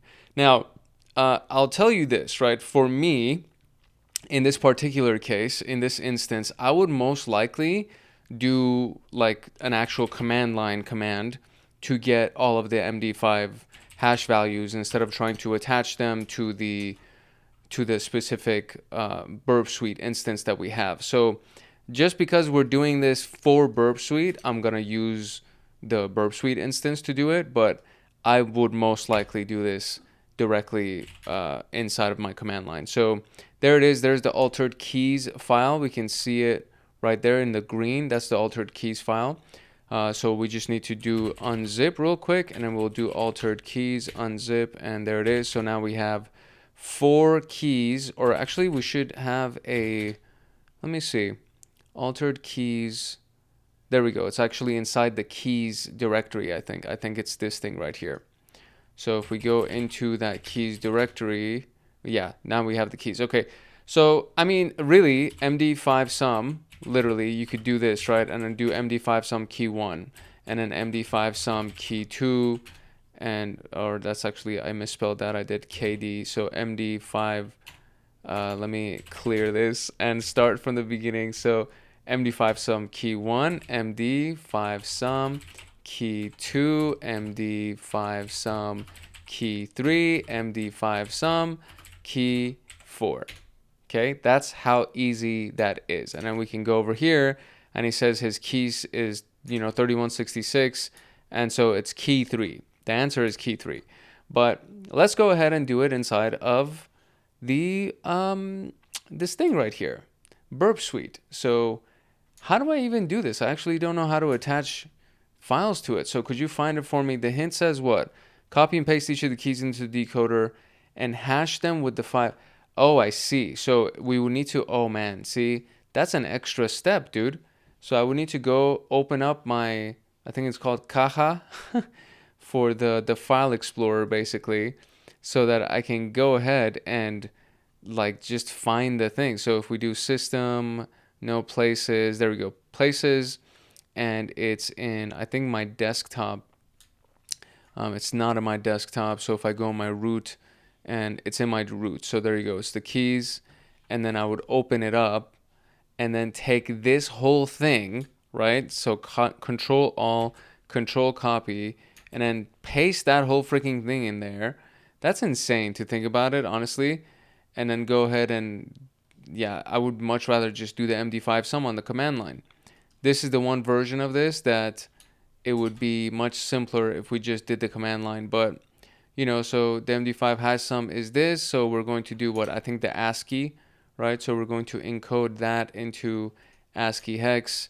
And then, yeah, we would get that. So if I went and compared that to the value that I have in my terminal right here, B523, is that it? Oh, it's not even that. So I don't even know what would we need to convert it to? Because it would be that, and then we need to convert it into ASCII hex, right? And it's still not that. So that's interesting. I wonder why this isn't working as it should. So if I click on hash again, because I have the full key, right? Or maybe I'm supposed to delete the part that says end OpenSSH private key. Maybe that's the part that I don't want to have selected. So we would select everything with the exception of that part, with the exception of the beginning and the end right there. So what if we did that? We just took only the parts that are the actual key and not the part where it says end or begin, and then go to hash, and then we're going to find MD5. Make sure we click on MD5. We're going to encode it as ASCII hex, and it's not even close. It's not even remotely close. So I wonder what the issue is for this and why we're not getting it exactly as we should, because I want this to be exactly as it's supposed to be, and it just so happens that the key is not working. So maybe I can take the key itself. Like, what if we copied the key and we paste the key in here? Nope, that's not it. Is that it? So maybe if we do, because it gives us the path to it, so maybe that would work. I feel like that would not work. I don't know why the path to it would actually give me the proper hash value. So if I encode this as ASCII hex, nope, still not the same. So first I want to see if this is actually the right answer. So it says key 3, right? And his is the one that has 3166. So we will do key 3. And that is the right answer. But the hint says copy and paste each of the keys into the decoder, hash them with MD5.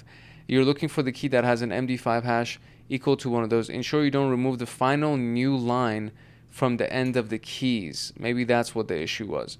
So if I open this up one more time, and don't remove the final new line at the end of the key, which it doesn't have. So I'm going to press enter, and then I will do Control Alt and copy, and then I'll go and paste this, and we will go ahead and hash it into MD5. Hopefully this works, because I do want it to work inside of Burp Suite decoder. And then we'll do ASCII hex. Oh, that's it. So 3144, there you go, 3144, and that's the one that we have over here. Oh no, damn, it's 3166. So it's not the one. This is so annoying. I don't understand why this isn't working. So the new line at the end of the key, oh no, I'm sorry. What am I even doing? I need to compare it to this thing, and it's still not that anyways. So there is nothing here that actually matches it. So to find the answer for you, you can just go ahead and run MD5 sum in your terminal the way that I ran them, and you'll be able to get the MD5 sum of all of the keys. But for whatever reason, it's not working when we actually take the entire key and copy and paste it. And that, I feel like, is what we're really trying to get this thing to do. So maybe I had to do it like this. Maybe I needed to like fully expand it and then copy this whole thing, and let's paste that right here, and let's go ahead and give it one more try. If this doesn't work, then I am out of ideas. And if you actually have made this work, then please let me know. Oh, there you go, that did work. There you go. Now it says B523E7 yada yada yada, and this right here, B5237. So the issue was when I opened it inside of the text editor, what it was doing is that because it was shortened like this, you weren't able to get the full thing, I guess, or there was something wrong with the way that we were getting it. So we need to open it up fully so that we can actually look at the entirety of the file itself. Make sure that you have that new line at the end as well, and then you can go ahead and find it. So I'm going to close this without saving. We already have the answer, so you can just run through every single one of them, right? Do exactly what I just did, run through all of them, and you'll be able to find the hash values. I just wanted to make sure that the hash value actually matched the one that we found in the terminal, because that is indeed the right hash value. And it is, in this particular case, the answer would be key 3. Okay, so now we can move on to the comparer. As the name implies, it lets us compare two pieces of data, either by ASCII words or by bytes. So we'll check out the interface if we actually go to the comparer tool by just clicking comparer, and then we can see that we have select item 1, select item 2, so 2 big text fields right here, or 2 not necessarily text fields. I think it's we either paste or we can load something here. So if I can load this, for example, and go to my root, and then inside of the root we have the keys, and then I'll put key 1 as a file. I can do that. I can actually attach it, and it'll have the data inside of it, etc. So you can do that. And then at the bottom right here, I guess I can, or I'll just do both. I'll both do key 1. So I'll have two exact files right here. So it'll show me both of the files, right? The top one and the bottom one. And compare words or bytes. So if we compare words, it compares them one by one. Modified, deleted, or added would be at the bottom right here, and we can see that I guess both of them are the same. If I do sync views, it'll synchronize both of them together. Length is 3381 on both sides, etc. And obviously I'm using the same exact key file, so they should be identical, right? So we have places 1, 2, and 3, as we can see right here, and I already just gave you a preview of that. So on the left, we see the items to be compared. When we load data into the comparer, it appears as rows in these tables. We select 2 data sets to compare. On the upper right, we have the options for pasting data from the clipboard with paste, loading data from a file, load, removing the current row, and clearing all the data sets. On the lower right, we can choose to compare the data sets by either words or bytes. It doesn't matter which one of these two you select initially, because this can be changed later. These are the buttons we click when we are ready to compare the selected data. Just like most of the modules, we can also load data into comparer from all the other ones by saying send to comparer. Once we've added at least 2 data sets to compare and press on either words or bytes, a pop-up window shows us the comparison. So in this particular case, it actually shows the comparison.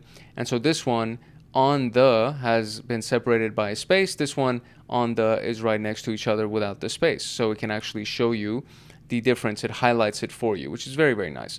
So based on the 1, 2, and 3 right here, the number 1 is the compared data occupying most of the window. It can be viewed either in text or hex. The initial format depends on whether we chose to compare the words or bytes in the previous window, but this can be overwritten. The comparison keys at the bottom left showing which color represents modified, delete, and added data, and the sync views checkbox is at the bottom right of the window.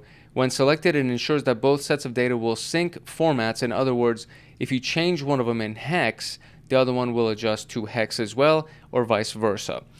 So the window title displays the total number of differences that have been found, which is at the top right here, which I guess, does it show us the window title at the top? No, it doesn't. But it should, I guess. It should show us how many differences have been found. So let's actually do an example with this now. So there will be cases where you have to quickly compare 2 large pieces of data. And in that case, this actually comes in very handy. I've tried to look for things like this in the past because I'm comparing 2 large data sets. For example, let's say a list of leads, and I want to see if there are duplicates in the list, right? Because I don't want to reach out to the same people twice. I don't want to email the same people twice. So you'll always want to see if there are any duplicates that exist. And that's just one use case. There are so many different ones. So when performing a login, brute force, or credential stuffing attack with Intruder, you may wish to compare the 2 responses with different lengths to see where the differences lie and whether the differences indicate a successful login. So we're going to go to this place, which is most likely the Bastion hosting, and try to log in with an invalid username and password, capture the request in proxy, send it with Control R to the repeater, and by right-clicking on the request in proxy module, or same thing, you can just send it to repeater. Then right-click on the response and choose Send to Comparer. Okay, so we can do that. And in the repeater tab, change the credentials to this, and then send the request again and paste the new response to comparer. So we're going to do all of this first. So we're going to go here first, and we're going to do the login, and it's going to be inside of our browser here, and we already have Burp open, so that part should be relatively simple to do. I want to close some of these things to not take up much space on my computer or on my virtual machine, whatever. So here's what we have over here. Let's just make sure that the proxy is on. Intercept is turned on with the proxy. I'm going to go here, going to press enter. This is what's going to load. We're going to go over here and we're going to turn on the Burp Proxy. This is all review. If you've seen the basics video, you should know this. If you've seen the repeater or the intruder video, you should know all of this stuff. So now we're going to do a incorrect login and password, and we're going to capture it in the background. We see this right here. So there we go. That's my post request to support login right there. And I'm going to send it to the repeater is what the instructions were, right? So send it to the repeater. Yes. So we're going to do Control R, and repeater lights up immediately. Very good. So we're going to send this, and that's going to be the thing. So now I'm going to want to, what? They said send the entire thing, right? So what are they doing specifically? Are they clicking on the whole thing? HTTP 1.3.0 found Ubuntu, and there it is, send to repeater. So I see send to repeater, there it is, and then they just, okay, so they just click on the response and then send this to the comparer. So now I have the first data set in the comparer, or let me actually delete these ones, the SSH keys that I added to not mess with anything. So there we go. Okay, so we have the first one. And now we're going to go back to the repeater, and we're going to use the appropriate login identity, which is support_admin, and this is the correct password. So we're going to go here, and for the username, I'm going to do support_admin. And then for the password, we're just going to paste the password that we got. And now we're going to send, and we'll get a successful response, hopefully. There we go. It says 302 found, and we'll right click on this. We'll send this to the comparer. And now we have two options to compare. So there we go. Excellent. So now we can actually compare them, I believe. So the first one, I'll click this. The next one will have this. Excellent. So now we're going to compare them by words, I guess. And there we go. Look at this. We have the differentiators right here. The session cookies are different. Obviously, the content length is different. The time obviously is different. And then at the bottom right here, it actually gives us the deleted elements, support login. That's already deleted. This one just seems to be sending us to support directly because we don't need to log in again, because the first one was a failed attempt, so it's going to ask you to log in again. The second one was a successful attempt. So it says compare them by word. Can you identify the main differences? And we actually just did, right? So this is the failed one. And so obviously it would redirect you to the support login page because you failed your login. So it's going to ask you to log in again. This one was the successful one, and it just directly it put us to the support page directly so that we can go look at tickets or whatever we may need to. The session cookies are also different. The content length is also different. And in the successful one, the content length was shorter. And of course, the timestamps are different.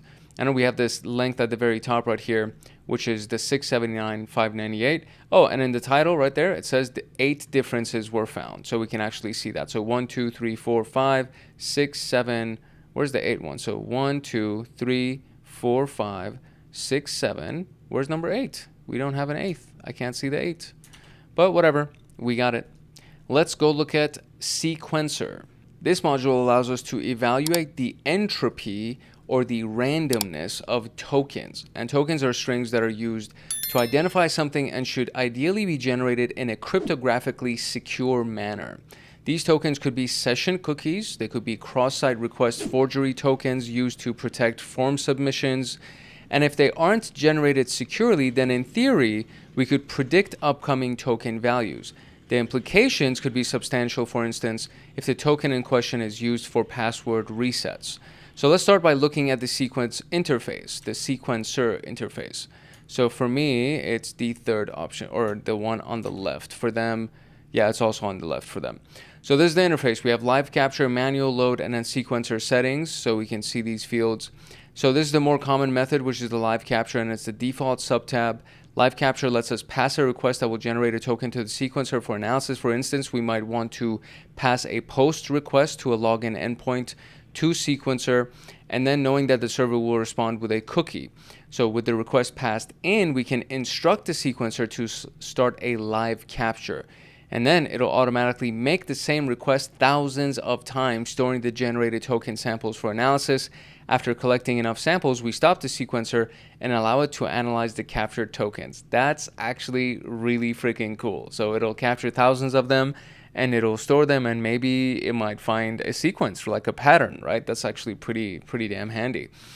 So manual load allows us to load a list of pre-generated token samples directly into the sequencer. Using manual load means we don't need to make thousands of requests to the target, which can be noisy and resource intensive. So when we actually do make thousands of requests, we're going to show up on their, Wireshark instance or any kind of endpoint detection or intrusion detection. So if we manually do it, it doesn't make those requests. Therefore, we don't show up on their detection.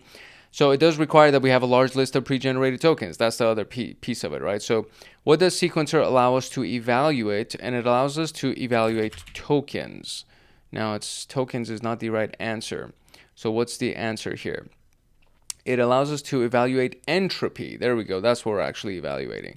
Is the entropy of the tokens is what we're evaluating. So let's do a live capture with the sequencer. Okay, this is actually going to be an interesting exercise. So we're going to go to the admin login with the proxy activated, and we're going to capture it and then send it to the sequencer. And then we're going to be faced with this option right here for the token location, and we're going to do the form field login token. The other ones are going to be left default as it is. And then we're going to do start live capture. And then they're saying there's a pop-up that's going to come up and it's going to start capturing. And we're waiting for approximately 10,000. It says 10,000 should suffice. That's such an interesting word to use for this. So we're going to do 10,000 captures. And then from there, we should be able to pause it, click analyze now. And then the response that we're looking for is the randomness, the overall quality of the randomness. So it's important to note that we could have chosen to stop the capture. However, by opting to pause, we can resume, and in case we don't have enough samples. If we wish for periodic updates on the analysis, we could have also selected the auto analyze checkbox, and it tells Burp to perform entropy analysis after every 2,000 requests, providing frequent updates. And at this point, it's also worth noting that we could choose to copy or save the captured tokens for further analysis. That's actually really handy and really good to know, because captured tokens can potentially help you with login when you're not supposed to. So upon clicking analyze now, Burp will analyze the token entropy and generate a report. So let's do that. We're going to go to proxy. We're going to turn off intercept, so it'll just wipe everything. And then we're going to go to this login page, the admin login. So now we're in the administration login. I'm going to turn intercept back on, and then we're going to just refresh the page, and we should receive a request, a new captured request to the admin login right here. Perfect. So now we need to send this to the sequencer. Right click, send to sequencer, and it's going to go to sequencer. There we go. Beautiful. We have the live captured host that we have, and in the token, we're going to click on form field, and then we're going to choose the login token, and everything else is just going to be normal, right? Default.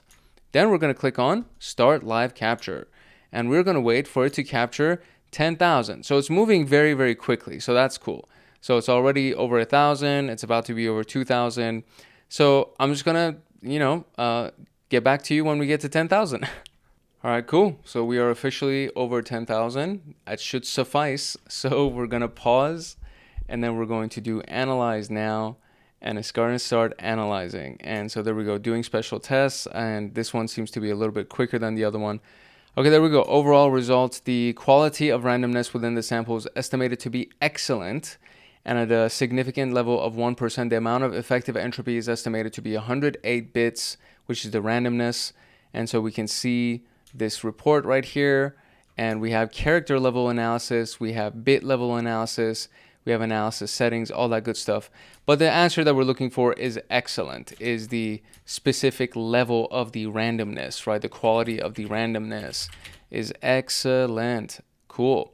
So now we're going to, I guess, look at further details of the analysis. So let's see. And yeah, this is actually for the analysis of the tokens that we got for the entropy of them. So the generated entropy analysis report is split into 4 primary sections, as we saw: the summary, character level analysis, bit level analysis, and of course the analysis settings. And then this is what we originally looked at, which is the summary, right? So the overall result is a broad assessment of the security of the token generation mechanism. In this case, the level of entropy indicates that the tokens are likely securely generated because they were excellent. The effective entropy is measuring the randomness of the tokens. The effective entropy of 117 is relatively high, indicating that the tokens are sufficiently random and therefore secure against prediction or brute force attacks. Reliability is the significance level of the 1%, which implies that there's 99% confidence in the accuracy of the results. This level of confidence is quite high, providing assurance of the accuracy of the effective entropy estimation. And the sample provides details about the token samples analyzed during the entropy testing process, including the number of tokens and their characteristics. So while the summary report often provides information or enough information to assess the security of the token generation, it's important to remember that further investigation may be necessary in some cases. The character level and bit level analysis can provide more detailed insights into randomness of the tokens, especially when the summary results raises potential concerns. So if you did not get an excellent response, right, then you would most likely go to the other ones. So while the entropy report can provide a strong indicator of the security of the token generation mechanism, there needs to be more definitive proof. Other factors could also impact the security of the tokens, and the nature of probability and statistics means there's always a degree of uncertainty, which is why it said 99 and not 100%, right? So an effective entropy of 117 with a significance of 1% suggests a robustly secure token generation, but they still leave that little 1% for the degree of uncertainty. So that's pretty much it for that. And now we can move on to the organizer. I wonder what the organizer does. The organizer module of Burp Suite is designed to help you store and annotate copies of HTTP requests that you may want to revisit later. It can be particularly useful for organizing the pen testing workflow. So here are some of the key features. So again, it's designed to help you store and annotate copies of HTTP requests. So essentially annotating means like labeling, right? So you store them, you label them, and it can be very helpful when you're trying to organize the pen testing workflow, right? So you can store requests that you want to investigate later, save requests that you've already identified as interesting, or save requests that you want to add to a report later. You can send HTTP requests to organizer from other modules like the proxy or repeater. You can do this by right-clicking on the request, send to organizer, or do Control-O, very simple.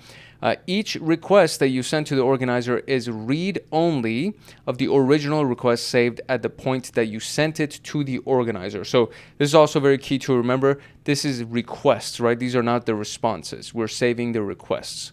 So they're stored in a table which contains columns such as the request index number, the time it was made, workflow status, the tool that the request was sent from, the method, the HTTP method, the server hostname, URL file path, the query string, the number of parameters in the request, the status code of the response, and the length of the response in bytes, and any notes that you may have made. So it's pretty comprehensive if you weren't able to come to that conclusion. So to view the request and response, click on any organizer item.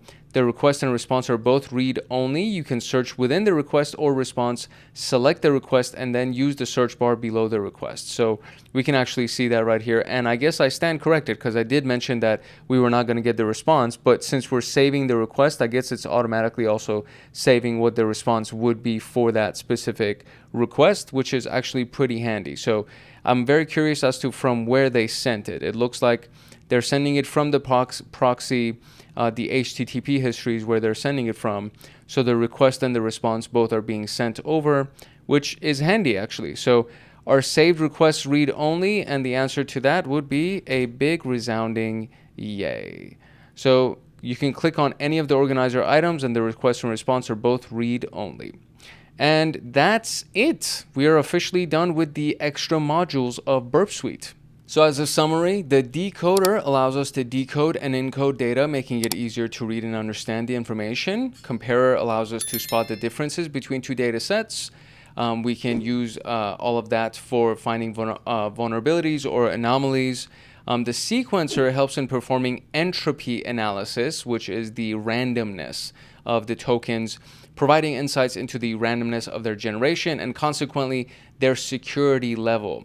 An organizer helps you to store and annotate copies of your requests so that you can look at them later and see what the responses were, etc. So this is actually very, very useful. I very much enjoyed this. It's been a very long time since I've gone through this, so you can imagine this was actually kind of like a nice experience for me to go through them again. And hopefully you were also able to get some really, really good feedback from this as well, and you were also able to learn from this, and you got some value out of this video. And if you were inside of TryHackMe with me, hopefully you were able to complete all of the exercises that we went through as well and get to this final stage where we get a congratulations on completing Burp Suite. If you found this video useful and you got value out of it, I do encourage you to like, subscribe, and turn on the notification bell so that you get notified the next time that a video comes out on this channel, especially as we go ahead and wrap up the Burp Suite module and we go ahead and wrap up Junior PenTester, so on and so forth. Every Friday, a CompTIA Pentest Plus video comes out, so it's the more advanced conversation when it comes around pen testing. We talk about a lot of things that are obviously advanced, because CompTIA Pentest Plus compared to Junior PenTester is definitely a different conversation. So if you're actually interested in hacking and pen testing, then I would recommend you also check out that playlist. The playlist currently is not finished because I'm still recording and I upload every Friday, and Hackaholics Anonymous members get access to all of the episodes in advance, but the public will get them every Friday as they become publicized. So this is the CompTIA Pentest Plus. It currently has 20 videos on it. And then we have the Network Plus that's finished. Hackaholics Anonymous, this is exclusive for them. Security Plus, Linux Plus, and then CySec 101, which is another really, really important playlist. All of those are complete. The CompTIA Pentest Plus is still being uploaded and there's more videos being launched on it. And there's just a bunch of stuff. There are so many videos on this channel. There are so many playlists on this channel. And depending on what you're trying to do inside of cybersecurity and hacking and all that stuff, I guarantee you're going to find something to help you along your journey. So drop a comment in the comment section below if you have any questions, or if you just want to say hi, whatever it is. But if you have any questions about the video that we did today or other videos that you would like potentially to see in the future, drop a comment in the comment section. And of course, make sure that you like, subscribe, and turn on that notification bell so that you get notified the next time that a video comes out on this channel. If you're serious about your SysAdmin education and you want access to me on Discord, consider joining Hackaholics Anonymous. We have 4 tiers: the supporter, agent, guardian, and master. Each tier gets their own Discord server and early access to content. The agent, guardian, and master levels get exclusive content, exclusive downloads, monthly Python automations, live streams with me every month, plus so much more. And to join, you can simply click the link in the description below, or you can go to our homepage and click the join button there, or you can go to youtube.com/@HankHacksHackers/join, and you'll be able to join Hackaholics Anonymous. I hope I see you in the Discord chats. If not, I hope I see you in the comment section. And that is it for today. It's your boy Hank Hackerson at Hank Hacks Hackers, your favorite network and system attacker/protector. If no one else loves you, Hank loves you. Love, peace, and chicken grease. And I'll see you in the next video later. In today's episode of the Junior PenTester training series, we are going to go through Burp Suite extensions, and this is going to be the very last video for our Burp Suite module in the Junior PenTester pathway of TryHackMe.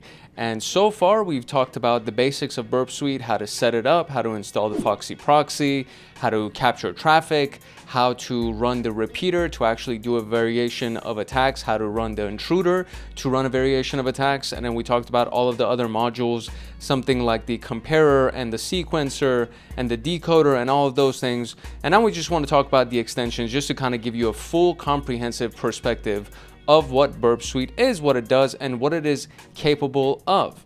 Now, this specific outline for today is going to be the intro, obviously, the extensions interface, the BAP store, also known as the Burp Suite App Store, Jython, which is one of the extensions that's very interesting. I bet you can't guess. It's Python, obviously. Burp Suite API, which is very, very big deal. API is going to be the future of everything, I think.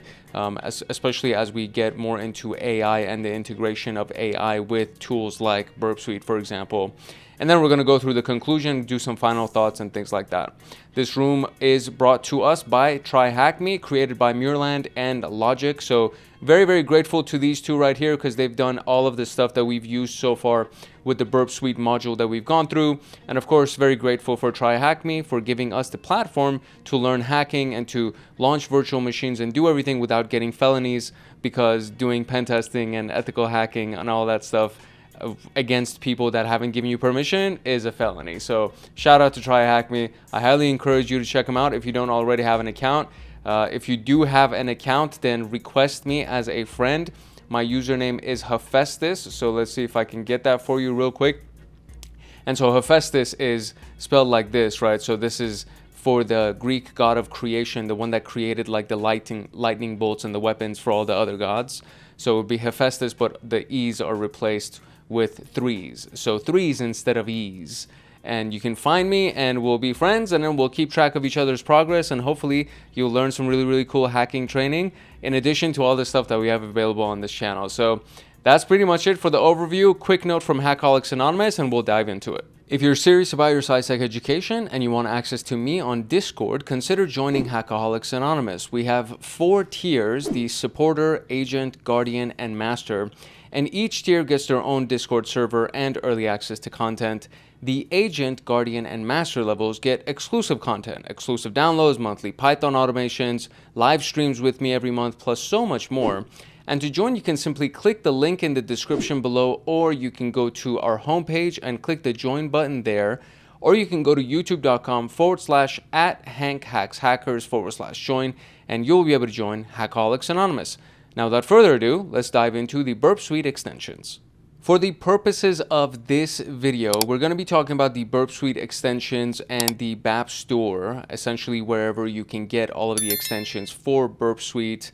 And you can technically code your own burp modules, but it is beyond the scope of this specific video, and it does require that you know more about coding and APIs and things like that. But we will briefly talk about the API documentation and the typical process of adding new modules by using the BAP store if you needed them according to whatever your needs are and whatever the use case may be. And maybe when you work for a company, they will require that you have certain extensions installed on Burp Suite. So these are all of those things. This is essentially talking about where you can get it. It's not going to be a crazy long video because we don't need to go into too much detail about it. It's just letting you know that this thing exists, the more popular extensions and what they actually are, what you can do with them, and then from there, if you wanted to create your own or if you wanted to download more, how you can find them. So you're not going to need a target machine in this. You don't need a virtual machine or anything, but if you have a copy of Burp Suite, it would be very, very handy. We're going to use the attack box over here, which is the virtual machine, the Linux virtual machine that's been assigned to us by TryHackMe, and this is one of those perks, one of the very many perks that comes with TryHackMe. So we're going to use that just so we can scroll through the BAP store and of course look at the various extensions that are available inside of Burp Suite. So I'm going to go ahead and launch this machine right here, and then we'll get into it. All right, this is what the extensions interface looks like for the Burp Suite that they were launching at this time when they were creating this room. Now, I believe that the Burp Suite that we have access to is going to be a little bit different because the last few videos that I did, the interfaces look different for me inside the attack box than it did from this room's documentation. So I think there were maybe some updates to the platform itself and the dashboards and things like that. So for the most part, though, all of them have the same functionalities. It's just maybe they're placed in different parts of the screen, or at the top instead of on the side, something like that. But so this is all underneath the extensions tab. So we have all these major tabs at the top, and then underneath these tabs, some of them have sub tabs that you can see right here. So this specific one is for the extensions, and then we have under installed, we can see what may or may not be installed and then how we can add them. And then there's the BAP store, APIs, bchecks, etc. So this is it. Burp Suite has launched officially for us. So we're just going to get into the interface itself, and then we're going to go to the extensions to see if it's actually, if it looks like the one that we have in our documentation. I'm very curious about that. But so, okay, we have, you know, 1, 2, 3 right here. So let's go to the this list right here. So the extensions list at the top box that displays the list of the extensions that are actually installed in Burp Suite for the current project. It allows you to activate or deactivate individual extensions. The managing of the extensions is done through this element right here, this section with the add, remove, up, and down. So add, obviously, you can install new extensions from the files on your disk, and they can be custom coded modules or modules obtained from external sources like the BAP store. Remove will uninstall the selected extensions. Up or down controls the order in which those extensions are listed. The order determines the sequence in which these things are invoked when you process traffic. So if you wanted to go through a specific module, or I should say extension, if you wanted to go through a specific extension first, then you need to put it first on the list, right? So they're applied in descending order, starting from the top of the list and moving down. And the order is essential, especially when dealing with extensions that modify requests, and some of those may conflict or interfere with others. Then we have the details, output, and errors, which is this big section down here. You have details, output, and errors, right? So details would be the information about the selected extension, like the name, version, description. Output would produce the output during the execution, and this section displays any relevant output or results. And if there are any errors, it would be inside of the errors section. So pretty straightforward, right? So this is our actual Burp Suite module. So if we go over here and click on extensions, it actually looks exactly the same. So this part has not changed compared to everything else that I did in the previous videos. In the previous videos, there were some other things that actually did change. I think the decoder was one of the ones that the interface looked different. So here we can click on add, but I don't think I have anything on this machine, so I can't do any file selections. It would most likely be something that I would actually get from the BAP store that we can see right here, and these are a bunch of extensions that already exist, and of course they're ranked by popularity, they're rating for their performance and system impact, etc, etc, etc. So I'm jumping ahead a little bit, so we'll actually get to that portion when we get to it.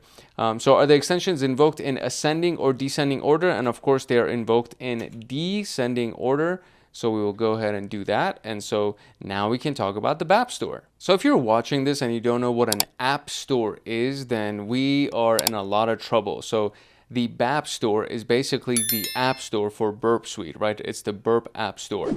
It allows us to easily discover and integrate official extensions seamlessly into the tool. So they can be written in various languages. For example, Java and Python are the most common choices because they are pretty cross-platform compatible kind of a thing. So Java extensions integrate automatically with the Burp Suite framework. Python extensions require the Jython interpreter. So you need to have Jython in order for the Python extensions to actually work, which is basically another thing that you can just install, and that is also free. So to get a feel for this and install a Java extension, we're going to install the request timer extension written by Nick Taylor. It enables us to log the time it takes for each request to receive a response, and it's particularly useful for identifying and exploiting time-based vulnerabilities, for example, race conditions, right? So for instance, if a login form takes an extra second to process requests with valid usernames compared to invalid ones, then we can use that time difference to determine which ones are valid. So we're going to go to the BAP store, we're going to go find the request timer extension, click on return extension to view more details, and then click the installed button. So I mean, this doesn't seem very complicated, so let's go and find it. So we're going to go over here, and over here in the search button or search field, we're going to do request timer, I think is what there you go. So request timer, it's actually rated pretty well. We can see right here. So it is a, what's the rating? It doesn't show me. It's like, I think it's like 4.5 stars. I think that's what it is. And so boom, we just click install, and then it's going to go ahead and it's going to run right here. We could see that system impact is low. Do I see the extension installed completely? Was that it? That was very quick. If that are already installed, look at that. That was so quick. Wow. Okay, so I guess it's not that big of a thing, obviously, because we're using a virtual machine, so they wouldn't ask us to install a really massive extension. But even still, honestly, that was really freaking fast. So now we have the details here. Extension type is Java. The file name is here. HTTP handlers, suite tabs, etc. So if I click on output, I haven't ran it, so it wouldn't show me anything, and there are no errors either because it wouldn't show me anything. But now we do have it, so that's very interesting. I want to see if we are going to actually get a chance to use it, but maybe not. So after successfully installing it, you'll notice a tab appearing via the menu at the top of Burp Suite. So did we actually get that? Oh, we did. Look at that. We do have a request timer. There we go. We have a new tab up here. It's empty, but we have it. So different extensions may have varying behavior. Some may add new items to right-click context menus, while others create entirely new tabs like this request timer that we did. After this installation, or as this installation is simply an example of the BAP store, we won't cover how to use the request timer. However, I highly recommend switching to the new tab and exploring the extension to understand its functionalities. But I mean, what can I really see? Like, what, start? What do I do?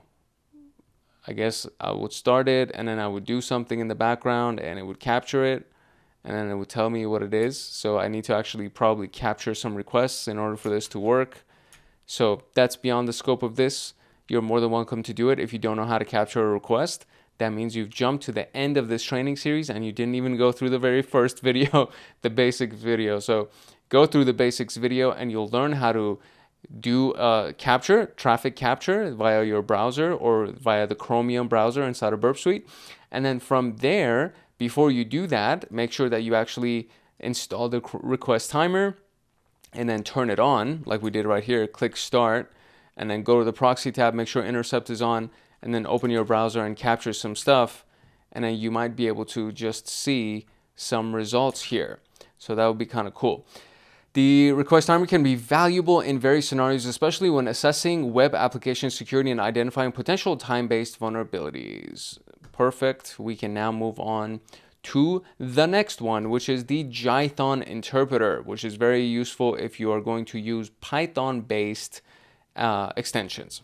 In my particular use case, the Jython integration has already been done because I'm using the attack box. But if you want to do it for yourself, it's actually very, very simple and straightforward. So to be able to use Python modules, you need to include the interpreter JAR file, which is a Java implementation of Python, and it enables us to run Python-based extensions. So we go through what? We go through their website, the Jython website, which is available at what? Jython.org, very easily. So jython.org/download.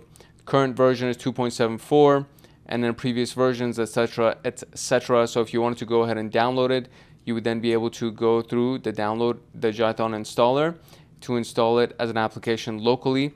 And then the download just brings us over here. There's also the GitHub repository available as well. So if you wanted to get it directly from the GitHub repository, it would be github.com/Jython/Jython, as you can see right here. And it'll bring you into the GitHub repo. And then there's, of course, all the documentation and notes that are available, how to install it, what to do with it, to be able to run it, etc. So this is how we download the thing, and so we can see the Jython standalone is the one that they want us to actually install, right? So look for Jython standalone, and that would be the thing that you would end up using. So Jython standalone jar right here. This is the one right here, and then Jython standalone follow browse for this is also right here as well. So that's the previous version. So probably you want the one that is the most current version of it, just to make sure any bugs or security vulnerabilities have already been patched. And once you have that, you can then configure it in Burp Suite. So you would open Burp Suite and switch to the extensions module, then go to the extension setting sub tab. So let's go to the extensions module, and then we're going to go to the extension settings sub tab, which is right here. We're going to click on that bad boy right there. And then it'll bring us directly to the extension settings, okay?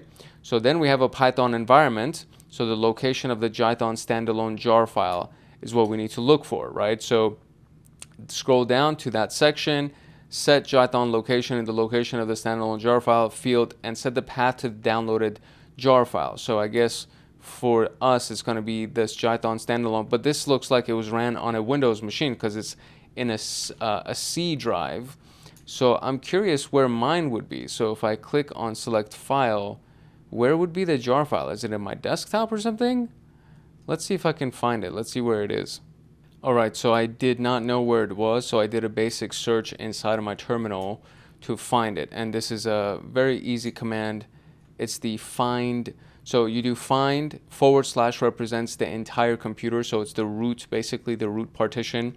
And we're looking for something by its name. And then I did asterisk Jython asterisk because I didn't know specifically what the file name or the path would be.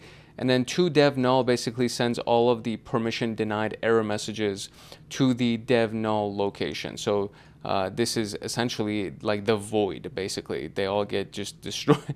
They all go to nothingness is when they end up over there. So we have all of these different things, right? And the one that is of most interest to us is the one that is the actual jar file, which is the very, very last one right here.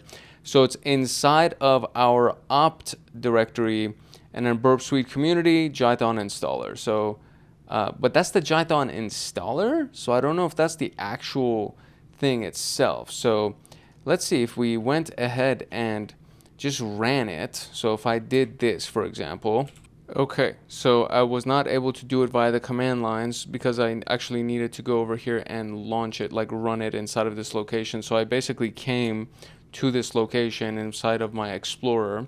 So opt and then Burp Suite community and then this thing. When you double click it, the wizard opens up and then you can go through the installation. So I'm just going to go through this installation and we just want the standard installation. It's going to go into, there you go. So that's, I think this is what I needed because essentially we need the actual jar file, not the installer jar. So this was the installer previously. So we're going to go, boom, there you go. And then we're going to click through all of these things to get this installed.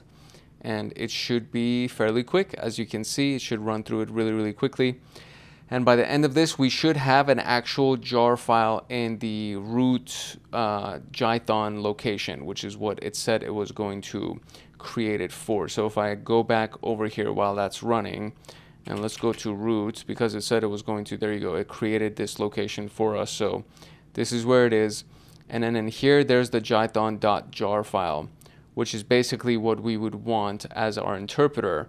So once this is fully finished installing, this would be the path, right? It would be root / Jython 2.7.2 / Jython.jar. That would be the full path that we would be looking for to make sure that this thing is actually available to us. So I'm going to let this finish installing pip and setup tools, which will take probably, oh, there you go, perfectly done. So it's now done. Press finish to exit the installation. So we press finish and we're officially done. So now when we're inside of Burp Suite settings right here, right? So we are now under the extensions, Burp Suite settings for Python environment. When I click this location, now I can go into the Jython 2.2 and then click that thing and open that. And now I actually have my jar file for my interpreter. So now I feel much more comfortable. As we can see right here, that's available right there. So, okay, great. So I don't know if we're going to use it, but we have it. It'll be integrated with Burp Suite, allowing Burp to use Python modules. This integration significantly increases the number of available extensions and enhances your capabilities in performing various security testing. The process of adding Jython to Burp Suite is the same for all operating systems, as Java is a multi-platform technology. So I'm just going to click closed on this because that's basically all we needed. And I'm curious if I go over here, if I'll now be able to see like Python type extensions, because everything up until this point, or yeah, everything from now up until this point, I should say, was, there you go. Ooh, Jython. I saw something. I saw some kind of Jython thingy. Or maybe it was like JSON. Yeah, never mind. I stand corrected. But PyCrypt, there you go. PyBurp, those sound like Python extensions. So I'm sure that we can use them. I don't know if they were here before. I should have probably checked if they were here before we did the Jython portion, but at least now you know how to do it. So in case you ever wanted to do it, you know how to do it. Let's talk about the API of Burp Suite. The extensions module, through that module, we have access to the API endpoints that allow us to create and integrate our modules with Burp Suite. And these APIs expose various functionalities, enabling us to extend the capabilities of Burp Suite. And we can click on API. So let's just do it instead of looking at the screenshot. So here are the list of APIs that we have. So there's the overall Burp Suite set of APIs, and then this also breaks down, and you can click on it and you can actually see this is, I believe this is actually JavaScript technically, but it is very similar to what Python looks like, because Python also has import commands and things like that. But I think this is actually written in JavaScript because the comments themselves very much are not what I'm used to when I see Python script. So string JSON, no, that's JSON. It's not necessarily JavaScript. So never mind. But I think the overall script that we're looking at over here, this is definitely JavaScript. Shutdown options, of course, task execute. So this is all in general about the association with Burp Suite. And then it breaks it down to the collaborator, right? And then the various elements inside of collaborator and their interaction with it. And then we can do the decoder, we can do internal intruder, the logger, logging, organizer, persistence, projection, the proxy, right? These are all available to us. The repeater is here, of course. So these are all the things. The repeater has literally one item, but it's probably, no, this is super short too. That's actually kind of interesting. But yeah, these are all of the various files that actually hold the various API calls that you can make inside of the Burp Suite API, right, to the Burp Suite API. So if you go to the API subtab, you'll be able to find all of those things. So Burp Suite supports multiple languages for writing extensions like Java, which is the native language, which is probably why all of those things look like Java. And you can directly use Java to write extensions for Burp Suite, taking advantage of the powerful APIs available. There's, of course, Python, as long as you have Jython interpreter installed. You can utilize the Jython, which is the implementation of Python, to create Burp Suite extensions. And then, of course, there's Ruby, and that would be JRuby, which is the developer for the, or the, not the developer, but the interpreter for that. So developers familiar with Ruby can leverage Ruby and using JRuby, a Java implementation of Ruby, to build Burp Suite extensions. So coding your own extensions can be complex, so just keep that piece in mind, and it goes beyond the scope of everything that we've talked about in this course thus far, and you would need to have a good understanding of either Python or JavaScript or Ruby if you're going to do this, right? But being that we are in this wonderful modern world of AI technology, you can, if you have a clear understanding of the API endpoints and the calls that can be made to the Burp Suite API, you can then go ahead and combine your creativity with a clear explanation for what you want your extension to do, and then give those instructions to something like Gemini or Meta or GPT or whatever your favorite AI is, and have it write the extension for you. And then it'll go ahead and explain what it does and how you can configure it and things like that. So it'll help you with that. And then you can use that as a method of learning more coding, which is how I learned coding, right? I essentially used GPT as my study buddy when it came down to coding. And then whenever I would hit a wall, I would ask it to help me. And then it was just a much more effective way of learning coding, in my humble opinion. So you can do extension development and access all the detailed references from the Portswigger official documentation. Portswigger is the company that created Burp Suite. So through their documentation, through the Portswigger website, you will be able to find everything that you would need to actually build extensions. And the specific path is the portswigger.net/burp/documentation desktop extend burp extensions and creating. So this full path right here. But if you can just get yourself to desktop right here, then you will most likely end up here, and then you can go to extending burp and then the extensions and creating extensions, and you would end up on this page. And the rest of it is just up to you for independent study and all of that good jazz. So that's pretty much it, my dear friend. That is all you need to know about the extensions module of Burp Suite.